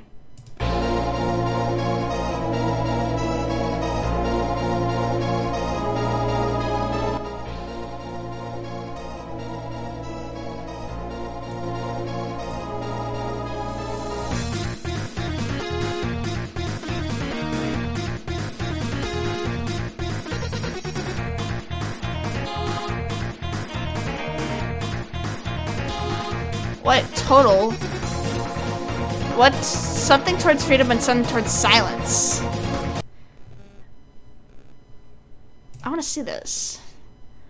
About Child's Place, committed to focus on changing the patient experience in children's hospitals. Oh, that's cool. How about the little guys? What do you mean I'm not getting any of the money?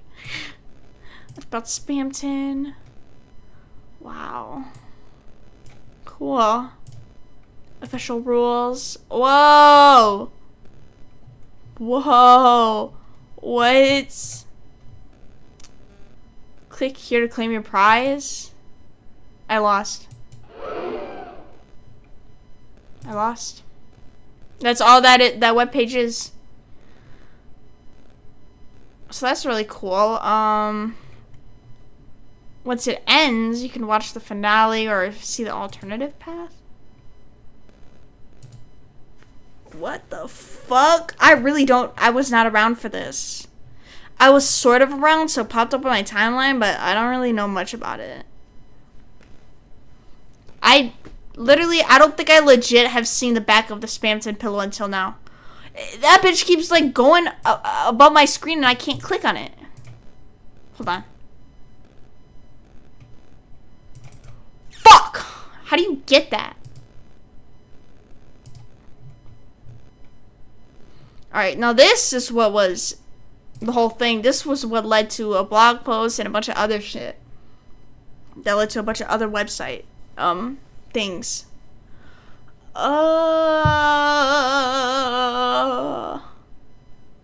Listen, oh god, wait.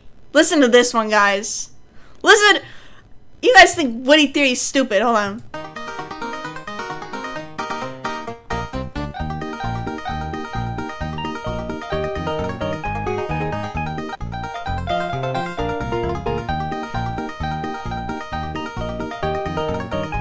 So, yeah, you know how the Dragon Blazers,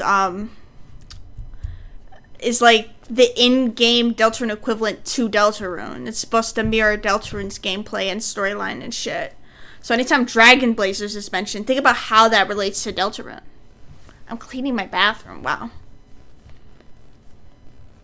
Imagine being productive.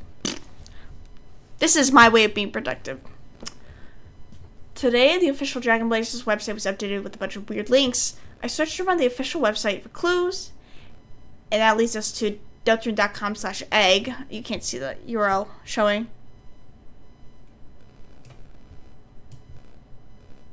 If I hover over it. Oh, you guys can't even see it? Hold on. No, you guys still can't see it. It will show that it will lead to a webpage called deltarune.com/egg. It doesn't seem to be ARG as there's no puzzles, and it doesn't lead to anything. Anyone else thinks the devs might have been eating a little too much fruitcake this year? If I click on it... Oh, shit.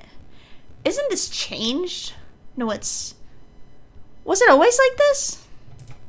I don't know if it was for the first part of the sweepstakes, but for the sweepstake websites this year, this is... Definitely. No, actually. Because I want to see the, what is it called? Deltarune.com/egg?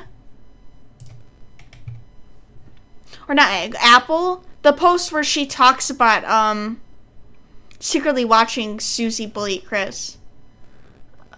Mood curious, listening to Blood Crushers the band. Alright, here's some funny shit. Smart genius phone number. I wonder what happens when you call that. Another epic post, Holiday Girl 1225. Can I be mod? This blood definitely needs more posts and possibly better ones. Whoever's prank calling me needs to stop. Maybe you shouldn't put your phone number in your username? An excellent idea, my fellow mod. And I made an account just for being full admin to be more secure. It would be better than mod anyway. Please give me privileges. By the way, prankers, once they become admin, you'll be hit not with the ban hammer, but the ban bird. A halberd for banning people. Savor your last moments now. How are they still calling me? Your username's still there. It's so funny. Sorry, my computer's bugged, lol. Looks like the admin panel isn't working. I can't give you privileges. Sorry you won't be able to mod or admin. It's nice having you comment, though. As for the phone calls, your old posts are up there with the phone numbers still. It's so funny. Because first of all, if a prank caller is calling you and spamming you with calls, it's gonna be in their call history, so they're gonna always have your phone number from now on. Obviously, as you can tell, Holiday Girl is Noelle, and Smart Genius is obviously Birdly. And the thing is with the blog is that they talk to each other like they don't know each other. Like, they're talking very, like, formally, as if you would talk to someone, like, a stranger to, like, Twitter. Like, you'd be, like, generally nice with them and thank them for shit. They're, like, besties in real life. Why are they talking to each other like this?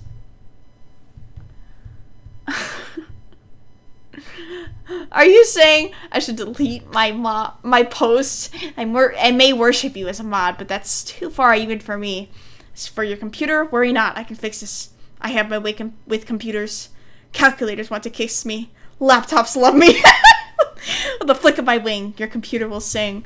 Bro, this guy has a way with words. Ugh, how can you not love him? Sorry for the lack of posting. I accidentally deleted Minecraft, and it took all day to figure out how to get it to work again. Fortunately, the prank caller helped me get it back, and now we're playing together. If anyone else wants to play, I'm putting my details of our server below. Aw, that's cute. I think I need to lock this thread as it contains personal information. Thanks, everyone, for your interest. If it has been locked, normal users can no longer post. And everyone thinks that the prank caller messing with Birdly is definitely Chris. It just seems in their fashion. But you know what's funny about this prank? And funny about what Chris thinks about Birdly when doing this? It's like, just their general boundaries of playing pranks on their friends is like, is that they think it's funny to prank call and mess with Birdly, like just spam him with shit, but at the same time, they'll end up just, the prank caller helps Birdly reinstall Minecraft. That is just the funniest shit ever. Like, they have their limits on how much they'll prank. Aw, that's cute. It's so stupid. And oh shit, oh, I wonder who Sports is. Fucking Jackington. Does Dragon Blazers have Sports? I never played it. Oh my god, Sports! Hi, lol, you should play it, see? I think it's maybe like a thing with internet safety since they're minors. If like you're a minor, like you're not gonna call another minor by their name on the internet because internet safety and shit, so I think it makes sense for them to talk to each other like casually, formally. So they're not like saying their actual names on the internet. So obviously Noelle's friends with Jockeyton in real life. She wouldn't actually call him that. Hi, lol, you should play it. Can there be a soccer ball in the game? No. Thanks, I learned a lot. I do not think I will use this website anymore. So stupid. You cannot leave a comment. Comments disabled. Anything else? I can't click on any profiles. This is new, actually. This is due to the, April installment of the Spamton Sweepstakes, I think. I don't remember Sports being here before.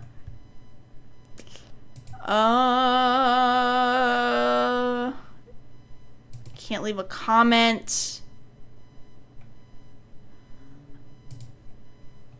Alright, let's read this one. How do I zoom in? I don't know. I'll read it to you anyway. If you have no pets, it's known... This is Noelle writing this, by the way. It's very clearly stated, like, through her texting quirks and shit. If you have no pets, it's known that there's a rare chance for an egg to appear, giving you a random pet. This is the only way to get some of the secret cats in the game, which are still super rare on top of that. So it's a lot of waiting for eggs, hatching them, and throwing away tons of cats trying to get the perfect character. This causes other problems, but I'll explain that another time. Well, one day when I was trying to get the ultimate cat, something weird happened. A white egg showed up on my screen, but there was a message with it. Special. I was really excited. I never gotten a special egg before. In fact, I never even heard of it at all. I sat there for an hour waiting to see what it would turn out to be. Maybe I would be the first one to discover a brand new cat, but what was weird is the egg never hatched. I'm starting to worry that it was some kind of glitch, so I decided to try and get rid of it before it hurt my computer, and that's when things got really strange. No matter what I did, I couldn't move or throw away the egg. I tried clicking it over and over again, and in the end, all that happened is it made some sort of weird sound. This freaked me out so much I deleted the game and reinstalled it, but the egg was still there, obviously. Now that I'm older, I think what happened is I had so many mods installed that the egg didn't know what to hatch into. But at the time, I thought my computer was haunted or something, or the egg was going to kill me. After a few hours of freaking out, I eventually faced my fears and loaded up the game again. The egg was there, but it didn't seem to be doing anything. So I started raising it like it was a normal pet, brushing it and playing with it and stuff. By the end of the day, I actually started thinking it was a cool pet name, and maybe I could try to figure out how to upload it online as a mod. I wasn't able to do that, though. The next time when I opened the game, the egg was gone with a message that said it left home due to happiness. Usually the message is pet left home due to sadness, and only happens because you neglected your pet. It's not supposed to happen because you were nice. One last thing, very peculiar shit, by the way. This is like definitely peculiar levels of code hunting and shit. The egg actually had a name, but I don't remember what it was. It's been driving me crazy ever since. If anyone else has ever seen an egg in their game like this, please sign my guest book. Please. First one gets 100 cheesy points from me. Let's click on the guest book one. Okay, that's her glitches and theories blog.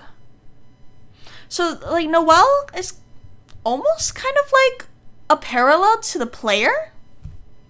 Like, if the in-universe version of the player is the angel, Noelle also signifies an angel. She has a lot of angelic symbolism. So it's really interesting to think that she acts like in a way where she likes to data mine for shit and make theories and search blogs for secrets and shit, which is like us with Deltarune. So she's like an in-game parallel to us, which I think is really cool. And if we click on the secret cats thing, oh, we could see another post. Everyone's heard of snow days. Okay, but this is a new one. The egg one has been around since Sweepstakes 1.0, I think. This one's new. Ever heard of snow days? But did anyone else ever have rain days? I swear, one day it was pouring so hard, it sounded like someone was jumping on the roof of the house. So my mom called school and made them cancel it just so I wouldn't have to walk over. Like, come on, Mom. A little water never hurt anyone. Except maybe for deep sea cave divers. Sorry.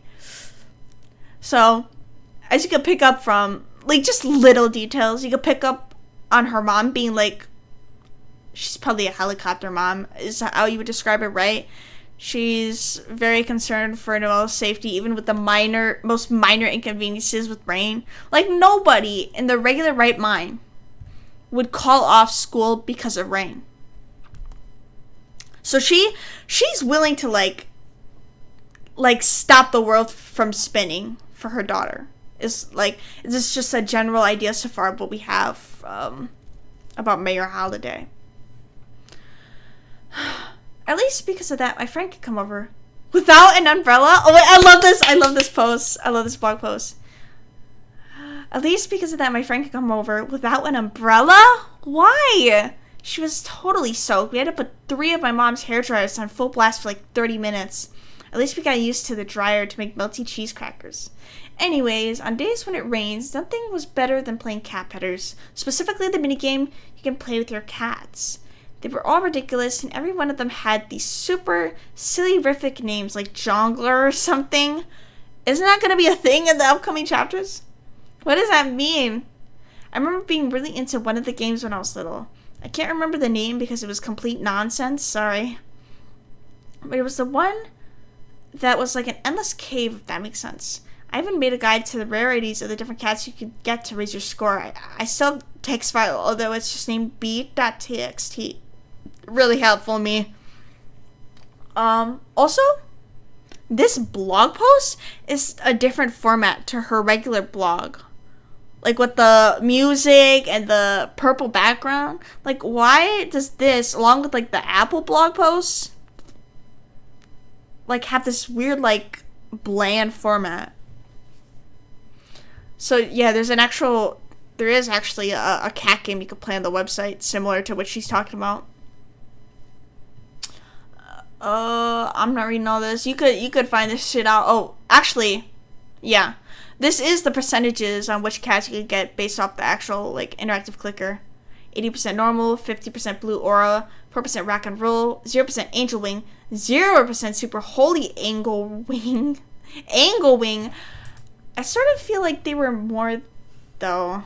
Like one time I remember getting a cat and it actually lowered how many points it had. And then of course it died immediately, so I couldn't get a picture or anything. And of course no one else had ever seemed to see this. Actually, I get the feeling someone else I know has seen it, but I just know that even if I asked them, I probably wouldn't get a straight answer. Chris? Ugh. Super fun fact, on a related note, these same games even made a cameo on Cat Petters the RPG. Which, like, everything good is kind of a rip-off of Dragon Blazers, if I'm being honest. Here's the game we're talking about. Okie dokie, let me bias show for a second there. You guys should really play it, though.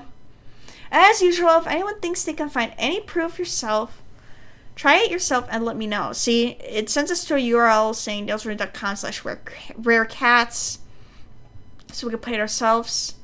P.S. I love this part. About my friend, she came over because I said I was going to play cat petters, but she thought that meant I was just going to pet her?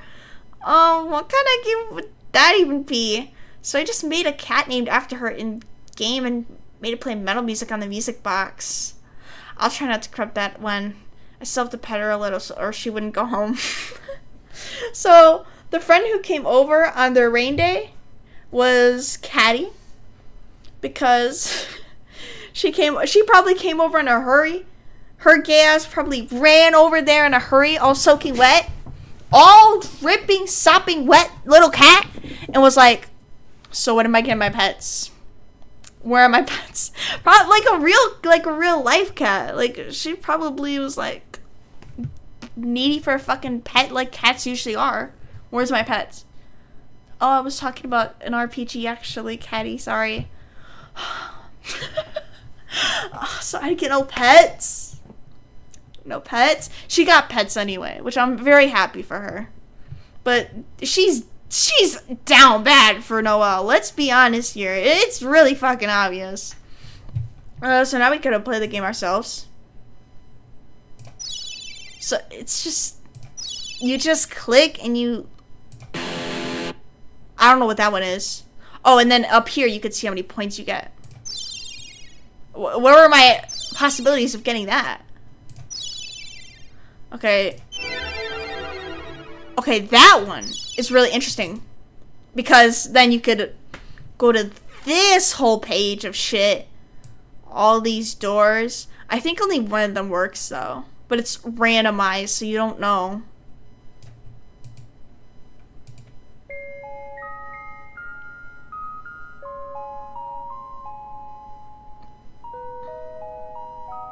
Very beautiful.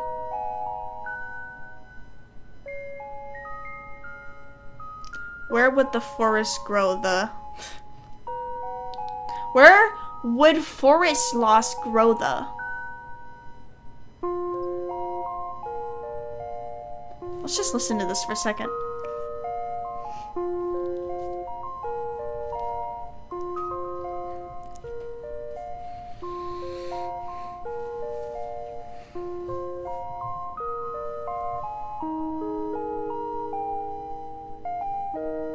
Is this supposed to be a grabbed motif from another song?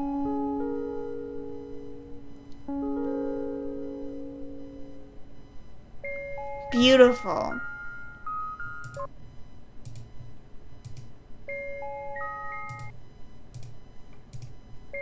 I think that's just the default thing though.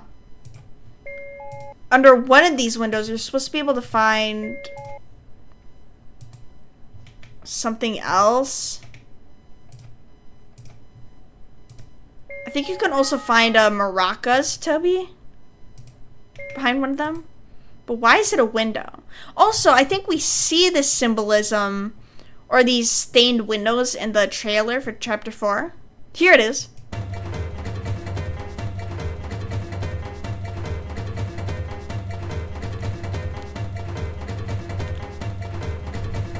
I'm gonna look up what all the sweepstake websites are because I'm not gonna remember it myself.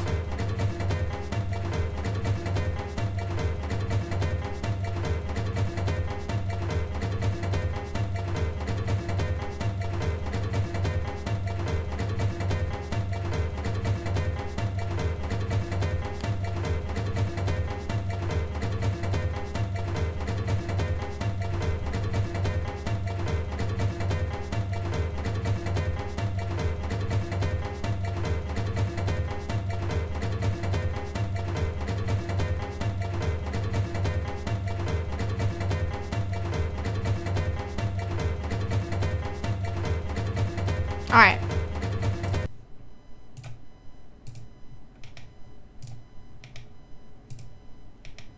I don't think it matters which one you click on. I think it's randomized no matter what.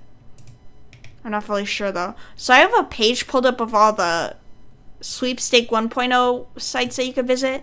I want to see the blog post about Susie and Chris though. Where Noelle talks about being hidden in a locker.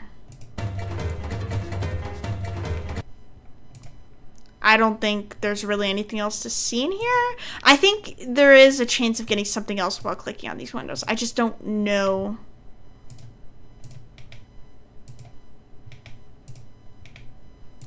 Yeah. All right.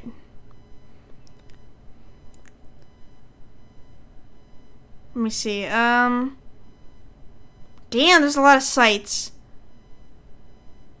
All right.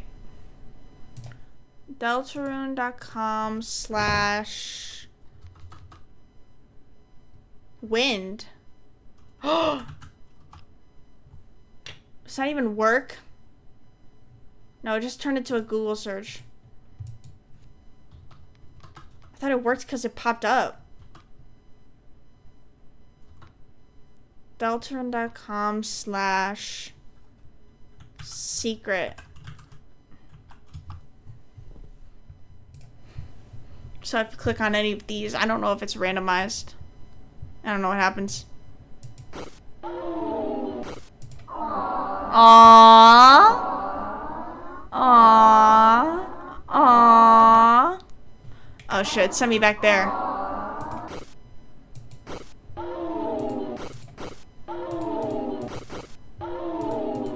Aww.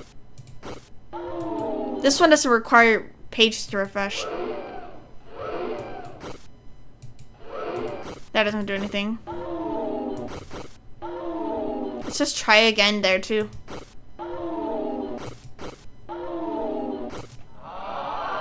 Ah. Nobody knows what that's for. Oh. That's a Spamton reference.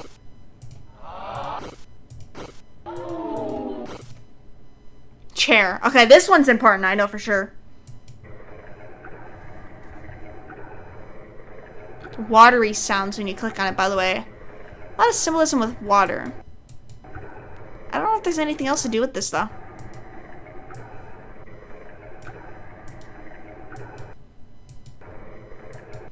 What if it could, ... get darker than dark? That's probably teasing for chapter 4.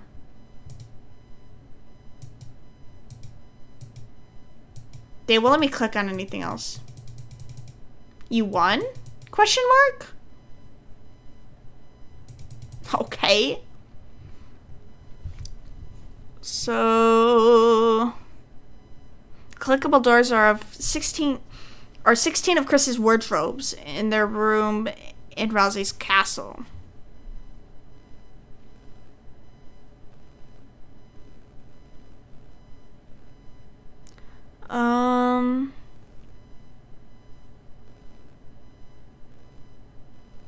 Sound effects from the river and Undertale plays. Wow, that's interesting.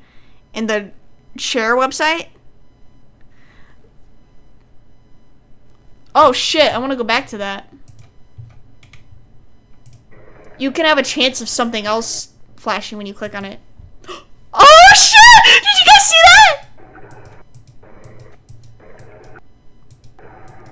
I don't know if you could see it, but some pink and yellow eyes just flashed back at me. That'd be really cool if you could. I'm not gonna be doing this. I'm not gonna be doing that forever though. Okay, so what happens there is I got jump scared from that the first time, and I jumped a little this time, but yeah, if you do it enough, that bitch will literally just send you back to the sweepstakes. And if I go back to it, it's not changing. Is that friend? Okay.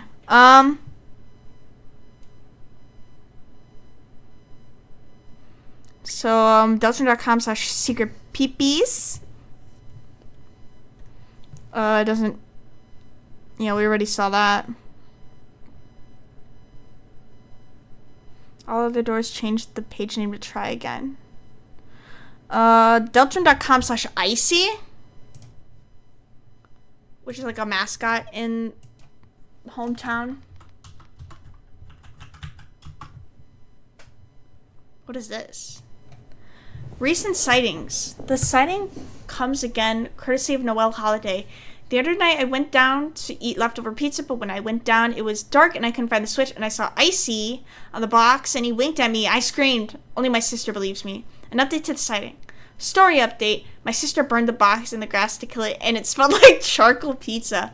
She burned out Icy's eyes and he looked evil, and Azzy said took it and said we should bury the box, and Chris dug a hole in the ground in the graveyard, and I was so scared a zombie would come up, and I tried to say, Chris, I'm scared, and they turned around with the box over their face. And I screamed, so Des hit them and took it away and threw it away, and I thought it was, and I think it's gonna come kill me. For those that enjoy these sightings, be sure to take a look at the ones from her sister. But this is like, it's almost being quoted, like she's not the one. She wrote these blogs, but they didn't write this actual blog itself. Like, whoever's writing an update to the sighting and then this last part is not OL.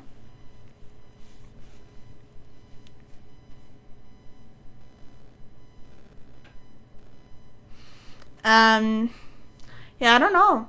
Des is very cryptic in her existence because for some reason I feel like a lot of casual fans may miss her existence because she's talked about once in a while, and she's like portrayed in like the code a little bit, possibly, theoretically. So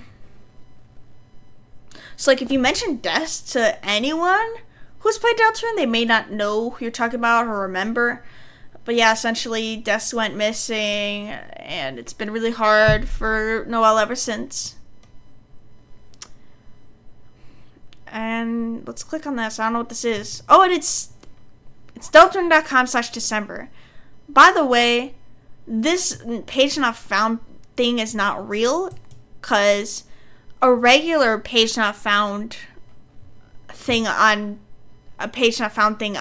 deltarune.com just shows a dog and it says not found, I think. But this is very much deliberately made to be different from the rest of the page not found websites. The page you're looking for might have been removed, had its name changed, or is temporarily unavailable. If you type the page address, make sure it's spelled correctly, blah, blah, blah.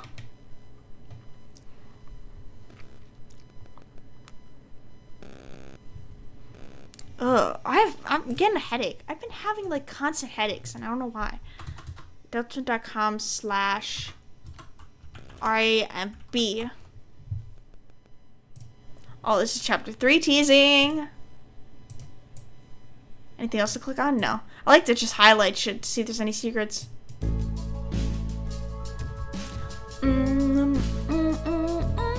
Is this the Green Room soundtrack?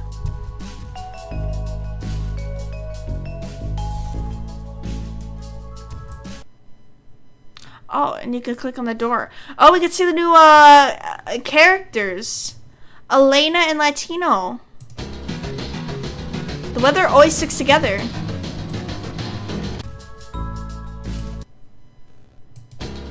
Cute.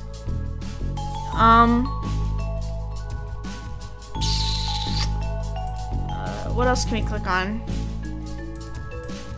Like anything? I'm not gonna be able to tell just by highlighting it. You can click on this, you can click on this. This leads us to deltarune.com/ROMB. This is /changing room. This is /TV. Let's click on this one. No one will shed a tear. Let's read this one. No one will shed a tear for him. Who could they possibly be talking about? These guys can't see it because it's not showing the full screen layout, but this is some creepy shit. If only you had the blank, your luck might have gone another way. No blank, no crystal.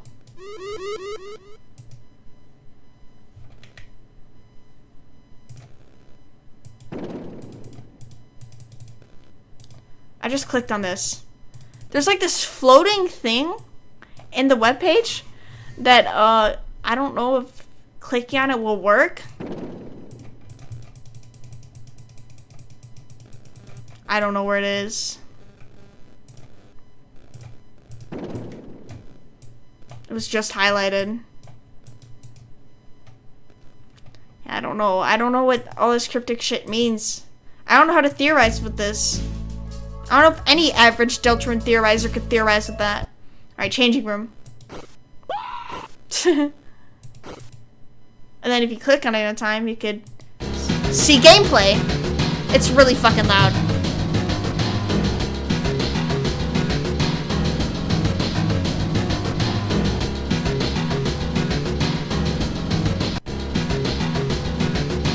What?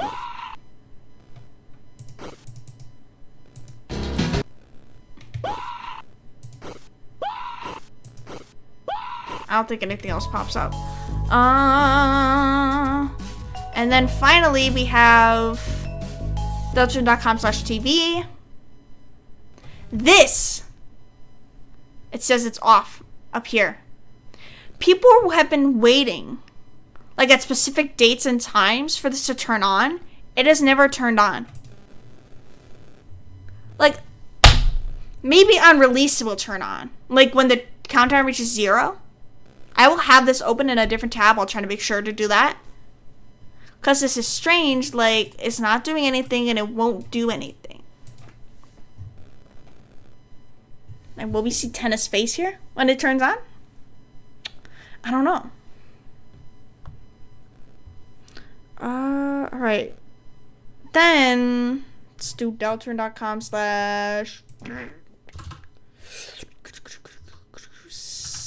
citing.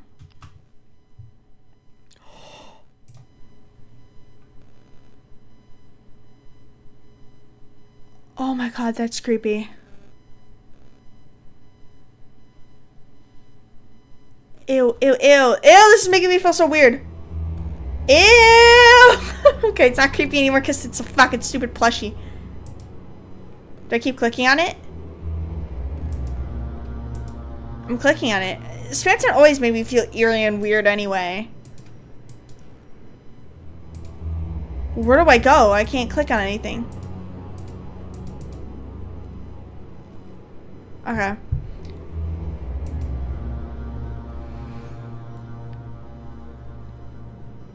Oh, you would have to click on the Spampton toilet paper?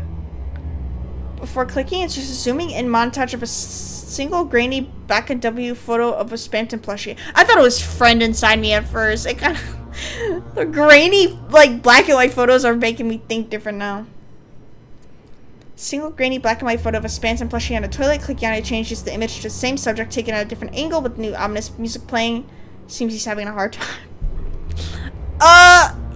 Yeah, that's it for now. The fact that it shows I could click on something, but it won't let me, is weird.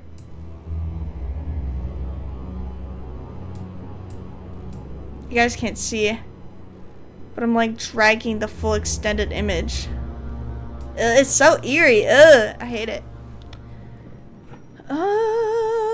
Deltarune.com/dog. This is just weird. Alright, what is this? I don't think I've actually seen this myself. Best Inu. Inu is Japanese for dog, by the way.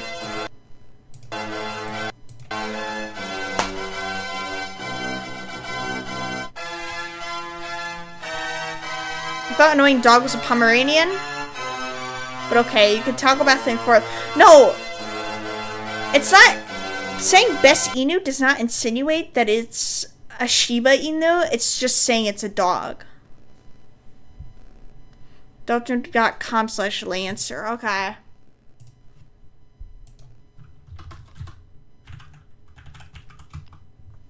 Oh, how cute. Ho, you just got Lancered. How nice. Again.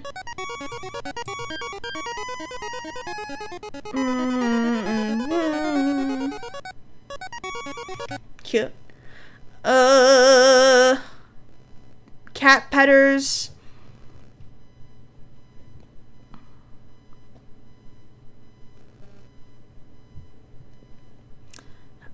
Brings us to our first Noel blog post. I think we already looked at that. I'm pretty sure we already looked at that. I just need to check to make sure.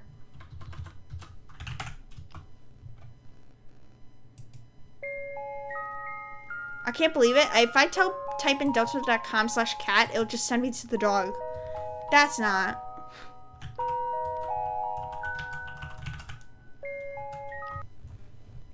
Yeah, it just sends you to the regular blog page.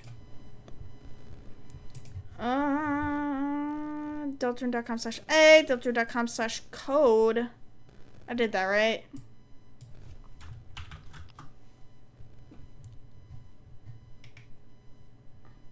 Wait a minute.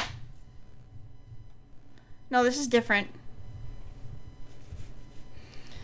As you may know, Cat Petters 2 is one of this admin's favorite games. To those that don't know, it's a game where you take care of a cat and raise it. It sounds simple, right? Actually, the game has a really deep animation and breeding system, so players have been able to hex edit the game data to create brand new pets. If you download the right mods, you can raise birds, hamsters, cars, cartoon characters, and even more. Mew Mew Queen's Symptom Family Pack is a great example of how far things can go. However, you have to be careful because not all mods are very compatible. When pets found love, an egg appears and it hatches into a new pet that combines the animation and visual data of the two parents. Meaning, if you try to breed a hamster in a car, you'll either get a complete freak of nature or worse, you'll get this message. Incompatible pet.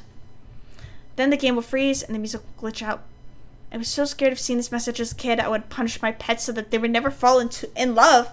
If an egg did appear, I would throw it in a trash right away. Until one day. What? That's a weird-ass game premise, by the way. What? Yeah, that's exactly what I'm saying. I'm just checking on stream. Can't leave a comment. Until one day. Yeah, we already saw that one. What else?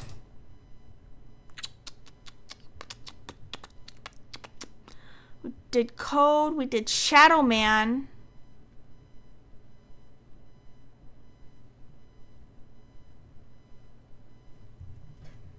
What? What's it say about Rousey? Shadowman. Rousey. Oh, the nurse costume plush link for Rousey leads us to the Shadowman thing. Deltarune.com/Chris_Dreamer_Chris.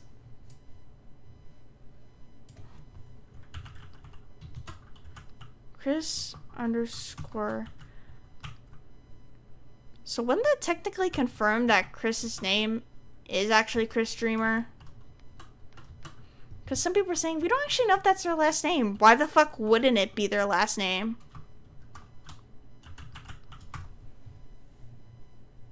Oh, okay. What the fuck is this?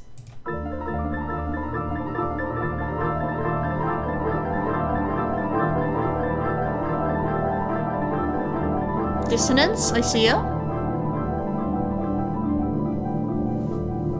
This is a private post, only friends can see this. It's funny, there was a time where they were coming over almost every day. Oh my god, wait, I did read this post. We'd play, then after a while, they would suddenly get very still, like they were remembering something. They'd go to the dining room to get a snack, then after a few moments, I'd hear the piano. The first few times I went in to watch them play, but when they realized I was looking, they'd always shut the piano and come back. So over time, I just started staying on the couch in the living room. I'd lie there listening to them play, sometimes for hours, sometimes even until I fell asleep. Even then, what were they thinking about me? Maybe they weren't thinking about me at all. They didn't have a piano at their house, so they probably just came over to use mine.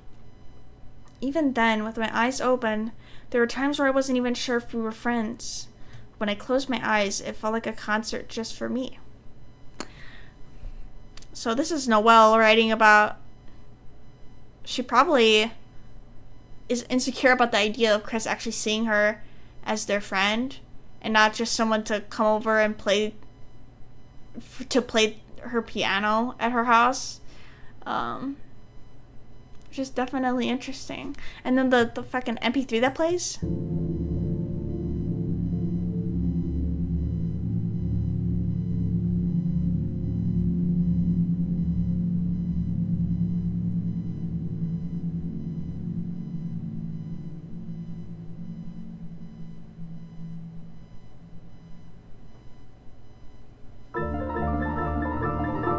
So it's supposed to be the type of shit they're playing? If so, I don't consider them a good piano player. I'm kidding. Sorry. Oh my god, they're just like me. They also play the piano. What the fuck? More parallels. Sweepstakes.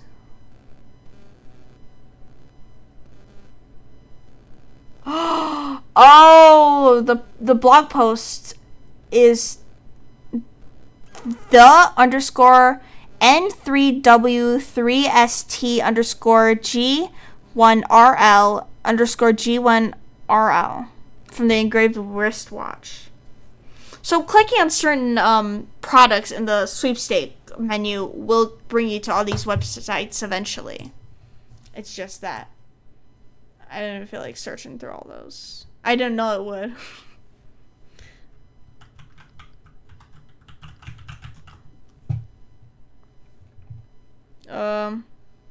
So if we click on the wristwatch option,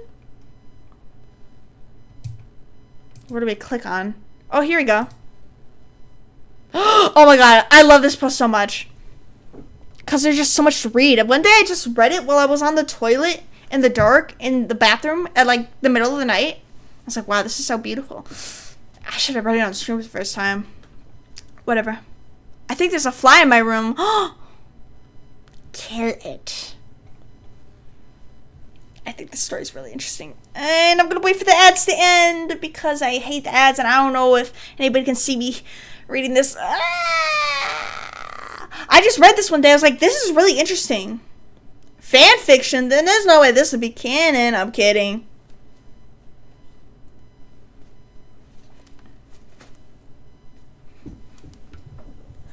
Kill it. Kill it, Freddy. Kill it. Sorry. Alright. So, yeah. I just gotta get into it. Like, this is like, get into it. Like, this is one of my favorite things from the sweepstakes. Even though it's very pre-character development, so it's not very appealing to everyone. To the point where people want to deny that it's canon or it takes place in an alternate universe. Like, nuh-uh. Nuh-uh. Anyways, this is a private post. Only friends can see this.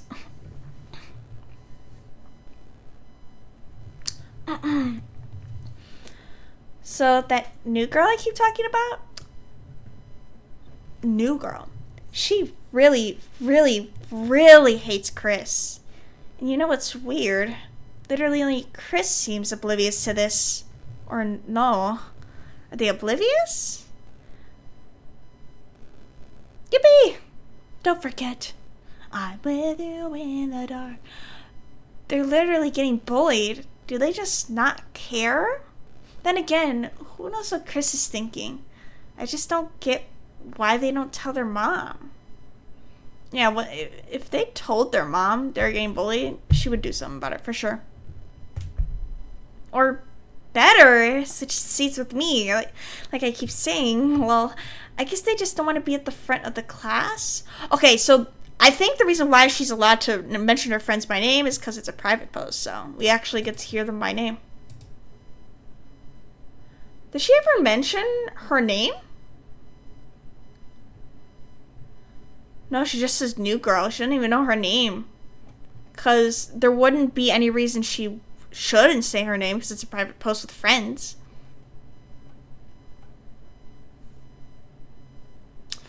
Or better, switch seats with me, like I keep saying. Well, I guess they just don't want to be at the front of the class, but she doesn't ever bully me, even when there'd be a huge opportunity to, so come on, switch seats. Everyone would be safer that way. Like, you're not going to believe what happened today, lol. After the bell rang, as usual, everyone rushed to see who could get out of class first. I stayed behind a bit to help Alphys put away some books and look for some mysteriously missing supplies. Meanwhile, Chris was still asleep, face down on a totally blank notebook page, and for some reason, Susie hadn't left either. She was just sitting there, staring at Chris's head, sniffing it. Wonder if she liked scented candles. Eventually, I started to leave too. I even almost said bye this time, but I was a bit worried about Chris, so I stayed outside the classroom to, watch. I had to stay totally out of sight, holiday family ninja style, since Susie didn't seem like she was going to do anything until she made sure I was gone. What a fucking nerd. Holiday family ninja style. She's so autistic. I mean that in a good way. After a while, Susie got up, knocking her chair over. She jumped into Miss Alphys' seat and put her shoes up on the desk, getting dirt everywhere. I just know I'm gonna have to clean that up. She grabbed that apple Birdley had given Alphys a few days ago. You know, one of the ones she had literally never eaten. Held it up and started talking. Hey, idiot. Chris didn't look up. Hey, idiot! Chris still didn't look up. Chris! Chris looked up. Susie rolled her eyes and showed all her horrible and very cool teeth. Nice shampoo. Apple flavor, right? Better be careful about wearing that around me. Then she bit the whole apple in half, including the core. She even ate the seeds, which contains arsenic, if you didn't know. Don't eat those, Susie. She said her fucking name. It was really obvious who it was. Anyway, Chris didn't react, so she continued. Keep smelling like apples, you might end up like this. Chris didn't react. Bitten. She pointed to the apple in half. There was like the most awkward silence. And then snickering. But it wasn't Susie. No, it was Chris, just barely stifling some laugh. Did they think that was some kind of weird joke? Whatever.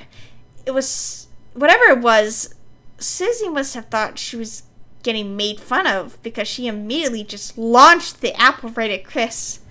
But Chris, with their gamer reaction speed, held up their notebook like a shield and blocked it diagonally, bouncing it into the air, and actually caught the apple. Then took a bite out of it. Gosh, though, did that make Susie mad? You little... She ran over and grabbed Chris by the hair, staring into their face. Really close. I froze.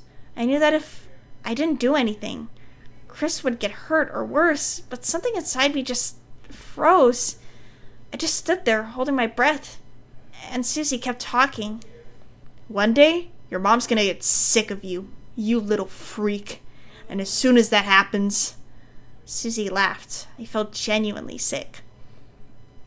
Someone might make you disappear, and she'll finally realize how happy she was without you.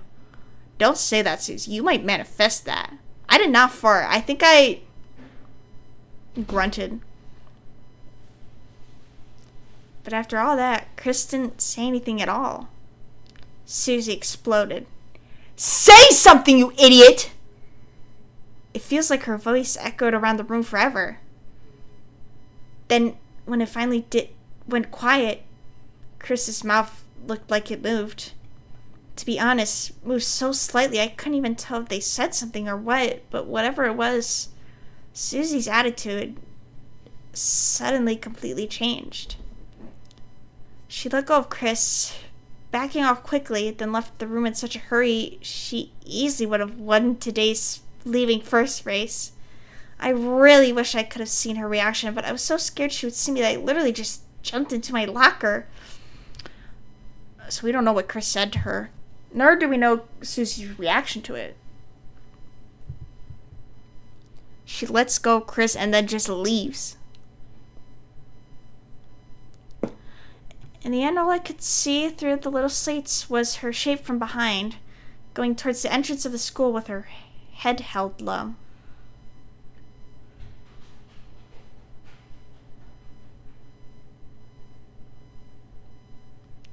Finally, I'm trying to process what the fuck's happening. So she jumped into the locker. Alright. Finally, I heard the entrance door close. I sighed, and suddenly all that frozen feeling that had built up in my chest flew out of my body all at once. Holy cheese and crackers, I said to myself. I almost started laughing from relief. Then suddenly my locker's door flung open. Chris was standing there. I started to stutter hello, and they just slowly shut the door on me and left. Well, that just happened. No! I ordered apple shampoo. Maybe if I wear it too, she won't bother Chris as much. What did you get from this, Noelle? God, Susie's still so fucking cute. I'm gonna wear some apple shampoo. I'm gonna copy Chris so she just targets me. Like, what the? Noelle's got issues. We need to address those issues. Eventually. We gotta address them. But yeah, I really like that post because it really gives background to their relationship. Like, Susie just leaving Noelle alone because Noelle was really kind to her, but just picking on Chris before the events of the game. Like, she really did not like them, and we don't know why. If you like the, what is it called? The Susie being half human theory.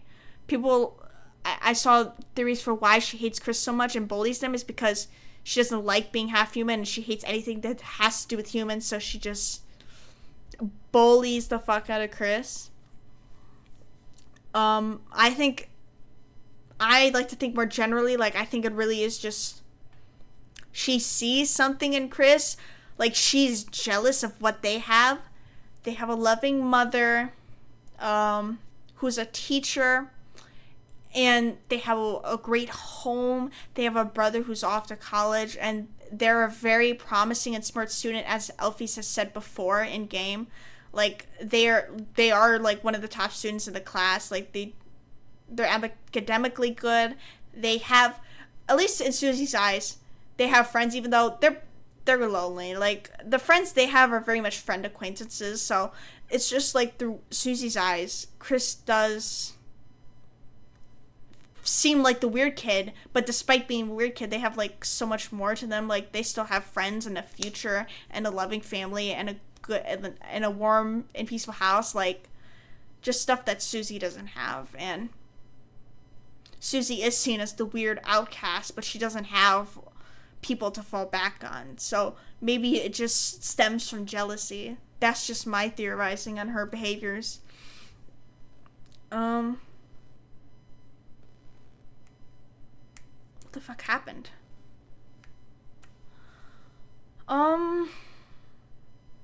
Yeah. Okay, this is apparently the last. Oh, shit. This is not the last website because we got to actually go to deltarune.com/des.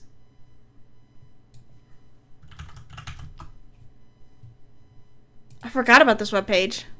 It's a red guitar. This is possibly her theme. How could it not be? And then we gotta do deltarune.com/blink.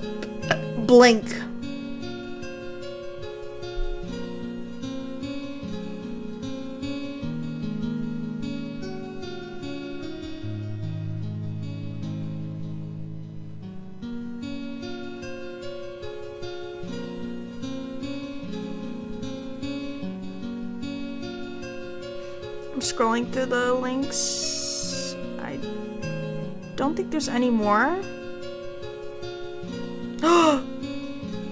Hold on. It's just a slow version of another theme. Hold on. Blue circle. Isn't that just Beepis?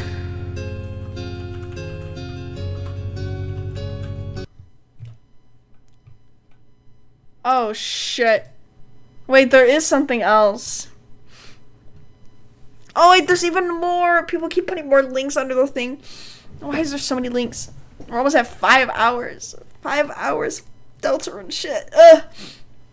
Once I finish with this, I'm gonna eat and just consume non-Deltarune shit, so it makes me less impatient. I just need to not think about it once I'm finished with this.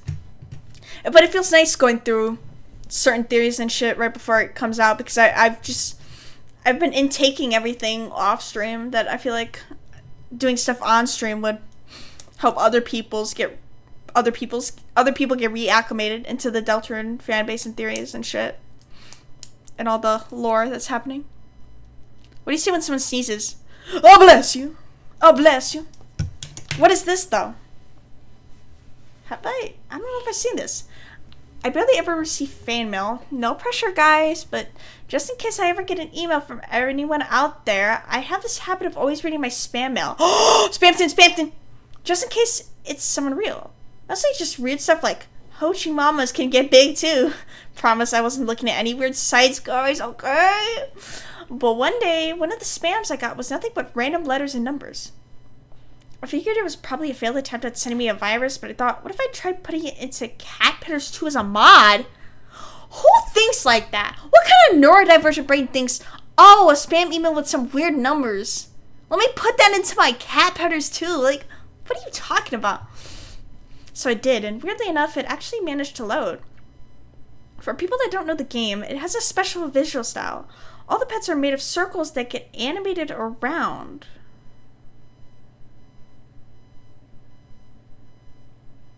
I'm not going to even try to process what that says. One circle will be the head, another the eyes, another the pupil, another the body, etc. But I guess the game didn't like the data very much because this pet was only one blue circle. Yeah, just one blue circle floating in the air. The animations didn't work, and it never moved, except for occasionally glitching out. All the sets were really bad, and all my pets really hated it, except for certain ones, lol. I couldn't explain why anyone liked it, but it was really funny to see who did. What's weird is that the circles seem to be able to multiply. Normally you need 2 pets to fall in love to make a new pet. But after a while, even if the circle's by itself, a congratulations message would come up, and then there would be 2 circles. I thought this was funny, but the circles started piling up. I tried to throw them in the trash, but they were multiplying too fast. My screen was nothing but congratulations messages when the game crashed. Needless to say, I had to wipe all my pets. Lesson learned about using files from weird emails. Until next time, dun dun dun! Don't ever do that again.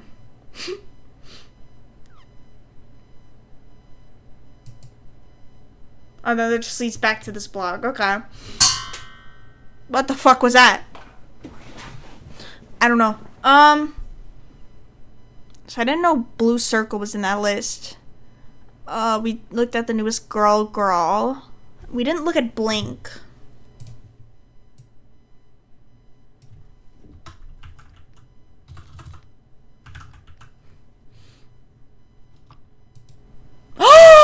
Oh my god, I remember this one. Oh, it's so cute. This is literally my profile picture. Oh, it's so cute. I don't know if there's anything else to this webpage. That's cute. And then there's deltarune.com/damnyoutenna, but each letter is separated by an underscore. That's gonna be forever to type out.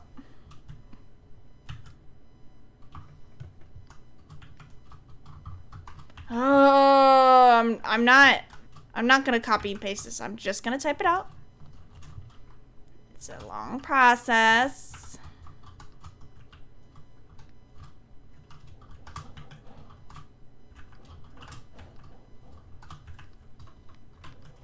Oh, that's not how you spell damn you, Tenna. Fuck. I fucked up.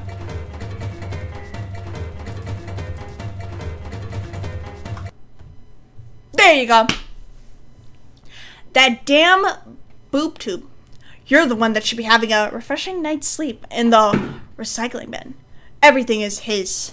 Everything is his fault.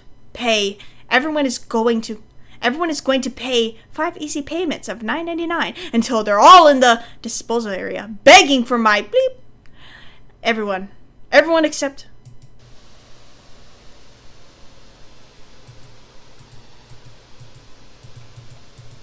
Okay, well, I guess that doesn't fucking work. I wonder if this would. Oh my god! I was gonna say, I wonder if this works once the countdown ends, but it says you're early. That basically confirms I should be on this. Okay. I need to start saving shit. Is this gonna change, or? Wait. Whoa. Everyone is going to pay until they're all begging for me, except Mike. What do you mean everyone's gonna pay?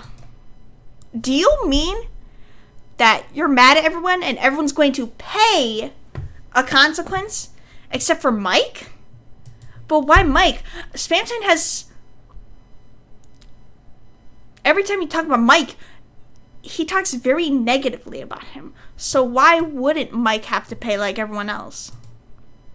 I forgot that if you highlight, you could see shit. I don't know. You're early. I'm gonna save that. I have to save this and deltarune.com/TV.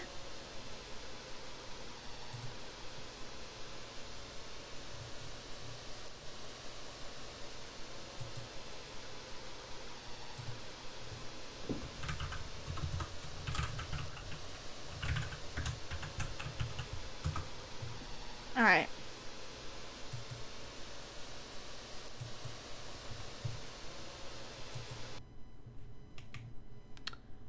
Delete this. Why is the name of the tab delete this? So I'm really excited to see that. I also gotta save, what's it called? deltarune.com/TV. I'm gonna have that open during the countdown. And then I don't know if there were any others I wanted to have open.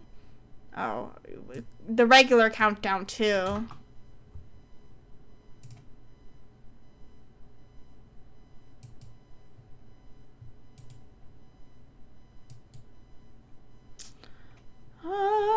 What else?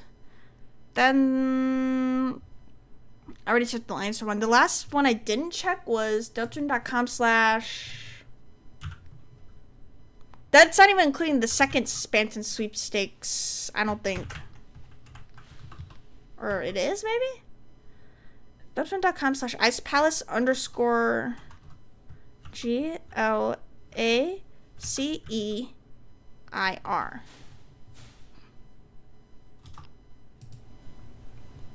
Oh shit. We haven't seen this one, I don't think. It seems like a lost archive of her blog. With like the bland background and font.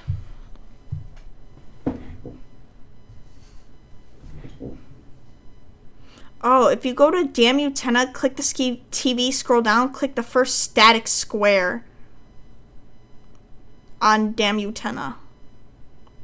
Oh, wait, I want to get to that.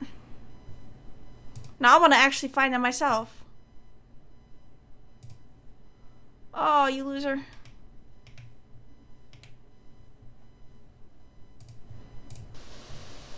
Oh, okay, I did forget you could scroll. What does that say? What are you doing here? You shouldn't be here. Okay.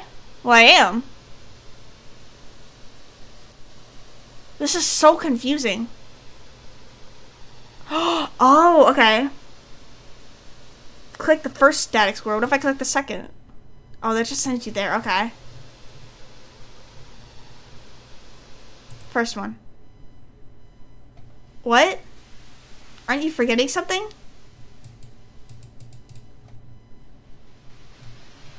Oh, I could scroll here too. Hold on, I'm scrolling up.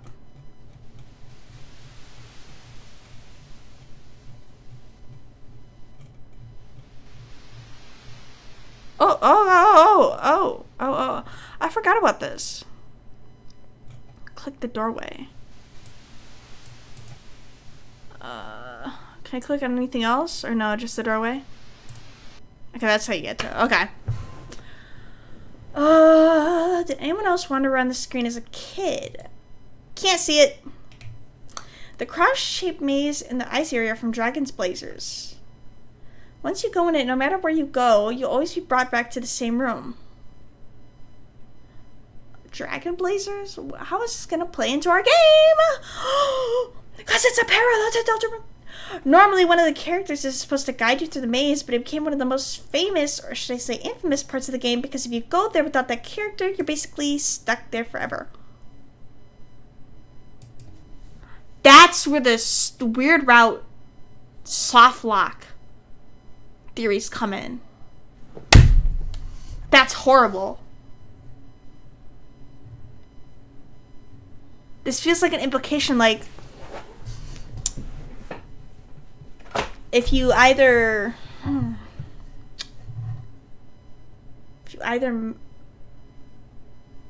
manipulate Noelle to where she doesn't like you anymore, she's not going to help you through a certain section, or even more likely, if you kill Berdly, he's not going to be there to help you in a certain part of the game when you need him, resulting in you gain soft lock. Oh my god. No wonder this fucking theory has merit. I hate it though. The developers actually say something about this in the manual. It warns you that this glitch is actually one of the bad guy's magic spells. Yeah, sorry guys, I think you were just eating a little too much fruitcake when making this part of the game. Why should you keep saying that? Just say they were tweaking. As a kid, I had no idea that this was a glitch. I literally spent hours on the screen wandering around thinking there was an exit. It warns you that this glitch, if a game has a glitch, then it's not really the game, is it? That's horrible, though. That if you do weird route.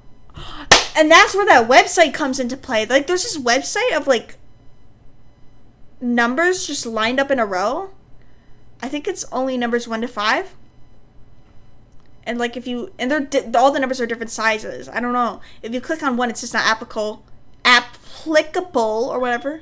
And if you click on 2, it says applicable or whatever the fuck.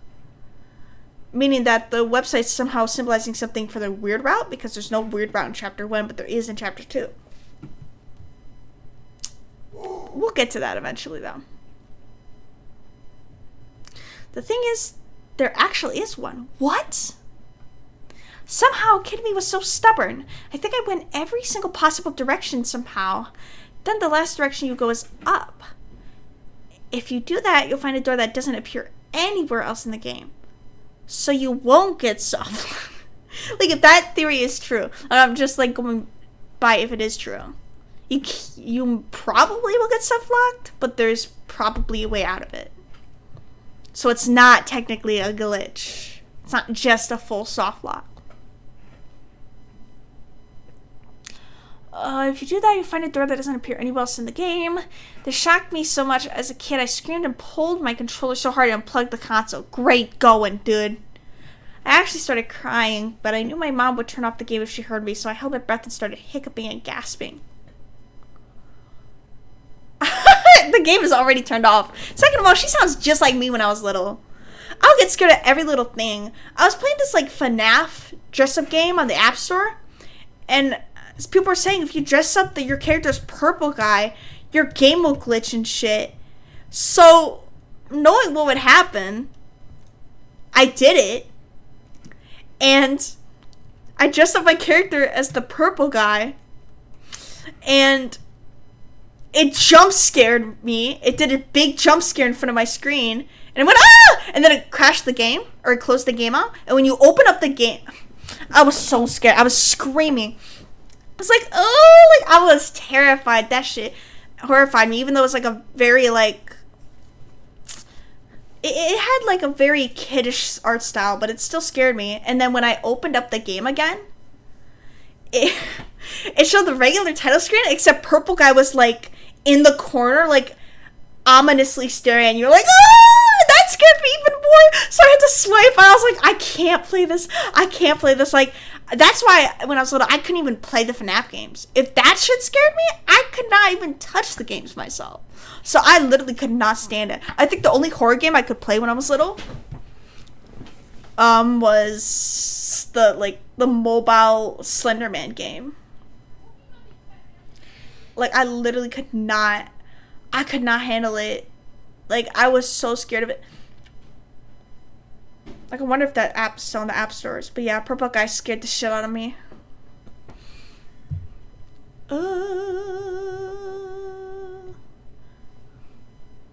Where did I end off? Also, don't hold your breath like that when you're crying. That's unhealthy for you. I literally thought I was gonna choke on my tears. It only made me cry more that I had to plug the game back in myself. I was so scared that I would get electrocuted and die from the wires. I was actually always afraid of electrical sockets too. She's always afraid of everything.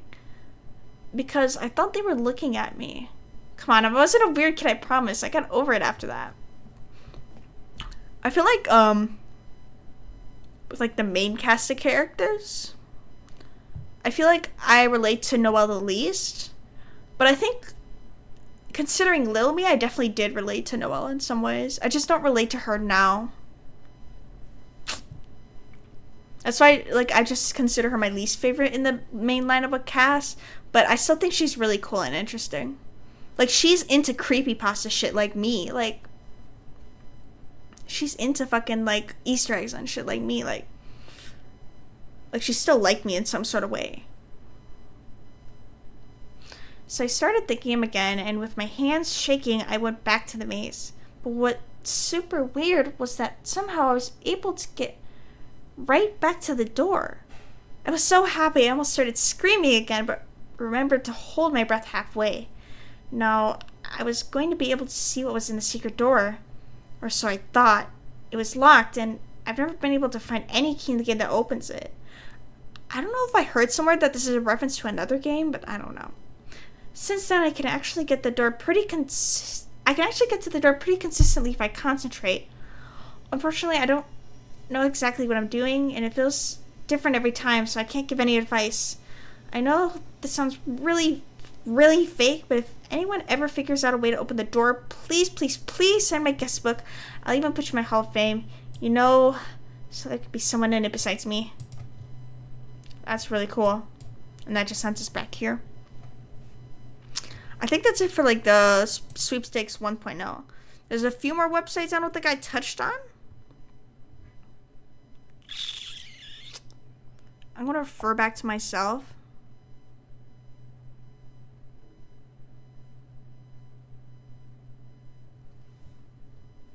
I'm looking for it.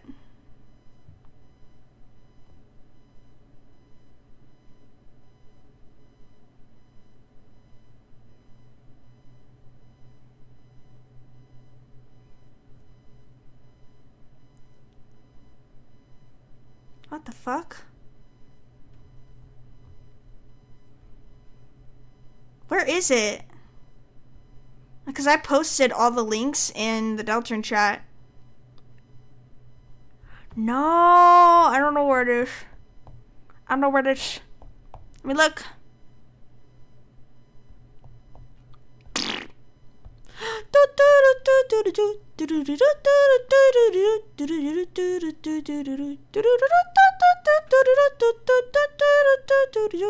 Alright. Deltarune.com/chapter 1, Deltarune.com/chapter 2, it's like 1 through 5, basically, chapters. Deltarune.com/the poor children, Deltarune.com/the rain, rare cats. We did look at rain, rare cats, and ROM, I think. ROMB. Let me see.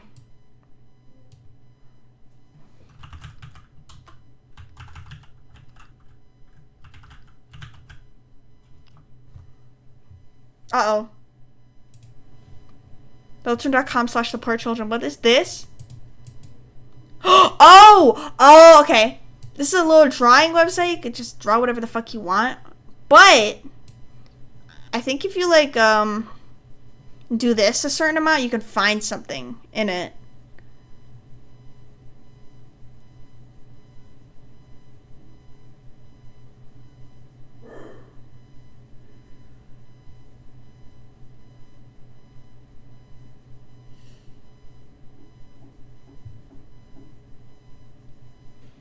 Where is it? Maybe it won't pop up anymore. Maybe it's like a limited time thing too, like the email box. Where is it?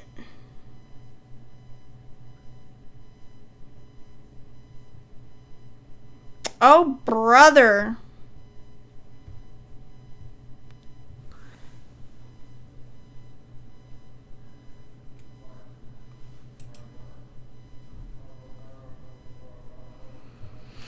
I don't know, there's supposed to be... Wait, I think I'm finding it. I found it. Right here.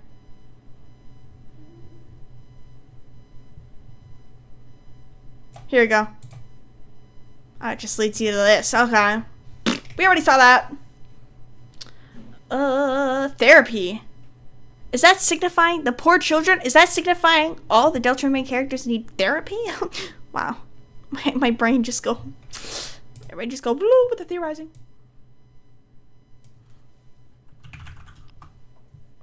Rain is just the rain days blog post. Lost where the forest would grow. We already saw that. Window.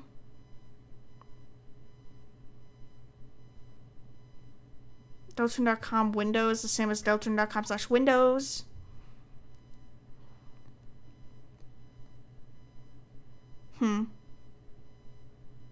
Okay, so the only thing we have to check out now is like the chapter things. Deltarune.com/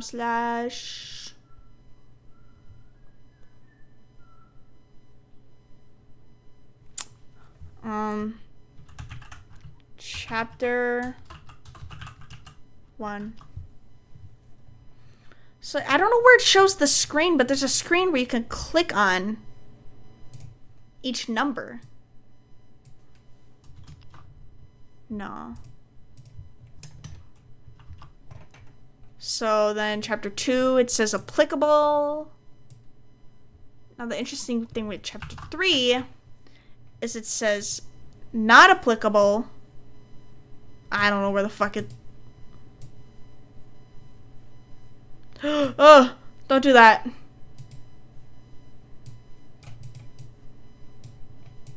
I don't know. It's supposed to say ... but I'm thinking the web code for the website. I don't know. And then chapter 4, I think it says applicable. It don't say anything. Help? Girl, what the hell? Oh my god. Hello? Oh. What the fuck is that? Chapter 4 message.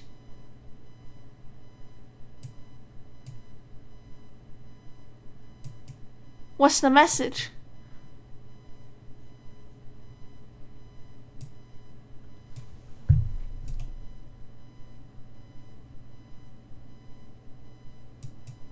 I don't know what it is. Wait, does it just pop up very quickly up there?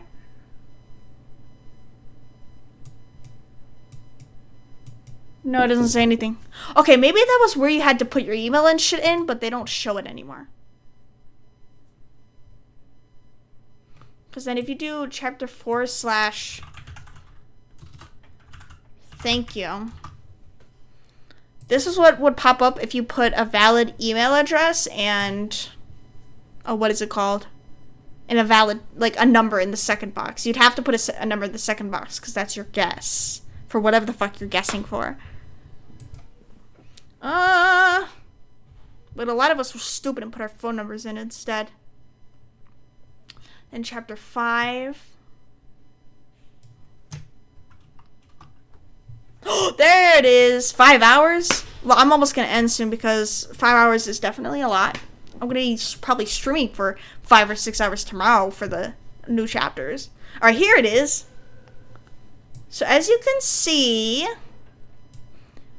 the weird route is probably not gonna be the thing in chapter 6 and 7 as far as we know, because it will show...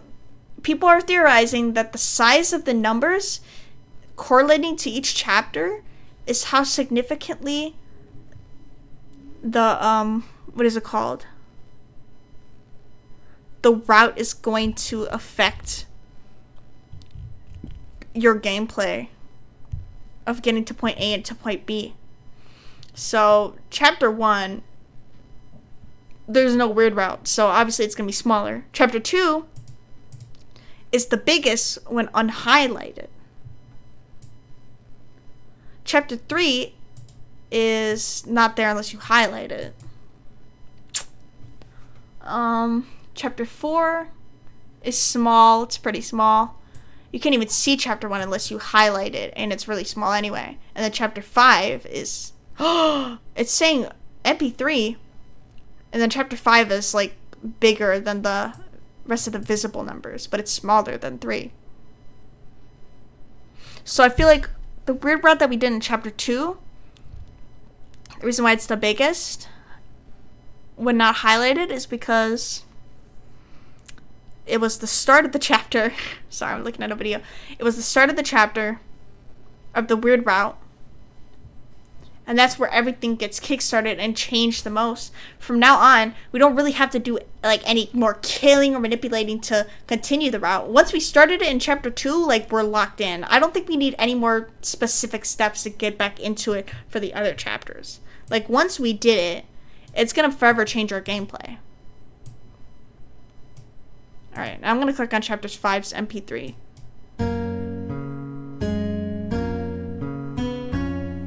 I almost hope this weird route also has to do with Des and trying to find her. Cause wait, doesn't this shit play on Des's website?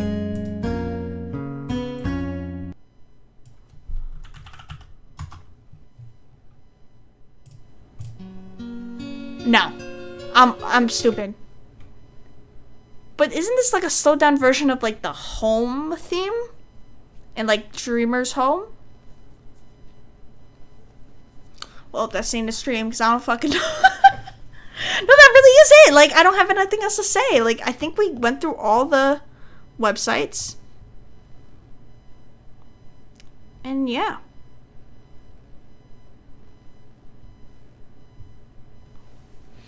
I literally have nothing else to say.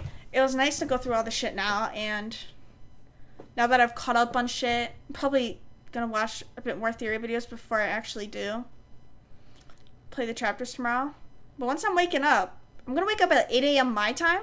The chapters come out 10 a.m. my time. Once I wake up at 8 a.m., I'm not going on social media, because the Australians are gonna get the fucking game 2 hours before the rest of us. I don't trust them. I do not trust them. It's just an Australian and New Zealand thing. It's just a general fucking, I don't trust fans of popular indie games to mark spoilers. I'm staying off social media. I'm going to stream 15 minutes before the launch time so we can like see the countdown, see any ARG changes or secret shit. Yeah. The reason why the Australians and New Zealanders are going to get it early is because since the game is releasing with the Nintendo 2 Switch launch, people are going to get their Switches early, and it's going to be I don't know, it's really complicated. Like, when the Switch is releasing for Japan and everywhere else, it's going to be at, like, midnight for Japan. But it's also going to be released at midnight for Australia and New Zealand, but they're 2 hours ahead of Japan. So they're going to also get it at midnight their time, but it's going to be 2 hours earlier than everyone else.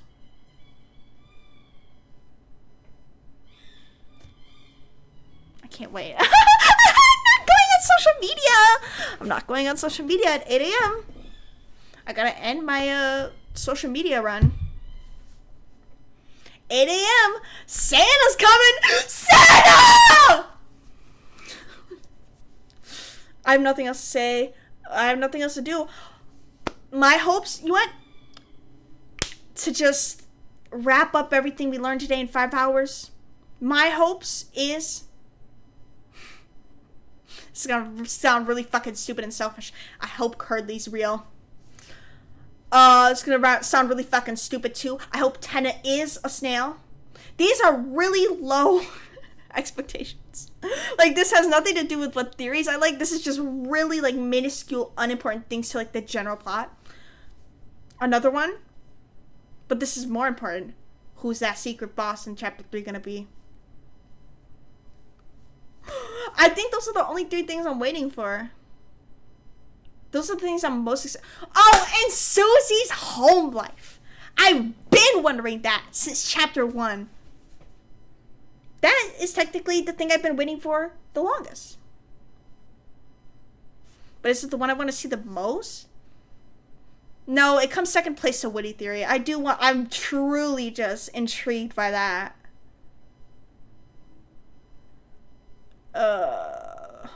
Nothing else I'm really like. Those are actually the 4 things that if I didn't see in the upcoming chapters, I'd be disappointed in. Okay, well, it wouldn't ruin my experience. Like, Tenna not being a snail would not ruin my experience. I'd just be a little sad. If Curdly don't actually go out to the festival together, I will be a little sad. But those won't completely ruin my experience of the chapters.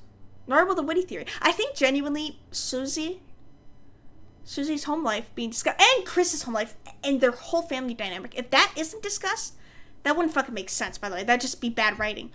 If that wasn't discussed, motherfucker, I will be pissed.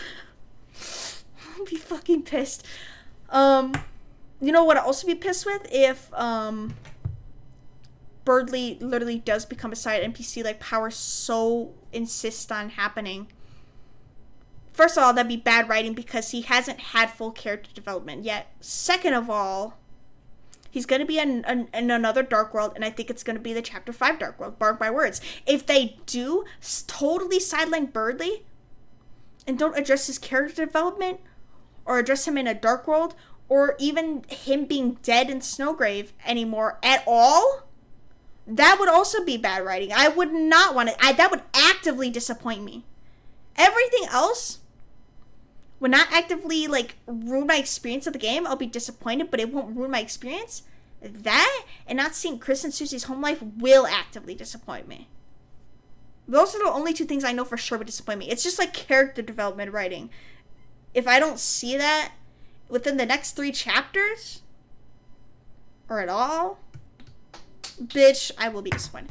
I'm not expecting a whole fuck ton a lot in 2 chapters, even though we're almost at the halfway point. But still, just if my characters don't get their correct character development and they get sidelined, or Susie's home life or family doesn't get addressed, I will be disappointed. It will ruin my outlook on the game. Everything else is free reign. I don't give a fuck. Like, I will be disappointed in those other ones, but they won't. Yeah, I keep repeating the same shit. I don't know what else to fucking say. I'll see you guys tomorrow in my Chris cosplay. I don't know what else to say. Like, this is the calm before the storm. I'm in the eye of the hurricane. There is quiet for just a moment. The yellow sky. And stream's glitching by the end of it. Alright. I'm gonna try to say bye. I will see you guys. Stop glitching tomorrow. Fuck.